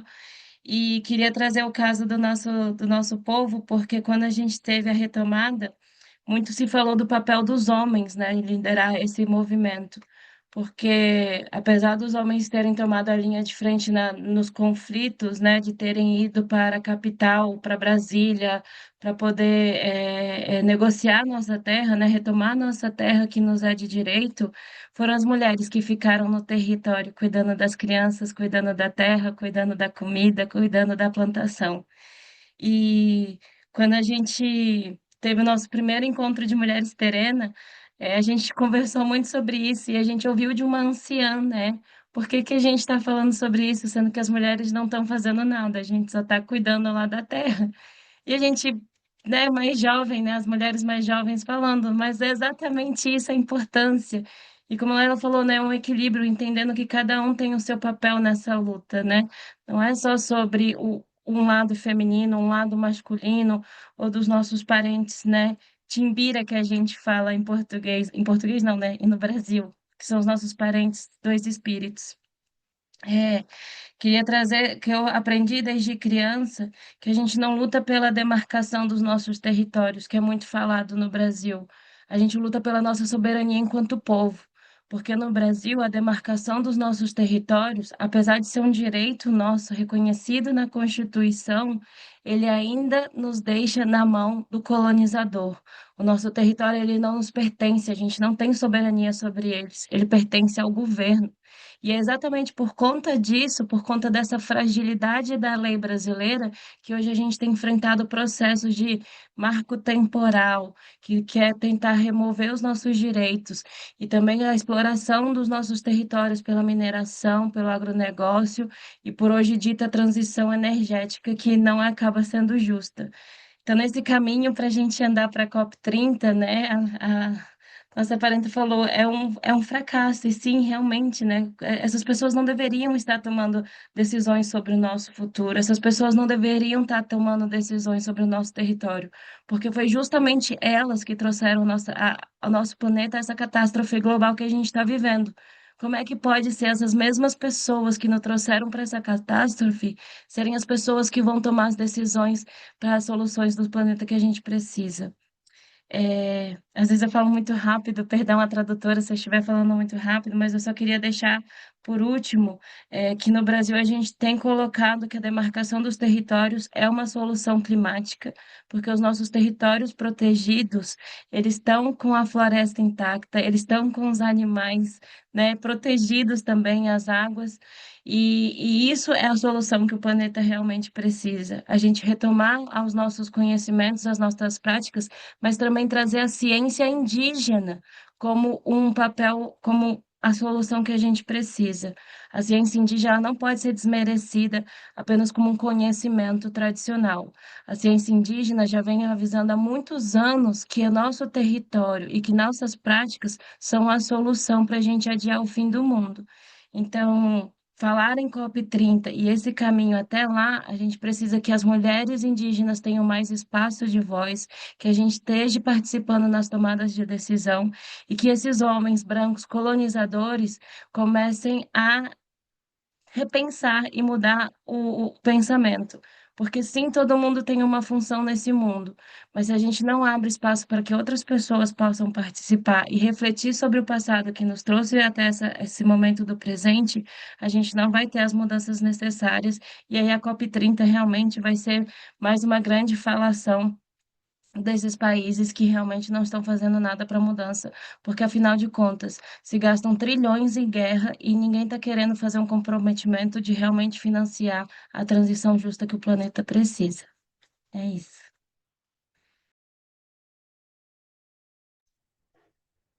Kylie, thank you so much for your words, and thank you for taking the time to be with us all the way from Brazil. And thank you for being the present day spokesperson, not the only spokesperson, but a spokesperson of your nation. We're in a time where we're having a rapid change on our Mother Earth. And I do believe that humanity will learn incredible lessons, but how we learn those lessons, how quickly we learn those lessons, and the direction we ultimately take as a species will largely depend on how we in this room act today, and beyond this room as well. And it will largely depend on how Indigenous peoples stand up at this time to give the world the wisdom that it's asking for, and to help to steer and guide humanity using our cultural compasses that we have carried from our ancestors. And so the way that you're standing up today, Kylie, is a part of that, a big part of how we pivot as a species towards a new path. Whether we will make that pivot before complete catastrophe, during, or after remains to be seen. But I do know that as Dene people, we have been through multiple worlds that were destroyed. We are not strangers to catastrophe. We are not strangers to upheaval. In fact, none of us are ancestrally, I don't think. And as I said, the beautiful thing about Indigenous peoples in Turtle Island is that we metabolized catastrophe. We turned it into a launch pad of understanding and a launch pad of change and evolution as societies. So I'm really grateful that you, Kylie, are holding the fire with all of us around the world, Indigenous women, to give the light, to guide the world in as far as they're willing to be guided, in as much as they're willing to be guided. And I just really appreciate your presence, and I'm looking forward to working with you until we're old and gray, to support this big shift in our history as not just as Indigenous peoples, but as humanity, and not just as humanity, but as life on Earth. And again, it really will depend on how we show up in these next few decades, these next few years, the next few months. So keep standing up, all of you listening. Keep standing up, keep doing your thing, and keep throwing your pebble in the pond to create your unique ripple. And let that ripple be love. Let that ripple be courage. Let that ripple be humility, and let that ripple be generosity, so that we can do our small part in this great change, this time of great change, to steer this ship hopefully towards a really good direction. I'm going to turn it over now to Pluma Barbara Moreno Torres. She's an Indigenous activist with Centro de Apoyo Mutuo, Jíbaro Lares, and Movimiento Indígena Jíbaro in Puerto Rico. So the Center of Mutual Support for Jíbaro Lares and the Indigenous, or the Jíbaro Indigenous Movement in English is what that would be called. We're so honored to have you here from Boriquen, the indigenous lands of Taino relatives, and all of the revolutionary, beautiful spirit that that island holds. So thank you for being here. Muchas gracias. We'll be speaking in Spanish. So I want to speak in Taino, but it will be a little bit complicated. So we can speak in Spanish and you can move to that translation. Bueno, muchas gracias. Gracias por la presentación.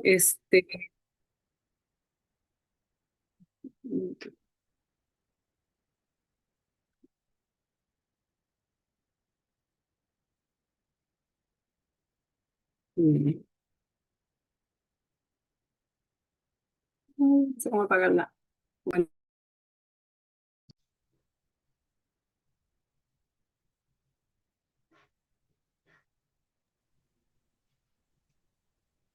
Pluma, are you okay? We don't see your video. Oh, there you are. Okay. Estoy tratando de apagar la traducción. Oh, yeah. Original.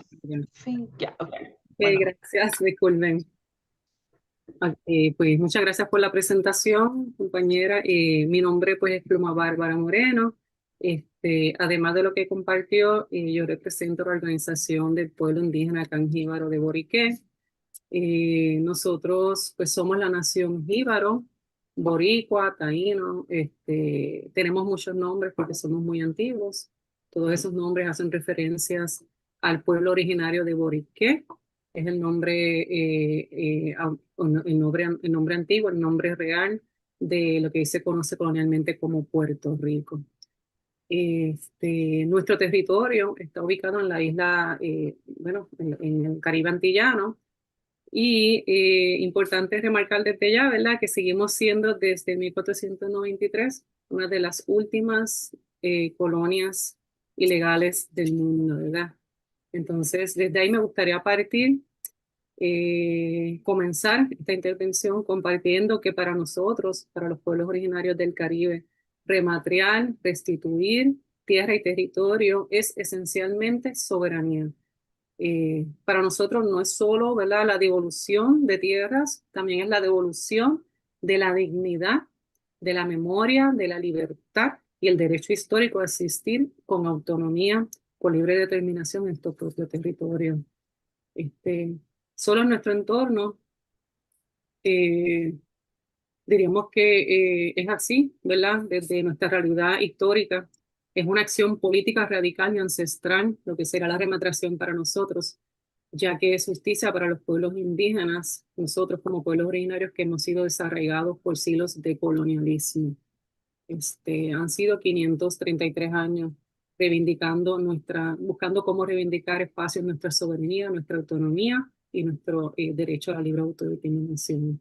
Entonces, desde ahí me gustaría compartir concretamente nuestra experiencia caribeña como ejemplo histórico, ¿verdad?, ya que las demás compañeras pues abordaron muy bien el tema y notaron puntos importantes que reivindican lo que es rematriar y lo que es el movimiento de restitución de tierras. Pero a mí me gustaría entonces hablar un poquito del caso de nosotros, por ser la última colonia, ¿verdad?, una de las colonias ilegales bajo el gobierno de Estados Unidos, y por haber sido uno de los pueblos originarios, diríamos, básicamente el Boriquén y nosotros como pueblo originario, jíbaro taíno, fuimos el primer territorio de Via Yala en ser invadido por el Imperio Europeo, y siendo aún una ocupación hoy colonial vigente, ¿verdad?, en una de las últimas colonias del planeta, bajo la dirección o bajo el control directo del Congreso de Estados Unidos. Es decir, que nosotros, como pueblo originario, no tenemos soberanía, carecemos de autonomía y esta falta, ¿verdad?, de reconocimiento ha permitido que nuestro territorio todavía al sol de hoy pues se siga practicando, al igual como los territorios de las compañeras acá. Etnocidio, ecocidio, explotación, minería, militarización, y lo tengo enlistado porque la verdad es privatización, desplazamiento y destrucción de ecosistemas, de nuestros ecosistemas, todo bajo el discurso del desarrollo. Y por supuesto, violencia de todos los derechos humanos, naturales, existentes. Sabemos que en territorios colonizados el despojo es una excepción, no es una excepción, es la norma histórica. Se nos roban las montañas, las costas, los bosques, los ríos, criminalizando también nuestras prácticas ancestrales, que es toda una realidad que podemos decir que está, no es separable, ¿verdad? Es inseparable de la crisis climática actual, que no es natural. Esta vez hablamos de cambio climático, pero antiguamente los cambios climáticos se daban de un proceso natural de limpieza, ¿verdad? De evolución del entorno, de la tierra, del territorio, de la naturaleza, de nuestros espacios. Pero lo que hay ahora es una crisis climática creada por la infraestructura de los gobiernos imperiales y coloniales, ¿verdad? Así que es un modelo colonial, mercantil y patriarcal, que no se nos olvide eso, que nos desconectó de la tierra y desalentó nuestras estructuras matrilineales. Y ahí es que el punto que me gustaría enfatizar. Entonces, al marco de esta asamblea de mujeres, quisiéramos que reafirmemos que nuestras sociedades han sido históricamente matrilineales, en contraste con esas políticas coloniales, capitalistas, patriarcales obviamente, que hoy vulneran nuestros cuerpos y territorios futuros. Debemos reflexionar, ¿verdad?, que por más de 8 milenios, para decir un número, nuestros pueblos originarios organizaron sociedades sofisticadas. Somos desarrolladores de las civilizaciones, resguardamos los ecosistemas naturales y humanos con tecnologías limpias, regenerativas, sustentables, humanas, ¿verdad? Mientras que en menos de 500 años, para ser exacto, 533, ¿verdad?, los gobiernos y su modernidad colonial han contaminado y destruido ecosistemas enteros, que por esto y por este legado que hoy reivindicamos las mujeres hoy en este espacio y los pueblos originarios, no es solo, la repatriación no es solo ambiental, es un asunto político, social y espiritual de vida y muerte, ¿verdad? Y a pesar de esta ausencia forzada del liderazgo de mujeres indígenas como todas las que están aquí, también dos espíritus también, incluir, a pesar de esa ausencia de nuestros feminismos y espiritualidades y de los gobiernos, la fragmentación de los gobiernos, la fragmentación de la memoria colectiva y justicia, el saqueo del racismo estructural se ha mantenido, ¿verdad?, durante este tiempo, aunque nos hemos mantenido nosotros y hemos continuado defendiendo nuestros derechos, defendiendo el equilibrio global que nos pertenece a todas y a todos. Y aunque el hecho de que somos quienes más sentimos, ¿verdad?, como ya lo dijo una compañera, somos quienes más sostenemos, quienes más recibimos esas repercusiones de la crisis climática, de la violación sistémica, de la violación estructural. Todavía seguimos siendo nosotras las que continuamos respondiendo, las que continuamos siendo la primera línea, las que seguimos restaurando, las que nos transformamos y buscamos una vía para continuar reivindicando la ancestralidad y nuestra tradición, nuestra cosmovisión matrilineal.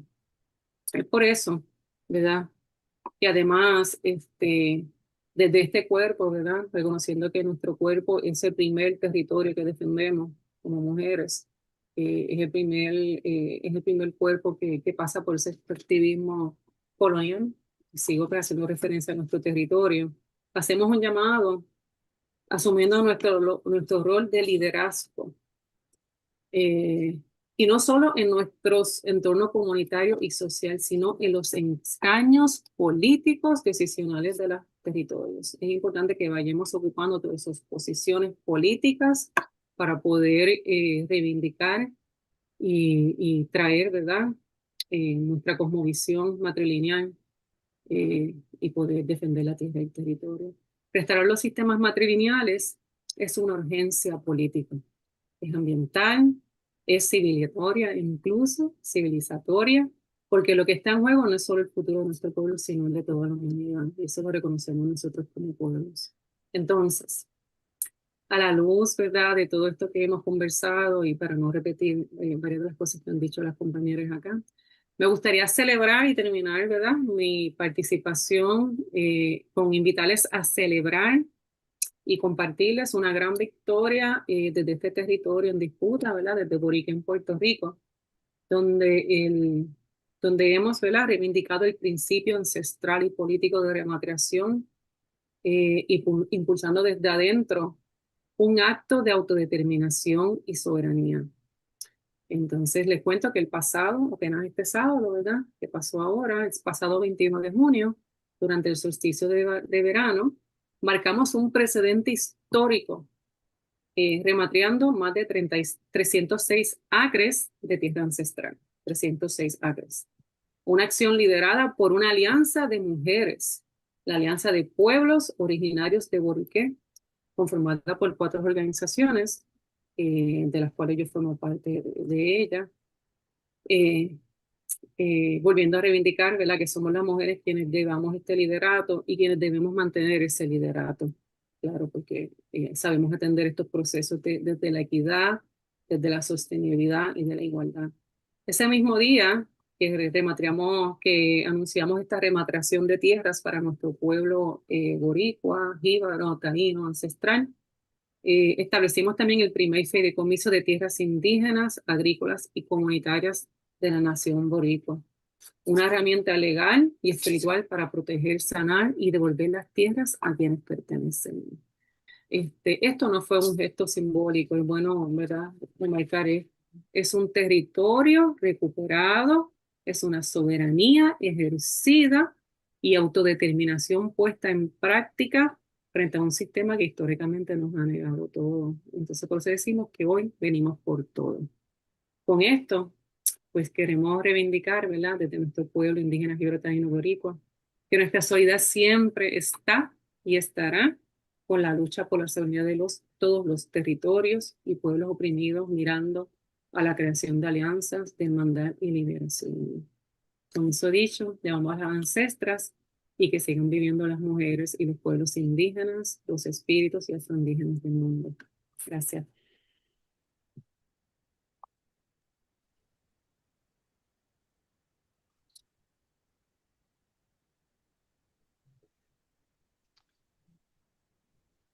Súper, súper bonitas tus palabras. Muchísimas gracias. Very, very empowering, and I appreciate you so much. So we have some time to go through our wonderful sisters here, panelists, one more time. And I had a quick question for each of you briefly. And Brianna, we can start with you if you'd like, if you're available, if you're there, and no worries if not. But my question is, what is 1 or 2 things that our listeners here today can do to support Indigenous peoples, Indigenous knowledge, and land back? Knowing that many people listening are themselves Indigenous as well. But yeah, what are 1 or 2 things that we can do to support Indigenous nations, Indigenous knowledge, and or land back? That was a great question. Thank you. I I changed the view on my Zoom, and then I'm like just the big picture like in the middle now, so it made me nervous. But I think Indigenous leaders and supporting Indigenous-led movements is essential. I think for myself, like something that I'm doing is going to therapy and just really reflecting on why I am the way I am, or how I am in relationship with other people, and how intergenerational trauma has affected me. I think it's really good to be patient with people and really understanding that, and being able to educate yourself as much as possible on our history. And like moving through life, I think a lot of people are just um, coming to be able to heal from a lot of intergenerational trauma that has happened and ongoing colonial violence. Um, and I think it's extremely important to provide donations or attend events, or using your platforms to raise awareness, supporting initiatives that advocate for the return of the land, especially cultural preservation and Indigenous sovereignty, I think helps create systemic change, for sure. And I think that you can also support Indigenous businesses and artists as a way to empower their communities and promote cultural sustainability. I think the more that I'm immersed in art, I spoke with my psychotherapist today, that I'm a lot more happier and connected to the land, and it creates a little bit of a buffer from being in these colonial spaces, and it just gives me a moment where I feel really grounded. So I think trying to provide moments of joy and space for joy is really, really good, and being mindful of the mental health of Indigenous communities is very, very important. Thank you. That's a really good point, because I think, like you said, we have to uplift and support Indigenous leaders, but I like what you're saying is like those leaders are humans, and not only are those leaders humans, but those leaders are the spear tip of a lot of intergenerational trauma, massacres, you know, the epidemics, and so much violence and racism. So I love that, you know, to uplift Indigenous leaders and also recognize that we are in our process of healing, and to support that healing as well. It's very true. I mean, I only got sober 13 years ago, and before that I was like very, very unhealthy, and thank God I got sober, because I was quite addicted to drugs and alcohol. So it's true, the healing of our leaders is really the healing of our spokespeople and the healing of our communities. That's a really good point.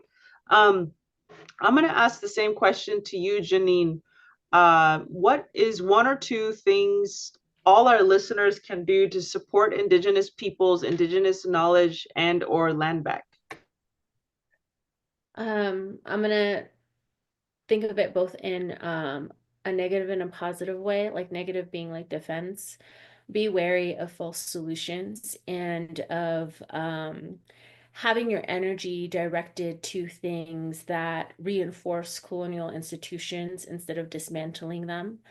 An example of this, and this may be controversial because I did see people mention it in the chat, but this whole rights of nature and personhood movement that has taken a hold of a lot of people because it sounds right to them.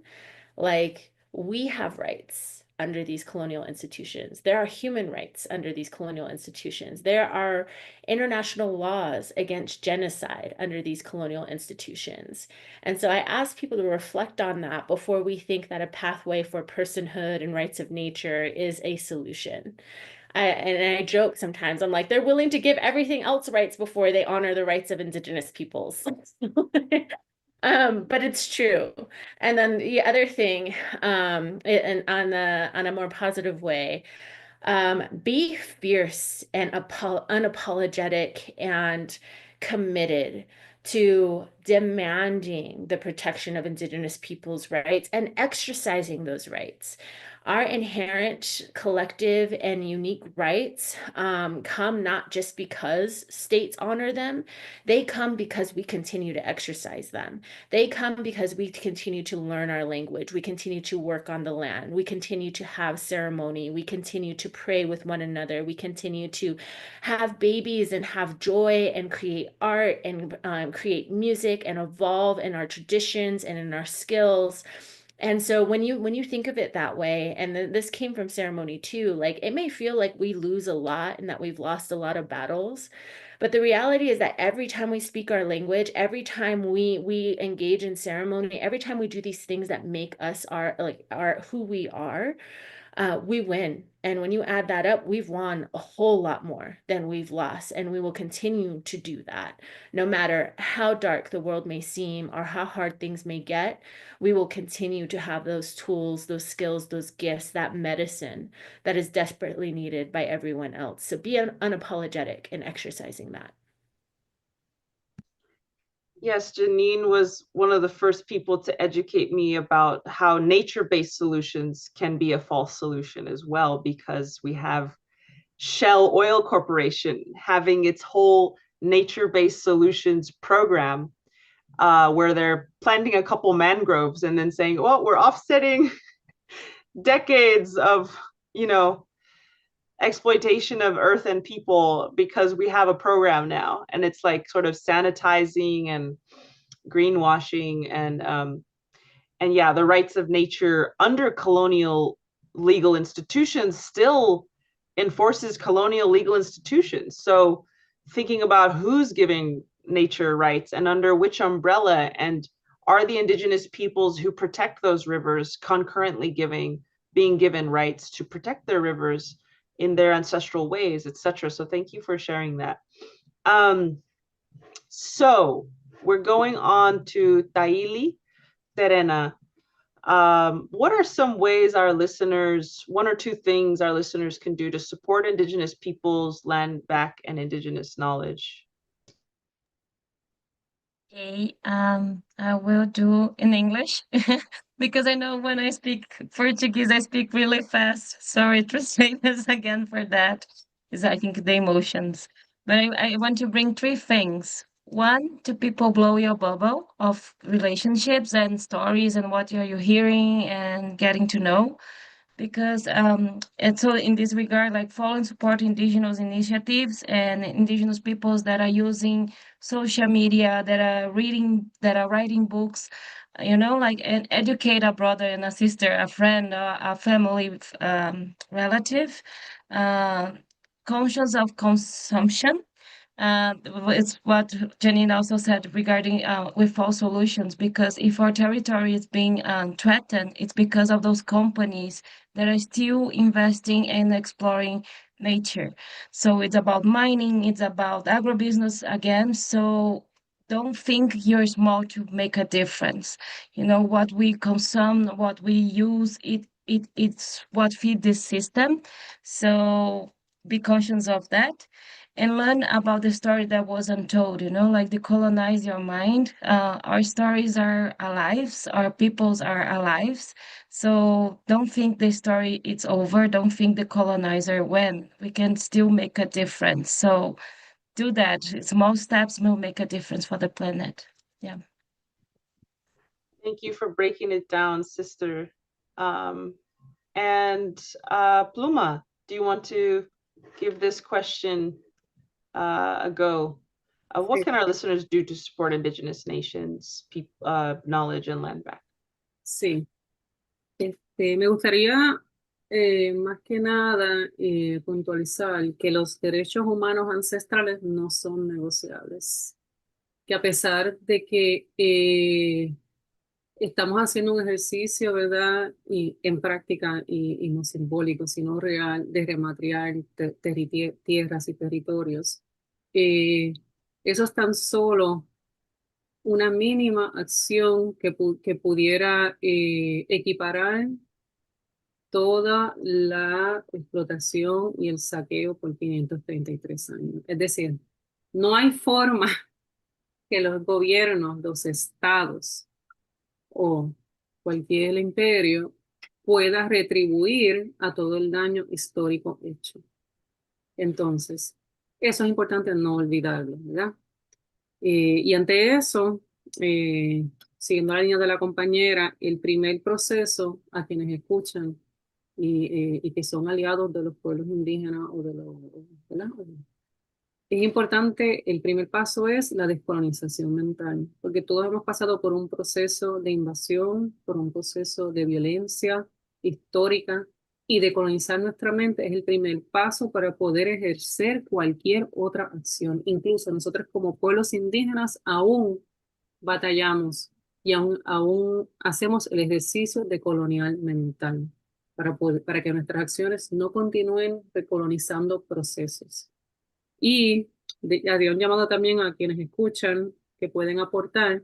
Es importante reconocer los privilegios. Ante esta capitalización de tierras y territorios, se han construido privilegios, se han construido clases sociales, se han construido unas estructuras de violencia, ¿verdad? De todo tipo. Y es importante reconocer eso y entonces reconocer que hay unos pueblos que tienen intrínsecamente y naturalmente unos derechos a su soberanía, a su autonomía y a su libre determinación. Nosotros estamos trabajando desde Boriquén, una escuela, la primera escuela de formación política y saberes ancestrales, porque todo todo cuanto hacemos como mujeres, como pueblos originarios, todo, cada acto es un acto político. Y cada vez que reivindicamos cualquier acción, que hablamos nuestro lenguaje, que rematriamos alguna tierra, que recuperamos, que reivindicamos nuestras ceremonias o danzas, que cultivamos nuestros alimentos ancestrales, nuestra gastronomía cultural, ¿verdad? Cada acto que hacemos es un acto de soberanía, de alguna forma. Es un acto pequeño de soberanía que se va sumando a ¿verdad? Esa gran invocación, en nuestro caso, de tener nuestra soberanía territorial total y completa para poder practicar en plenitud la cosmovisión de nuestros pueblos, que entendemos la solución para estas crisis climáticas y para acabar con la violencia estructural y sistémica. Gracias.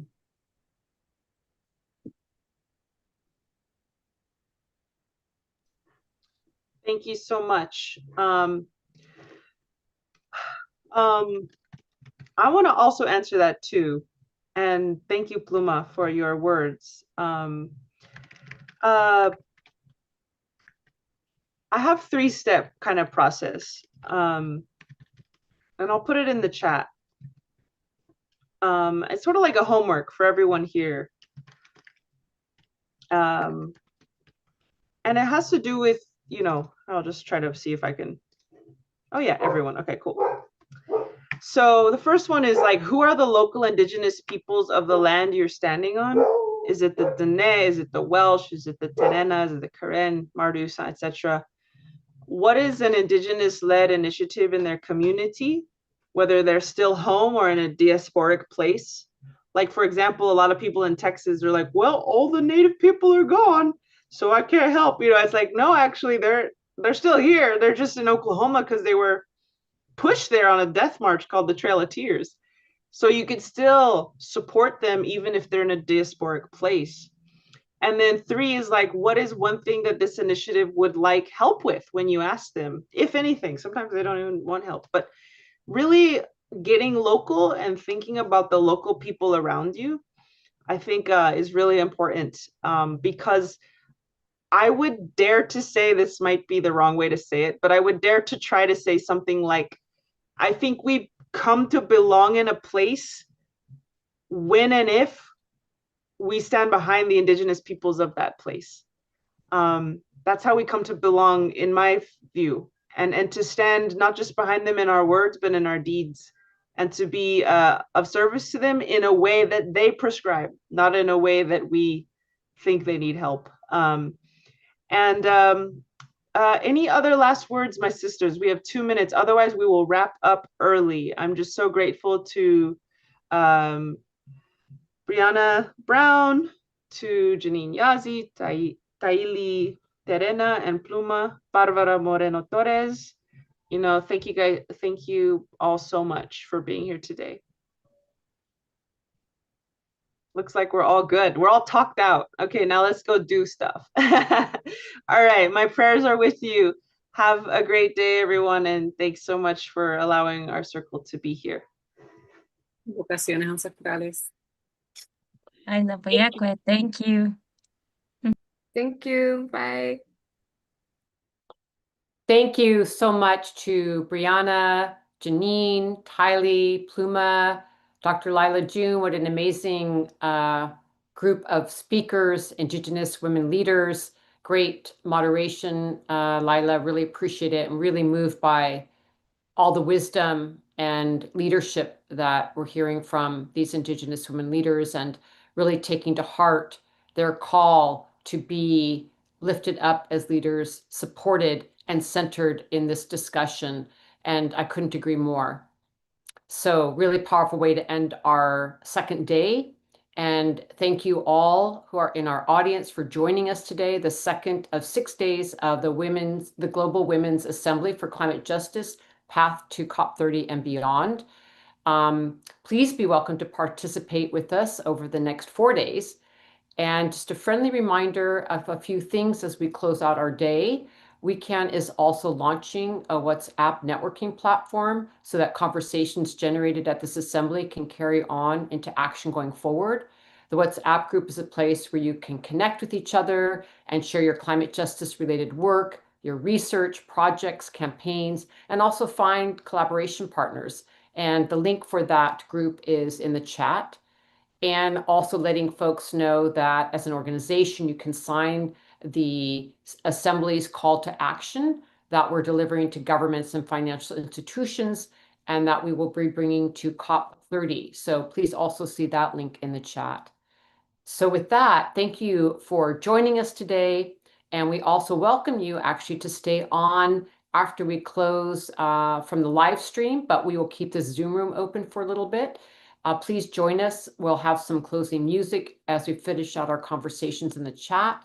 And for this winding down time, we invite everyone to share in the chat something from the sessions today that was important to you or something you want to take away from the panels today. We'd love to hear from you.